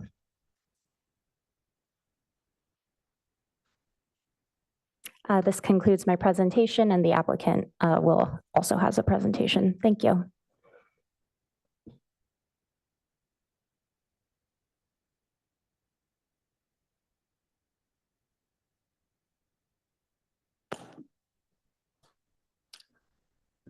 Good evening. I am Daniel Bowman. I am the architect on the project. And then we have my two clients, essentially the developers on the project who will talk after me. For this project, you go to the next slide. As staff was saying that we are asking to amend the existing PC with an additional 16 units. As well as a 2-foot encroachment into setback on the Goodwill side, and then change in exterior color. And that's all that we're asking for the amendment. Next slide. What we're not asking for is any changes in the daylight plane, and any change to setback. There will be no height increase, and there will be no exception for the required parking. Next slide. For parking, we altered it with the TDM and worked with the city and with the Hexagon group that the blue on the slide is for staff, residents, and family members, and we have dedicated spaces for visitors out front for them. Next slide. For the visitors, we have multiple signage on where they could park, and then if there is still not enough parking for visitors, then they could call the front desk to be able to open up the back parking. Next slide. In addition to that, we have valet parking for if there is an additional need, or if there is an event or anything, there is valet parking that they call the front desk, and then they'll be able to park it. Here's some pictures of the surface parking. There is, on a normal day, there is extra spaces for visitors to park, as you can see. Next slide. And then this is a picture of the existing gate and the call boxes if they need to go into the back parking. Next slide. This slide is showing the parking guidelines. So since we have been going to the council and the other committees, they have spelled out the guidelines for the staff on how to handle parking, how to handle visitors when they park, and all that. Next slide. So the next few slides are pictures of Wilkie Way, showing that there are still parking spaces throughout the week for those residents to park. You get the next few slides.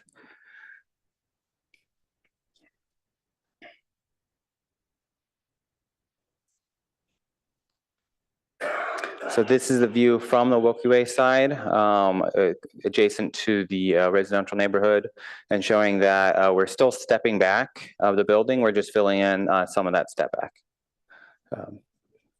But we're not going into the daylight plan. So that's existing zoning for our property, and we're gonna uphold that and not alter that, and it'll still be that step back for them. Next slide.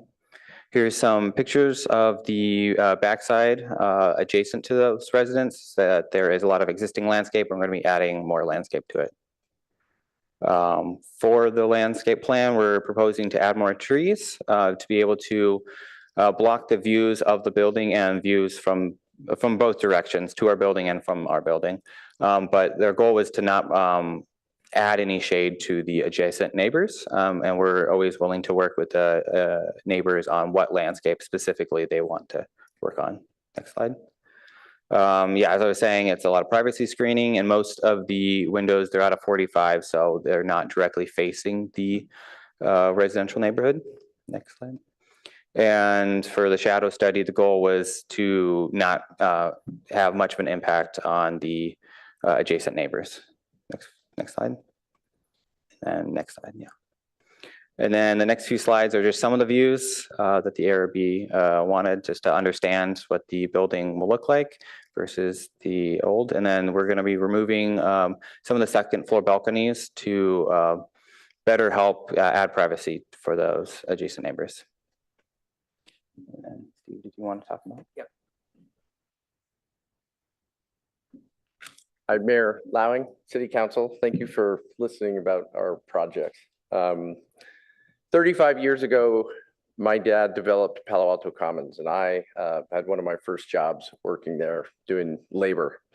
Now today, he was 55 then, today I'm 55. He's 90 as of a month ago. We're here this evening for you to get your approval of the addition of 16 additional senior housing units at Palo Alto Commons. You will probably never be asked to consider another residential project, multifamily residential project with fewer impacts. There are impacts, and I don't want to repeat what Emily said. She did a great presentation. She showed the buildings. We've worked with the city, with the neighbors. We've reduced the size of the project. We've lowered the heights. We've talked a lot about the setback and the daylight plane. I believe that's been established. It'll probably be talked about more tonight, but I believe for the Planning Commission, ARB, city attorney, our land use attorney, both PCs have established what it is. It's not in question. What is the big impact that we've been talking about, probably 90% of the time for the last year, is parking and traffic. And again, these will be 16 units of residents that will not drive. WellQuest, the operator, estimates they will add 1 to 2 employees, and there will be visitors periodically throughout the day, throughout the week. What we have learned in this process is that while these units will not add many cars, we have been underutilizing our parking for 35 years. It wasn't a policy, it just happened. And as far as I know, we hadn't heard about it from the neighbors until just this past year. But it was, I can't explain it, but the garages have gates. They're secure. They need to be secure. There's elevators that go up into the building. But those gates were always essentially, very few people had access to the garages. And we mismanaged that for 35 years. And we can do better. And we have been doing better. With the help of Hexagon, we have created a TDM plan. We have come up with many policies where the employees, all the employees have access to the garage. The visitors have access to the garage. They are using the garage as of the last several months. We are doing our best. We obviously cannot guarantee that no one visiting Palo Alto Commons will ever park off of the property. That will happen, but we can't guarantee that any more than any other business can guarantee that. It's not a reasonable request, but we are doing our best. With the approval of the project, not only will these parking problems continue to get better, but you will get 16 units of assisted living that are very, very needed today and into the immediate future. In the next 30 years, I don't know if you have that slide handy. Next slide. Okay, well, that's both of them, but that's fine. The bottom line shows Santa Clara County over the next 30 years, and the population essentially is unchanged.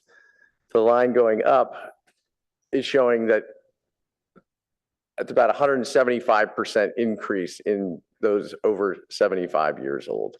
There is a massive, the silver tsunami, they call it. It's coming, it's here, and these units are going to be needed. Thank you.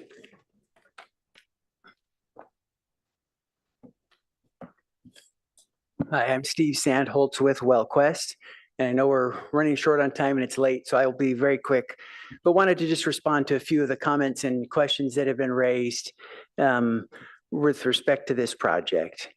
There was a comment that we need to serve the residents of Palo Alto, and we are.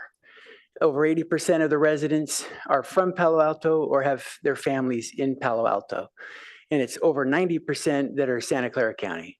So this project is serving the local needs of seniors. Comment that we had not been doing reporting that was mandated in the original approvals from 1986. I think that's right. And I don't think we've known who to report to, and we're probably unaware. Some of us haven't been involved with the project since 1986. We are happy to report if we're given the direction on whom to report to. With respect to the parking, we've talked about what we've done to address those measures, but just wanted to highlight a couple of things. We have hired a valet who's there 8 hours a day at a cost of about $85,000 a year.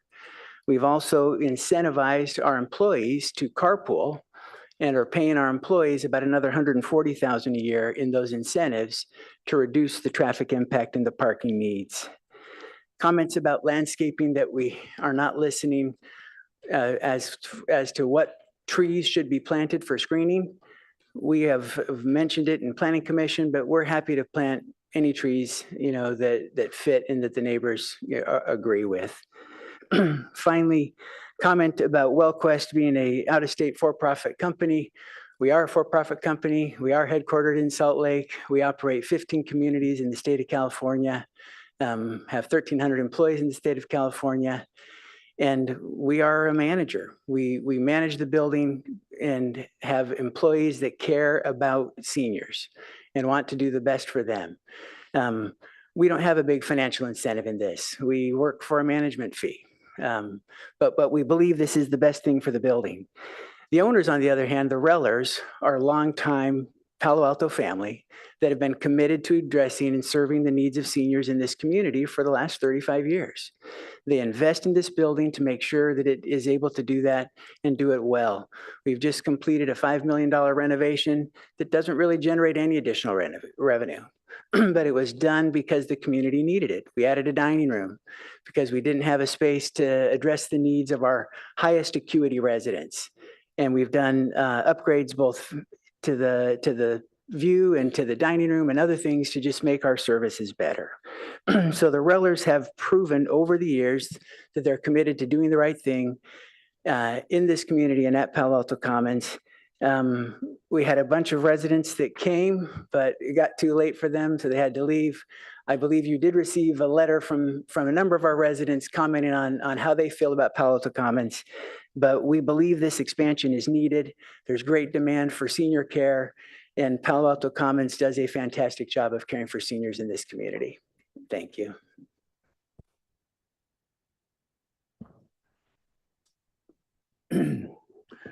Okay, we're going to go to public comment first because there's a lot of public comment. There are 2 groups, I believe that's correct, and another 25 speakers or so.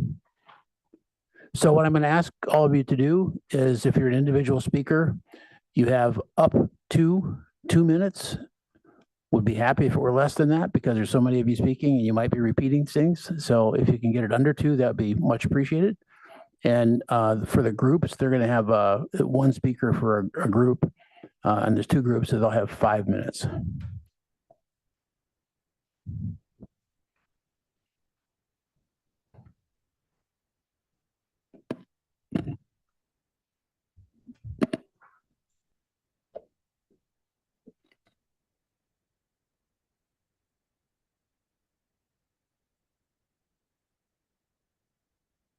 Our first speaker is Kevin G.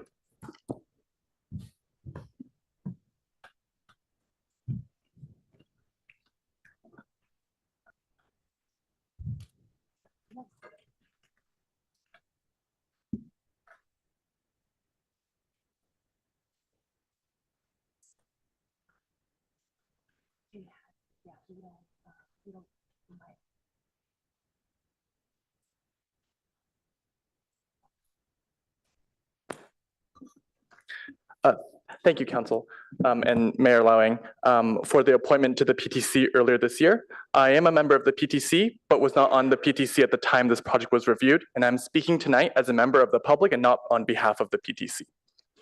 Next slide, next slide.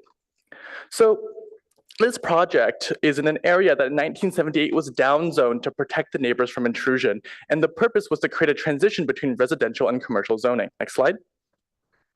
The developers at the time had said that they want to build a project that has comparable density and mass. Next slide. And as you note in this ARB meeting from 1987, they were really worried about third floor impact and concerned about visitor parking. Shocking, similar arguments that we're making today. And as you can see, the purpose of the discussion was that we eliminated 3-story buildings to have a 1, 2, 3 step up. Sound familiar? That's the design it is today. Next slide. As previously mentioned, they have continued to not follow their ordinance from the original compromise from the PC back in 1987. I won't go through this, but some of the requirements that we've been asking as members of the public is to provide the information on the number of residents and employees who use parking spaces. Next slide. And as stated in the staff report, the Commons have additionally agreed to provide access to polluted residents as a priority, but didn't, as stated in the staff report. Next slide. Next slide, please. We'll go over the daylight plane since we haven't gotten enough of that. As the municipal code states, for a commercial building that doesn't qualify for RENA housing, this should be a 3/6 daylight plane. This is the daylight plane design for when it came to council the first time. At the time, council members Burt, Stone, Vinker, Lowing were worried about impacts on the Wilkie neighbors. And even with the 3/6 daylight plane at the time. In addition, council members Burt, Stone, Lithcott, Hames, Vinker, and Lowing asked to look for additional building on the front side of the building. That has not been part of the plans. Next slide. Next slide. This is a diagram of what it looks like, the difference between a 3/6 and a 45-degree angle. You can clearly see, especially on the right side, the design creates a sheer vertical wall, which goes against the design incompatibility code sections. The architectural drawings confirm this, a large imposing wall of building, exactly the kind of outcome that the neighbors feared back in 1987. Next slide. These are just some of the pictures in real life. Next slide, next slide, next slide, next slide, next. Yeah, so the purpose is to build a building that is comparable. And why are we doing the 10-foot 45-degree daylight plane? Well, it's because it was closest to what was code back then. Next slide. Given today, given the commercial facility, it should be at a 10-foot 3/6 angle. Next slide. I would emphasize that we should not continue to use the outdated 10-foot 45-degree daylight plane because that's not what the current zoning code says. The current standard is the 3/6 angle. Relying on old rules to evaluate new developments is like pretending that the past still governs the present. If that were the case, I could light a cigarette on a plane, something that wasn't banned until 1989. Well, we all know how that would go. I'd be thrown off by the FAA. My concern is that applying this kind of grandfathering to new projects, we risk setting a precedent that undermines current standards and future decision-making. Next slide. We recommend that we only continue with the 7 additional units as proposed by the PTC. Next slide. Next slide. We were never concerned about parking for those living at Paulta Commons. It was always about the visitors. Next slide. There's been a lot. Next slide.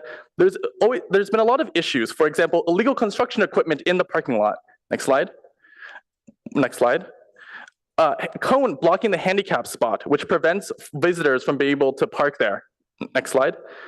The Palo Alto Commons van parking in the fire lane. Next slide. We've seen visitors who only park in the Palo Alto Commons section of El Camino Way where it's actually illegal to park here. These tend to be visitors and staff. This is a safe route to school and it's very dangerous for bikers here. Next slide. This is the bus that we actually see what they claim that they have enough parking on site, but we see it on Wilkie. Next slide. Next slide. Many, many instances of this in December that we presented to the PTC. Next slide. But even after we had talked about these issues at the PTC, the bus continues to park on Wilkie. Next slide. Also, the Palo Alto Commons visitors take up many of the spaces in the visitor parking. Next slide. And we see continuously that the staff parks here. Next slide. And based on the parking guidelines themselves, even the private caretakers can only park on nearby public parking. With the removal of parking on El Camino Real, this will continue to have an even bigger problem, as it's stated that they should be parking there per the parking guidelines. Next slide. Next slide. Next slide. We see that there's often no valet here. Next slide. Next slide. And these are the parking conditions. Next slide. Next slide. The current TDM only asks that we evaluate parking every 3 years, but we should do it more sooner. Your Thank time you. is up. Our next speaker is Ellen H.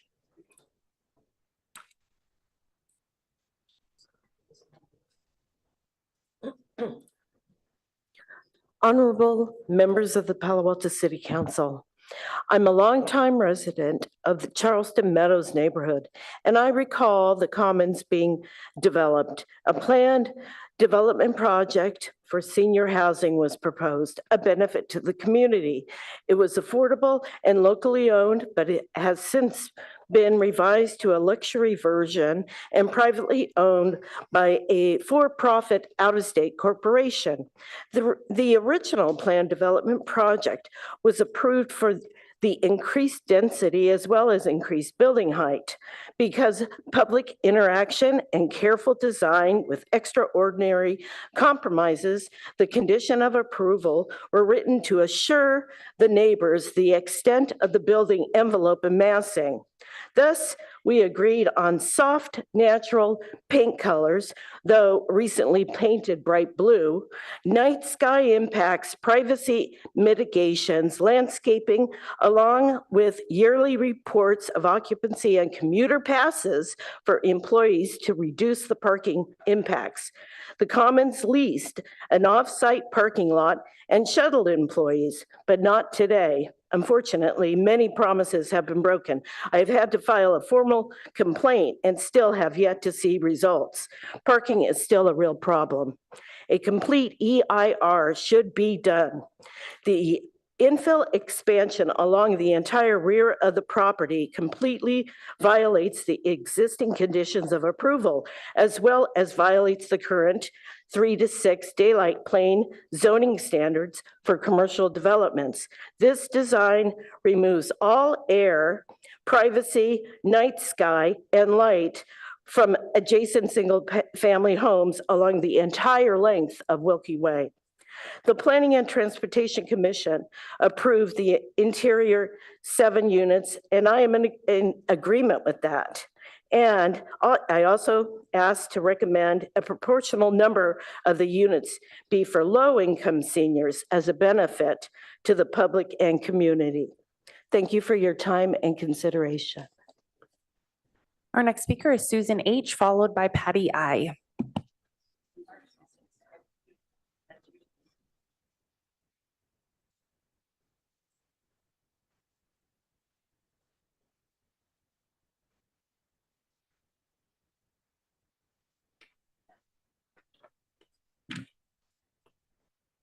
My name is Susan Hartzell, and I live at Channing House, 850 Webster Street. I have great admiration for the Commons. Bill and Steve Reller have created a beautiful and supportive place for people who need special assistance in their declining years. I know because my mother, Elizabeth Baker, spent her last 3 years in the late 1990s. First in a comfortable apartment, and then as dementia overtook her in the memory care unit. We were so grateful for that opportunity for her. I admire the Rellers for recognizing the growing need for such facilities and for proposing a thoughtful addition to this admirable institution. I do urge you to support this project. Thank you. Our next speaker is Patty I, followed by Susan K.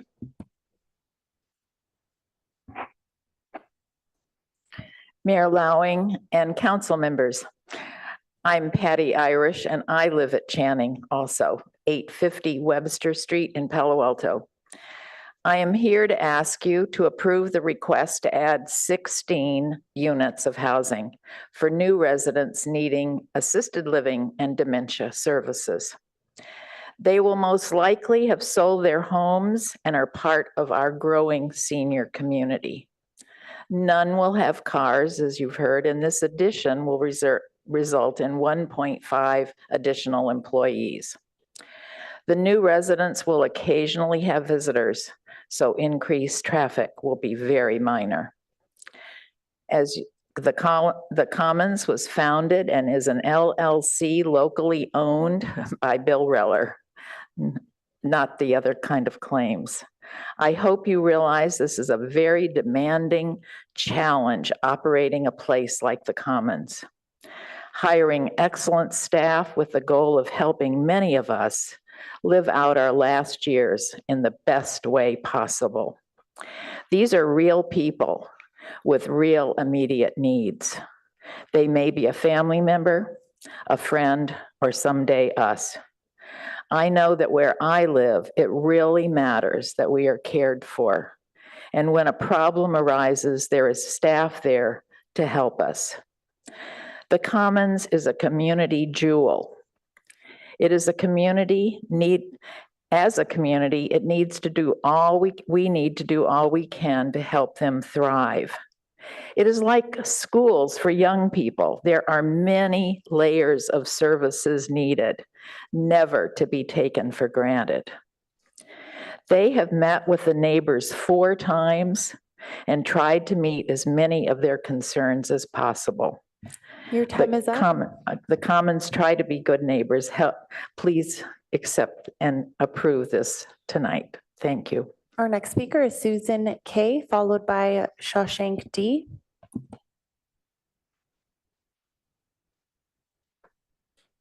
Hi, good evening. I'm Susan Kemp. I live in Ventura. I urge the City Council to deny Palo Alto Commons' current application as it is an assault on the neighbors on Wilkie Way whose properties adjoin the rear of the complex. They already got a variance in the 80s and now they want another variance to cram more height into the neighbor's daylight plane, destroying residents' privacy and quality of life, not to mention property values. The facility has insufficient parking and tells staff, caregivers, and visitors to park on Wilkie Way and neighboring streets and even uses some of their existing car park for storage. Palo Alto Commons hasn't shown itself to be a good neighbor. I don't trust them to be one in the future. Thank you. Our next speaker is Shawshank D, followed by Hay M. Mayor Lowing, honorable council members, thank you for the opportunity. I am Shashank Divekar, a 20-year resident of 4054 Wilkie Way. Like my neighbors, I support my neighbors' concerns about Palo Alto Commons expansion, like privacy concerns, traffic problems, and so on. Today, I speak from the heart about our homes, the culmination of our life's work and dreams. This expansion threatens to drastically devalue Wilkie Way properties. My wife and I have poured everything into this house where our children grew up. It's not just a shelter. It's our single largest asset, the financial security we've sacrificed for decades to build. To see it diminished would be to watch our children's inheritance slip away through no fault of our own. The collective loss we face as neighbors reaches millions. Our neighbor has already sold and left, anticipating these changes. With each departure, our community weakens. We support senior housing, but believe there are better solutions. Palo Alto Commons, a for-profit Utah-based company, could build 7 internal units or develop on the front side without devastating our properties. Their profit shouldn't come at the cost of our life savings. I ask you to find a balance between Palo Alto Commons profits and respecting neighbors' rights and assets. Please protect not just our family values, but the legacy we've built for our children and this community. Thank you. Our next speaker is Hay M, followed by Joanne S.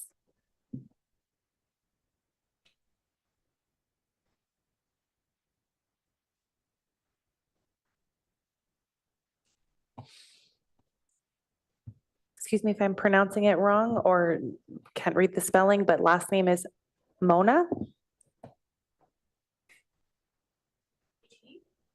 Yeah. Sorry, I wasn't expecting of me. Dear council member, thank you. My name is Mona. I live in 4040 Wilkie Way and been there for like last 20 years. So I'm here and try to express my strong opposition for Palo Alto Commons expansion, especially against the Wilkie Way residents. I hear the Palo Alto Commons that were saying that right now the big issue is parking and other trees and impact. They never ever mentioned Palo Alto Wilkie Way residents. Where are the people live there? Where will be the impact for whatever decades to come, where our life matters. We do support senior housings because I'm become a senior in very few years. But that's not only should be a request on the burden of Palo Alto residents. That is utterly unfair. Palo Alto Commons there are for-profit organization. They have more resources and they could build in the front of a tour to El Camino Way, which is also doing the pre-screening process. The city council explicitly requests them to do that to minimize the impact on Palo Alto, on the Wilkie Way residents. In addition, and also the current proposal has violated City of Daylight plan, which is required 3.6 against every 10-foot distance. So those cannot be a grandfather in for the existing 145-degree angle. The new law should be followed. Also, currently, Palo Alto Commons is not making any change based on the PTC recommendations. They are actually only recommend 7 units for the internal and completely remove the 9 units facing the El Camino Way. And the promise actually Commons made in 35 years ago during the initial plan was not, it's the steps design, but right now they completely backfill the whole steps. They disregard their promise. Your time is up. Our next speaker is Joanne S., followed by Yan Feng W.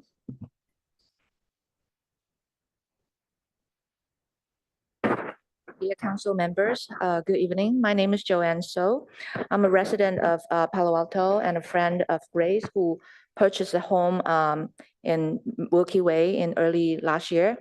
When she shared what she's facing right now, and it's very frustrating, I cannot help myself but, come here and stand by her and support her and her neighbors. When she bought the home, she believed that the promise was made between the neighbors and the commons back in the 1978.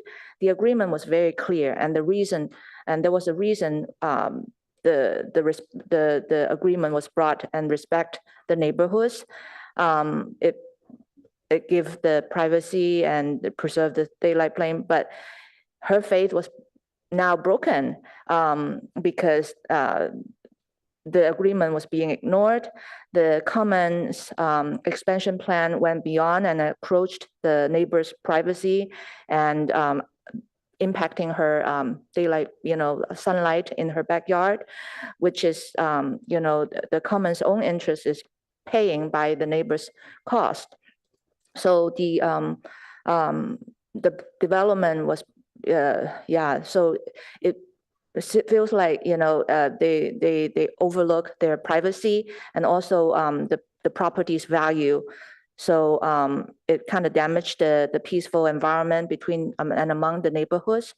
So this is not a shared interest and progress. It is plain just a private gain at the neighbor's cost. So I respectfully ask you to stand with the residents and reject the proposal. Thank you. Our next speaker is Yan Feng W.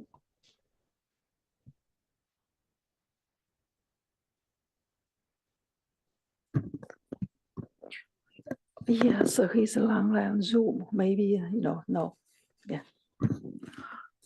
My name is Yan Feng Wang. I live in 4060 Wilkie Way. First, I will respect all the grandpa, you today come here. We need to have you speak in the mic. really thank you. We can't hear what you're saying on the dais. Yeah, you see the first, the designer gives a picture very beautiful, but the Kevin G shows the video, the picture is exactly, that's the truth. The parking, the sunlight, the evening, the light, even the visit, even the health care. Anyway, in the past 40 years, that's additional design, but the common not follow the policy. They didn't give any report. They also not organize, manage their business. That's really a commercial business. But in PTC meeting, they said that's a residential. I think if that a residential, they can build over 80%, building. How about the other residential plan? Why only, 45%? Anyway, I trust, I believe American law and American government policy. That's why today I have a chance, I have an opportunity stand here to speak out my opinion. That's also the reason, right now I trust. Your time is up. Yeah, comment the owner. or Your time is up. Okay, thank you. Our next speaker is Michael. Go ahead. Our next speaker is Michael J. Yeah, I would just encourage you to do less than 2 minutes if you can. We still have 25 speakers to get through. Our next speaker is Michael J, followed by Jenny C. Good evening, Mayor Lauren and the council member. My name is Michael, living in Palo Alto, work away for 20 years. I come here to strongly oppose the expansion of the Palo Alto Common. Common once promised to not expanding, now they break their promise and violating city rules. The projects go against the city daylight plan requirement, would block sunlight into our homes, yard, and the natural light matters to us for health, energy use, and the quality of life. The new upper floor would also look directly into our yard and windows, take away the privacy and the value of our home. Parking is already a problem on Wilkie. I often see Palo Alto Common staff use street parking, and our neighborhood cannot absorb more cars. The issue is not just about comfort, it's hurt property of value and livability and the community. So I please reject the expansion of the requirement for the major change on the Palo Alto Common, and also you at least make a necessary change for accommodate our life as well. Our next speaker is Jenny C, followed by Huibin T.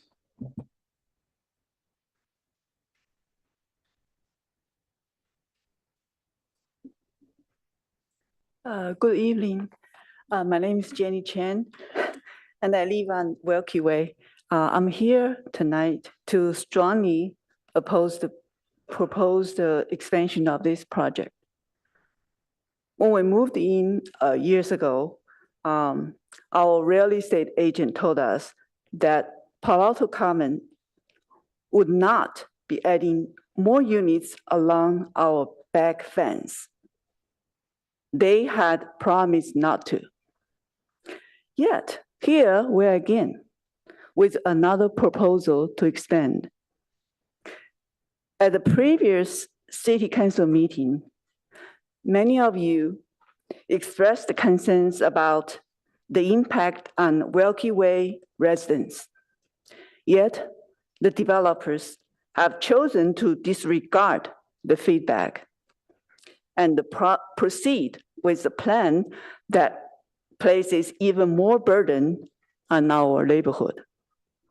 I also want to echo the concerns my neighbors have raised about the daylight playing, privacy, and parking. They are real issues that will affect our quality of life. Thank you. Our next speaker is Huibin T, followed by Megan C.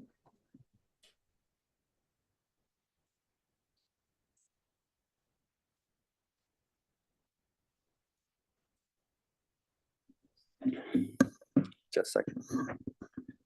Hi, dear panel, council members, Mayor Stone and Mayor Ed and Mr. Liu. And thanks you guys for visiting my backyard before. So I came here to ask you seriously review the noise and pollution generated by this company in my backyard. They installed 10 openings, exhaust openings, 9 feet away from my backyard. Okay, generate years, noise and pollution. So after numerous complaints, they finally reroute the pipe, but the noise remains. I can show you later on. So I request the city to follow up, to investigate if this violates the city code and against the California laws. Because this waste is chlorine-rich waste gas. All right. And also I take this opportunity to explain to the senior residents, this is not against them. Okay, I was soon be joining them too. So in fact, they should ask if this company can follow the rule not to build up their own profit on other people's suffering. If you think suffering is overstated, please visit my backyard and feel it by yourself. Okay, so and also will be happy to invite those management people to visit my backyard as well. So here I can show you, even they did the rerouting, the noise is still like this, constantly in my backyard. I complain immediately when they install it. They kind of say, that's what all they can do. Really, that's all you can do? Is that acceptable? I would say no. All right. So this is Your time is up. All right, thank you. Our next speaker is Megan C, followed by James P.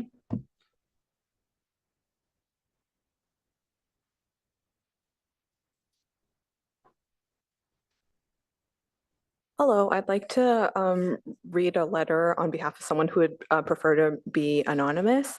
I often visit a patient at Palo Alto Commons. I'm submitting this anonymously because the patient is concerned that this letter could affect how they're treated by staff at the facility. Only once can I ever remember finding a place to park in the visitor lot for Palo Alto Commons.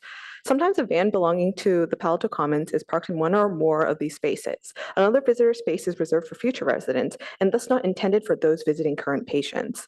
Construction materials or other obstructions sometimes occupy other spaces. And then there are always cars I presume belong to other visitors in what few spaces remain. Not finding a spot in the visitor lot, I then have to exit back onto El Camino Way. There are never any free places to park anywhere along El Camino Way because you can't park in many stretches and the rest are already filled with cars, probably belonging to customers of Goodwill. The same is true for West Meadow, so I end up parking on Wilkie Way. I heard that neighbors on Wilkie are protesting being used as the effective extension parking lot for Palo Alto Commons, and I'm sorry that I contribute to their problem. I reach out to them and I'm grateful that they will submit this letter. Please note that there are no handicap parking spaces in Palo Alto Commons visitor lot, and this adds to a further problem. When I brought with me a visitor who is mobilely impaired, I had to drop that person off, park on Wilkie, and then literally run back to attend to them. There are a couple signs in the Palo Alto Commons visitor lot indicating one can call for parking assistance. However, to place a call safely requires me to first park somewhere. Since there's no place to park in the visitor lot, this means I have to first park on Wilkie. Once I have done that, there's no point in calling, so the signs don't help. I'm sure the staff at Palo Alto Commons want their patients to receive visitors, but by having seriously inadequate visitor parking and no handicap spots, they are making it much harder for me and others to visit. Fewer visits is detrimental to the health and well-being of those living at the facility. I urge the city to insist that Palo Alto Commons visitor parking be expanded to meet its present needs, and I no longer. Your time is up. Okay. Our next speaker is James P., followed by Nia P.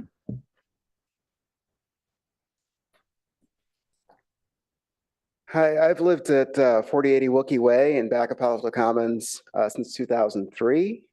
I am very supportive of services for seniors, and our neighborhood, I'd like to point out, has already absorbed significant impacts of the Avant project in the last 11 years, which has also increased housing for seniors. With regard to even further expansion, I have to express my opposition to the proposed expansion of Palo Alto Commons as proposed. I urge the council to vote against the expansion project in its current form.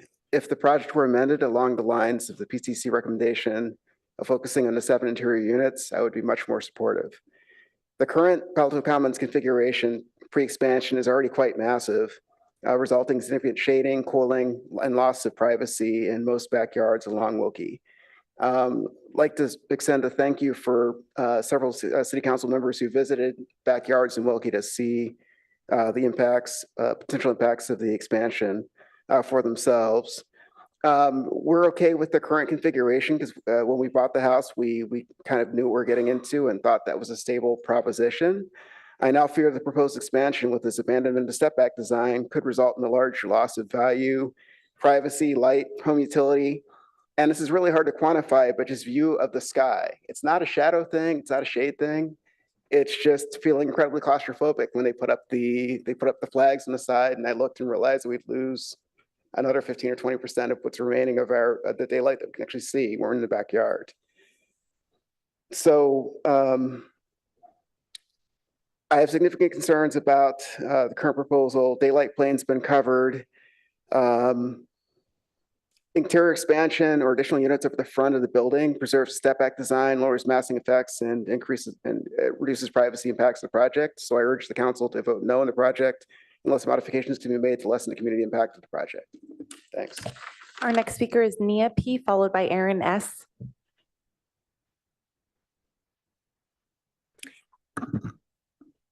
Hello, and thank you for the opportunity to speak today.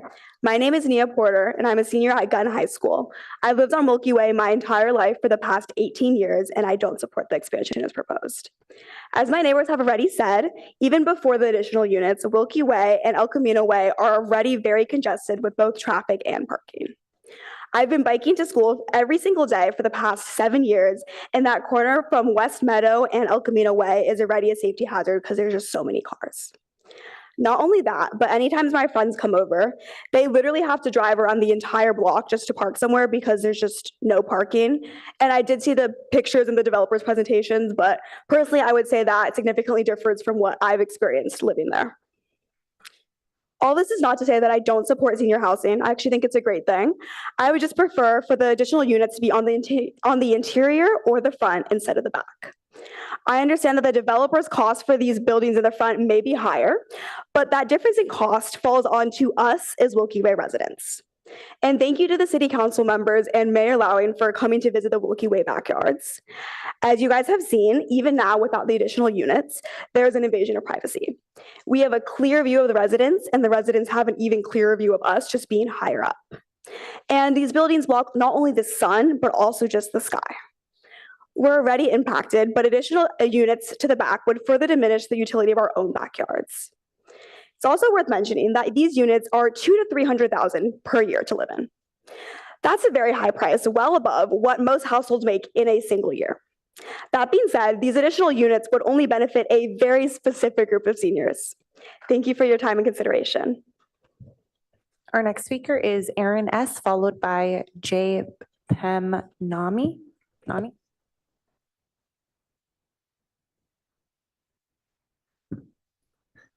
Dear Council, I'm here to share my perspective as a visitor. My grandma lived at Palo Alto Commons from 2016 to 2022, and I would frequently go to visit her for lunch. And every time I went to visit, I would go to the visitor parking at the front, and rarely would I find a spot there. And I would end up looking for parking either on El Camino Way and generally not find it and have to go to Wilkie. So this is a real problem that visitors experience.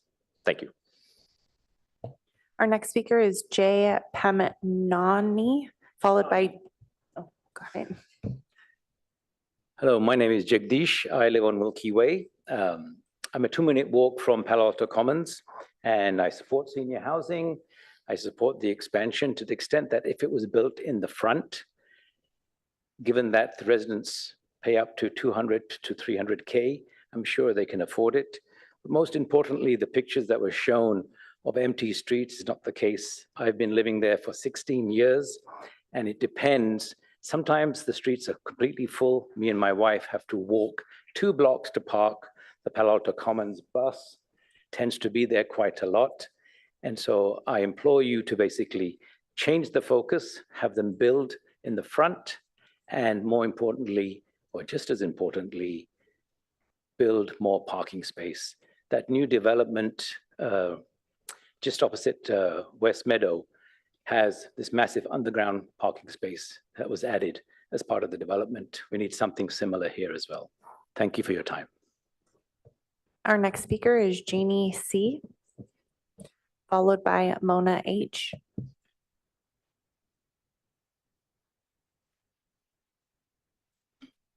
Hi, my name is Jenny Chan, and I live on Wilkie Way.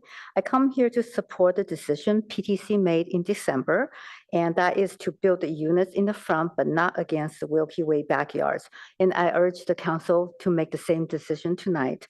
The current tier structure was a result of a compromise made 38 years ago between the commons and the residents. Although the tier structure caused some loss of sunlight and privacy, but for those residents, the residents agreed because the common had committed to this design. The same residents could not have imagined 38 years later, the commons original developer's son can come and renege on that commitment and betray their trust. I don't think this is ethical, and I don't think this is acceptable. I don't even know if this is legal because that commitment was documented in the city's file. In addition, the commons have been in code violation for the past 38 years and would not have, this violation would not even have come out if it wasn't for this expansion project. And the parking issue has been out there for 38 years as well. If the commons can renege on their commitment made 38 years ago, how can we trust that they will continue with their parking and remediation program? I feel that if the commons is allowed to break the commitment and build against the Wilkie backyards, it sets a very poor example how corporations can be allowed to take advantages of individuals. And more shocking to me is that the fact that even written commitment cannot be trusted or enforced. The city should not allow profit to be prioritized over commitments, integrity, and the residents' quality of life. Thank you. Our next speaker is Mona H., followed by Janice I.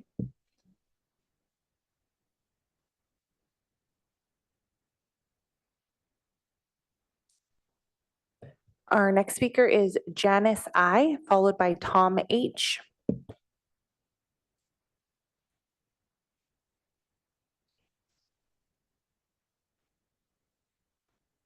Hello, City Council members. My name is Janice, and I'm a longtime resident of Palo Alto, and I live in an adjacent neighborhood.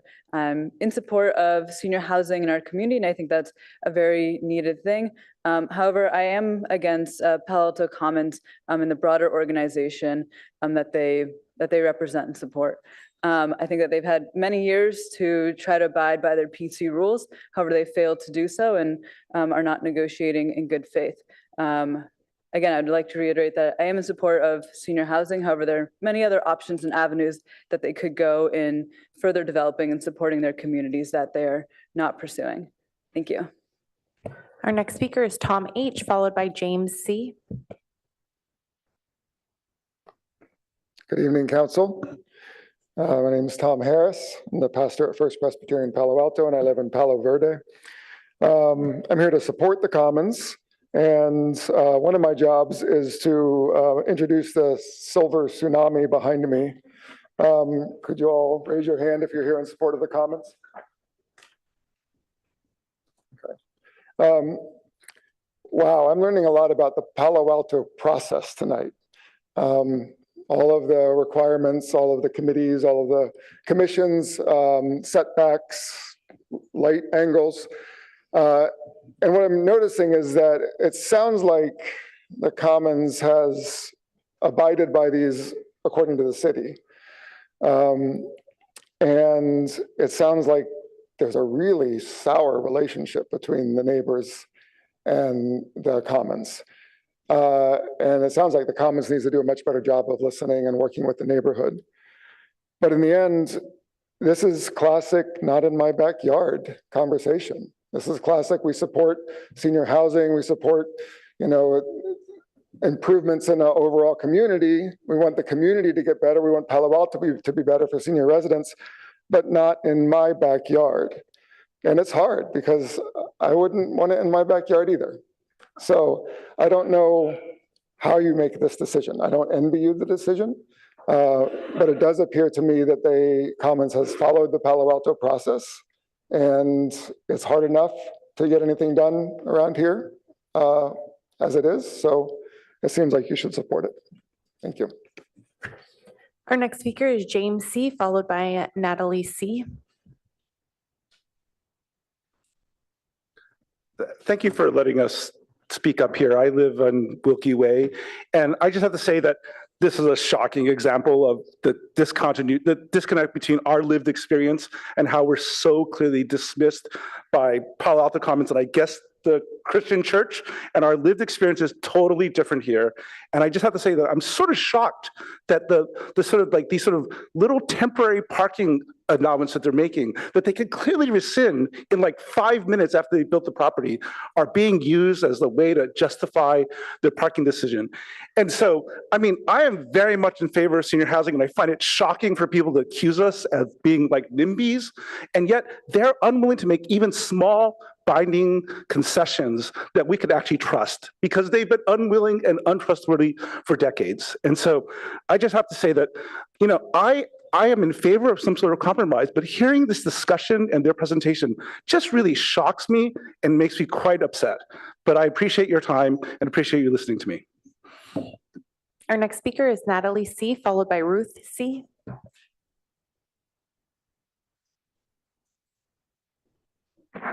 Thank you very much, council members, for listening to us tonight. I am a long-time resident of Wilkie Way, and I do support senior housing. I find it somewhat disingenuous.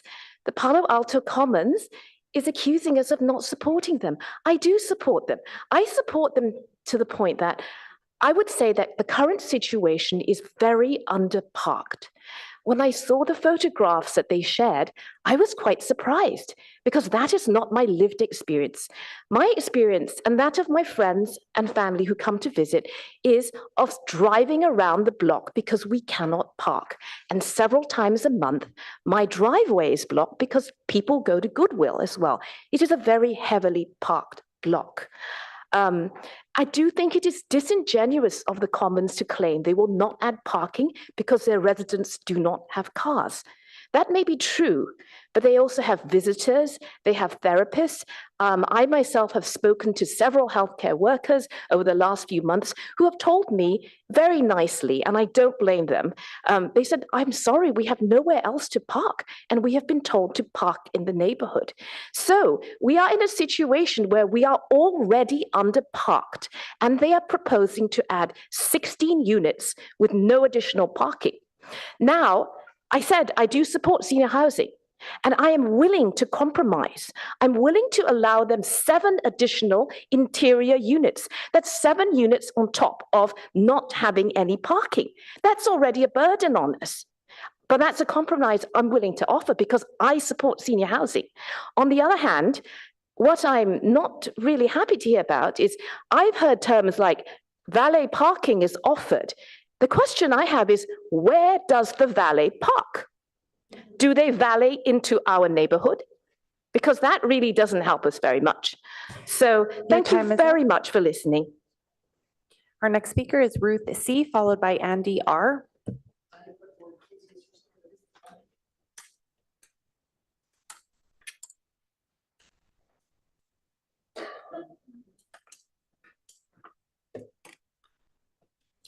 Good evening. I am Ruth Carlton, a longtime resident of Palo Alto and Stanford. In 2016, I went to the Commons every other Friday to visit my friend, dear friend, Ann Loftus. This increased to once a week, masked during the pandemic, to the time of Ann's death at age 101 last year. The Commons is a place of competency, compassion, care for its fortunate residents. Importantly, the Commons serves a great need in our community that is of an aging population with services that Commons so well provide. I am 95 years old. If and when I need the Commons, will there be a place for me? Our next speaker is Andy R., followed by Roger S.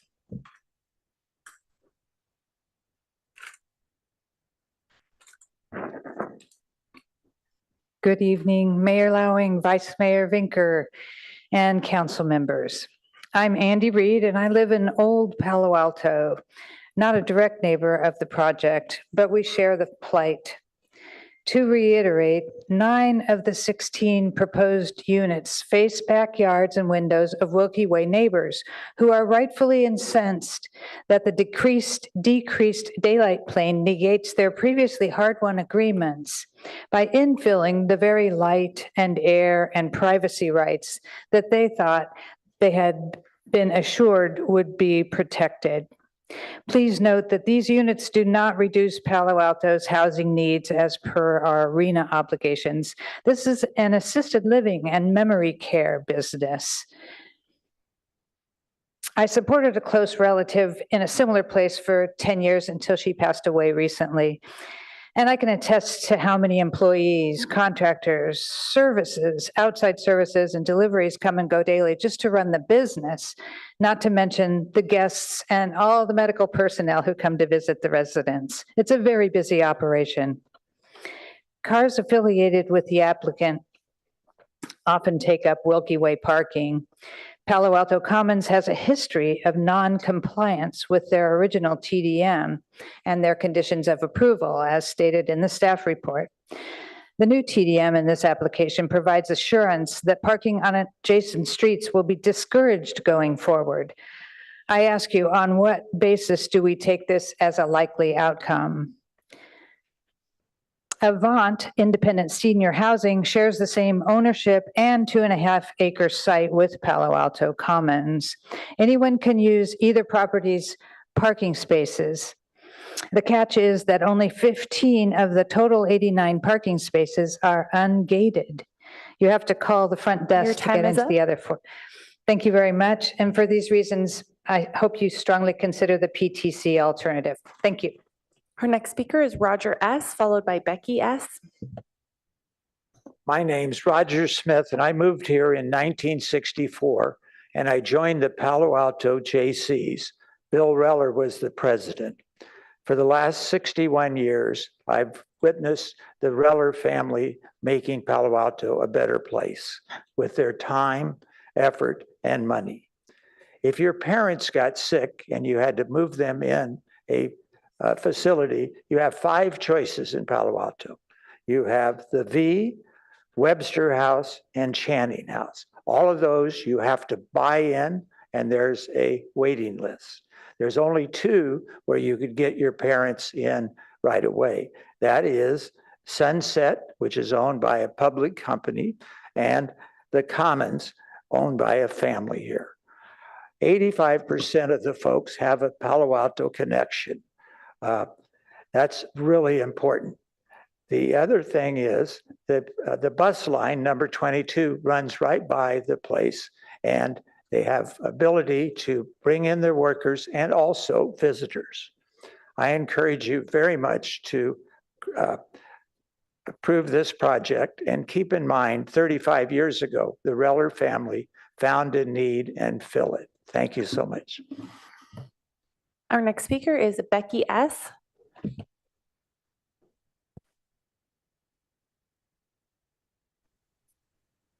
Okay, let me find my notes. Good evening. Let me just find my notes. Where are they? Here we go. Good evening, Mayor Lowing and council members. I'm sorry I can't be there in person. My name is Becky Saunders. I have lived in Ventura since 2001. I am excited at how the Wilkie Way neighbors have pulled together and done the research into this proposal before you. They reached out and found partners across Ventura and in other neighborhoods to help them understand the issues, refine their approach.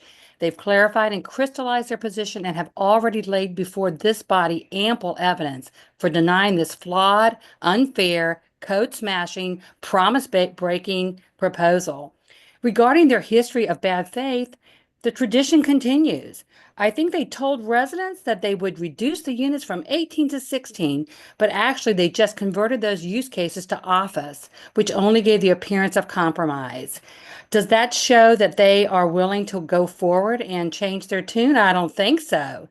That a for-profit company will house elders who have the purse to pay and thereby are providing much needed housing for elders and therefore should be allowed to proceed is false equivalency. Yes, housing for elders is good. Housing for anybody is good. Therefore, this housing is good?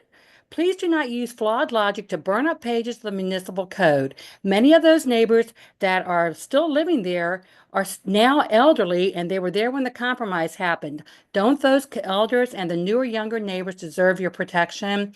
Finally, think of the chilling effect on an approval of this expansion into the neighborhood will have on the neighbors. Here we have working families with, taking time to understand municipal code in order to better serve the interests of their neighbors.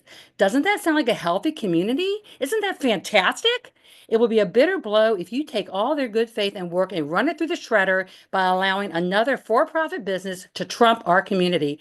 Thank you for denying this application for all the good reasons so soundly presented to you this evening. Our next speaker is Natasha T, followed by Penny B.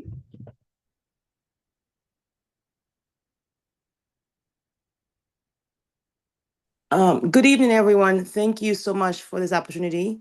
My name is Natasha Chluska. I live on Wilkie and West Meadow.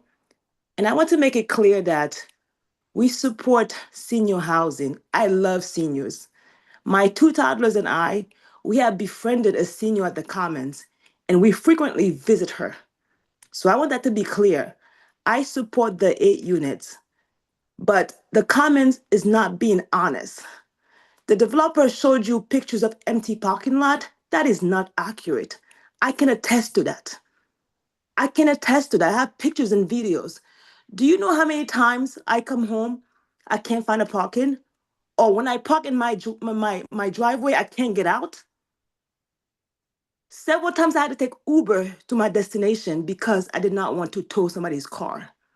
You have people from Goodwill, people from the Commons visiting, and where are they gonna park? The Commons cannot even manage the current parking situation, but they want to add 16 additional units. Think about that. And if you don't believe us, please come between the hours of 12 and 2 p.m. and drive around and see it for yourself. I feel bad for the high schoolers the middle schoolers who are driving to and from school. It's a hazard, folks. It's a big problem. And I encourage you guys to please do not support this 16 unit expansion. It's not safe. Again, like I said, I support seniors, but at what cost? Thank you. Our next speaker is Penny B, followed by Lily L.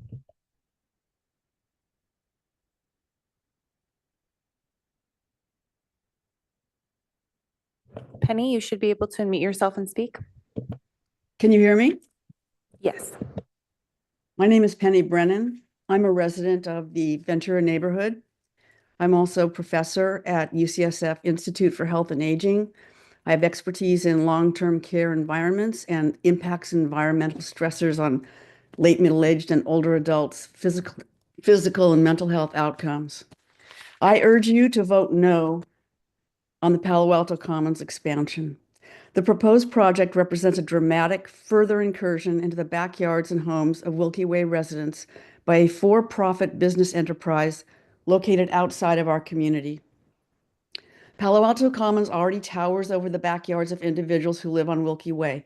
It blocks natural sunlight from the trees, gardens, and homes of Wilkie Way residents, intrudes on their privacy, and as a 24/7 business enterprise, is an ongoing source of noise and nighttime light pollution for them. The proposed Palo Alto Commons expansion will only exacerbate these conditions. The proposed expansion will worsen the current parking crisis on Wilkie Way. The crisis has been caused by operation of the Palo Alto Commons business. The cars of Palo Alto Commons residents, visitors, and employees routinely fill available parking spaces on Wilkie Way, leaving Wilkie Way residents no way to park in front of their own homes. Associated vehicle and foot traffic render the Wilkie Way homes an island amid the busy Palo Alto Commons business enterprise. Although Palo Alto Commons may claim to have done so, it has not made good faith efforts to effectively address the parking crisis on Wilkie Way. Predictably, the proposed Palo Alto Commons expansion will make the Wilkie Way parking crisis worse, and the Palo Alto Commons will do little or nothing to resolve it. Some claim that the Palo Alto Commons expansion is beneficial because it adds more housing for health-challenged elders in our community. I note that by virtue of its price point, which is in line with its webpage branding of, quote, luxury senior living in Your Palo time Alto. is up. Thank you. Our next speaker is Lily L, followed by Grayson A.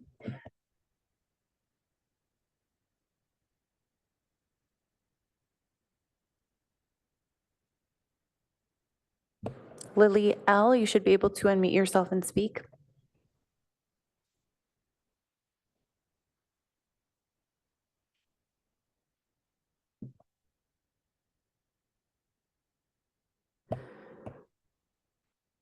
Moving to our next speaker, Grayson A, followed by Kai.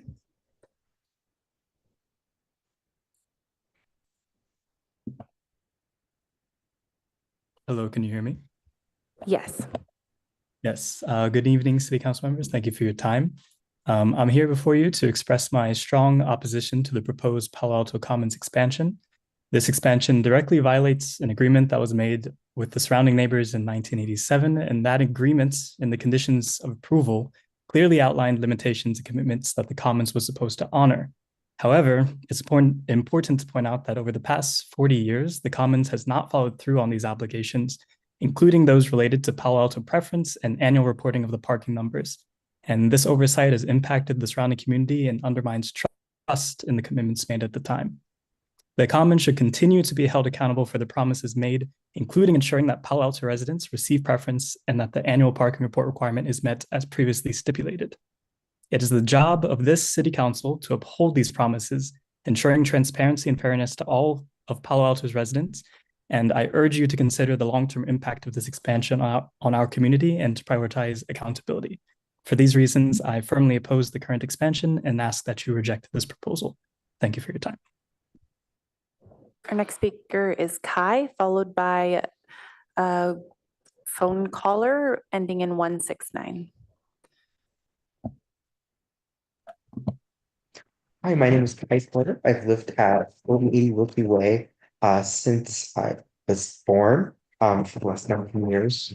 I would like to state, in just like my family members, that I believe that we should have more senior housing. So I do support the PTC suggestion of the 8 interior units while omitting the exterior units and 2 extra offices, because I do believe that it's very important.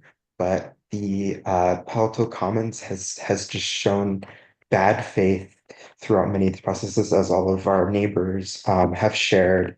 And I believe that the added burden has not really been adequately addressed with any of their statements. Every time we try to come and ask them and talk to them about our issues and what we would like, they would just kind of go, well, I don't know, we can't really do that because that costs too much money. And considering all the prices of the units in addition, it really seems like that extra 7 units would still be worthwhile for them. But that's just my opinion. Thank you. Our next speaker is caller with phone ending in 169.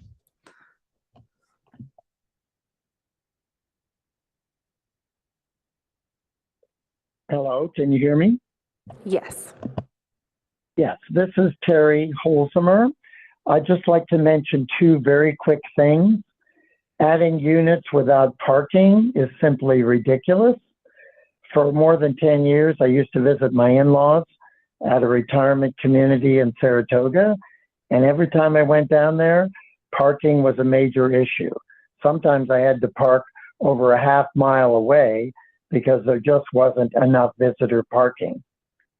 Second thing I'll mention really quickly is that even though the council was presented with an option for this plan, a choice, they weren't presented with additional options. And I mean, by that, I mean, instead of just having one thing to vote on, either yes or no, why aren't you given other choices like, yes, accepting the 7 units, but not the 16? Or, for example, making sure the trees, which the ARB said they had to work with the neighbors, which apparently they never did, having those trees put in. I mean, there are things that should have been added to this analysis that the council could have approved and moved forward on with the neighbor's approval. I don't think that occurred. And it's a shame that the council is not allowed to have more options. That's what I'm saying. Thank you. Our next speaker is Claire E., followed by Scott O.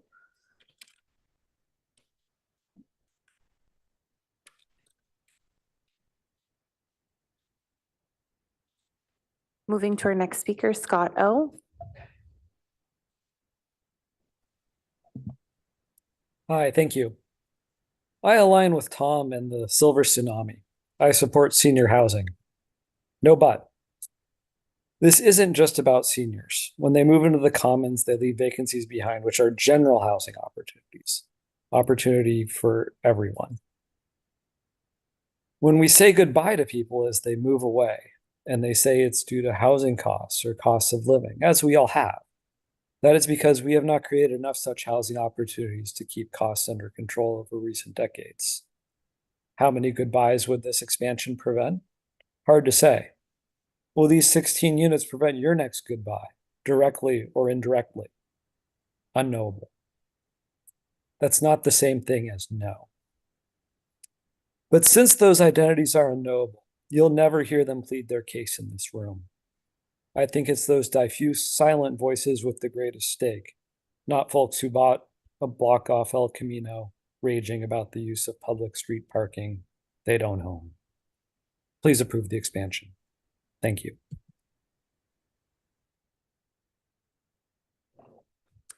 And our final speaker is Daniel P.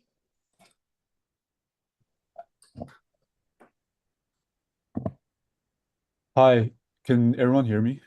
Yes. Cool. So, hi guys, my name is Daniel and I live on Wilkie Way. I want to speak up front. I oppose this expansion as it stands.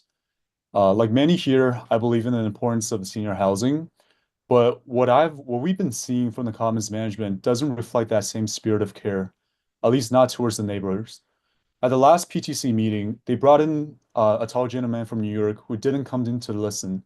And instead, he came to dismiss and belittle the concerns of people who have been living here for years. That's no way of collaboration, and I don't believe that's how we should do things in Palo Alto. So we're asking for a better process, one that respects privacy, light, voice the people directly impacted. And I hope you'll send this proposal back and ask the developers to actually work with us this time. Thank you for hearing us out, and thank you so much for all your services. That concludes public comment on agenda item 14. Okay, thanks very much sincerely to all the people who have commented online and in chambers on this issue. It's 9.5 hours until the finance committee starts in the morning. So Mayor, I'm sorry. Yeah, Jonathan. For public hearing items like this, there is an opportunity for a 3-minute rebuttal from the applicant. Yeah.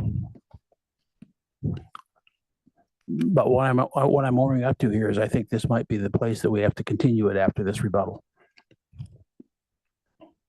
So if you'd like to respond, the applicant can speak for 3 minutes.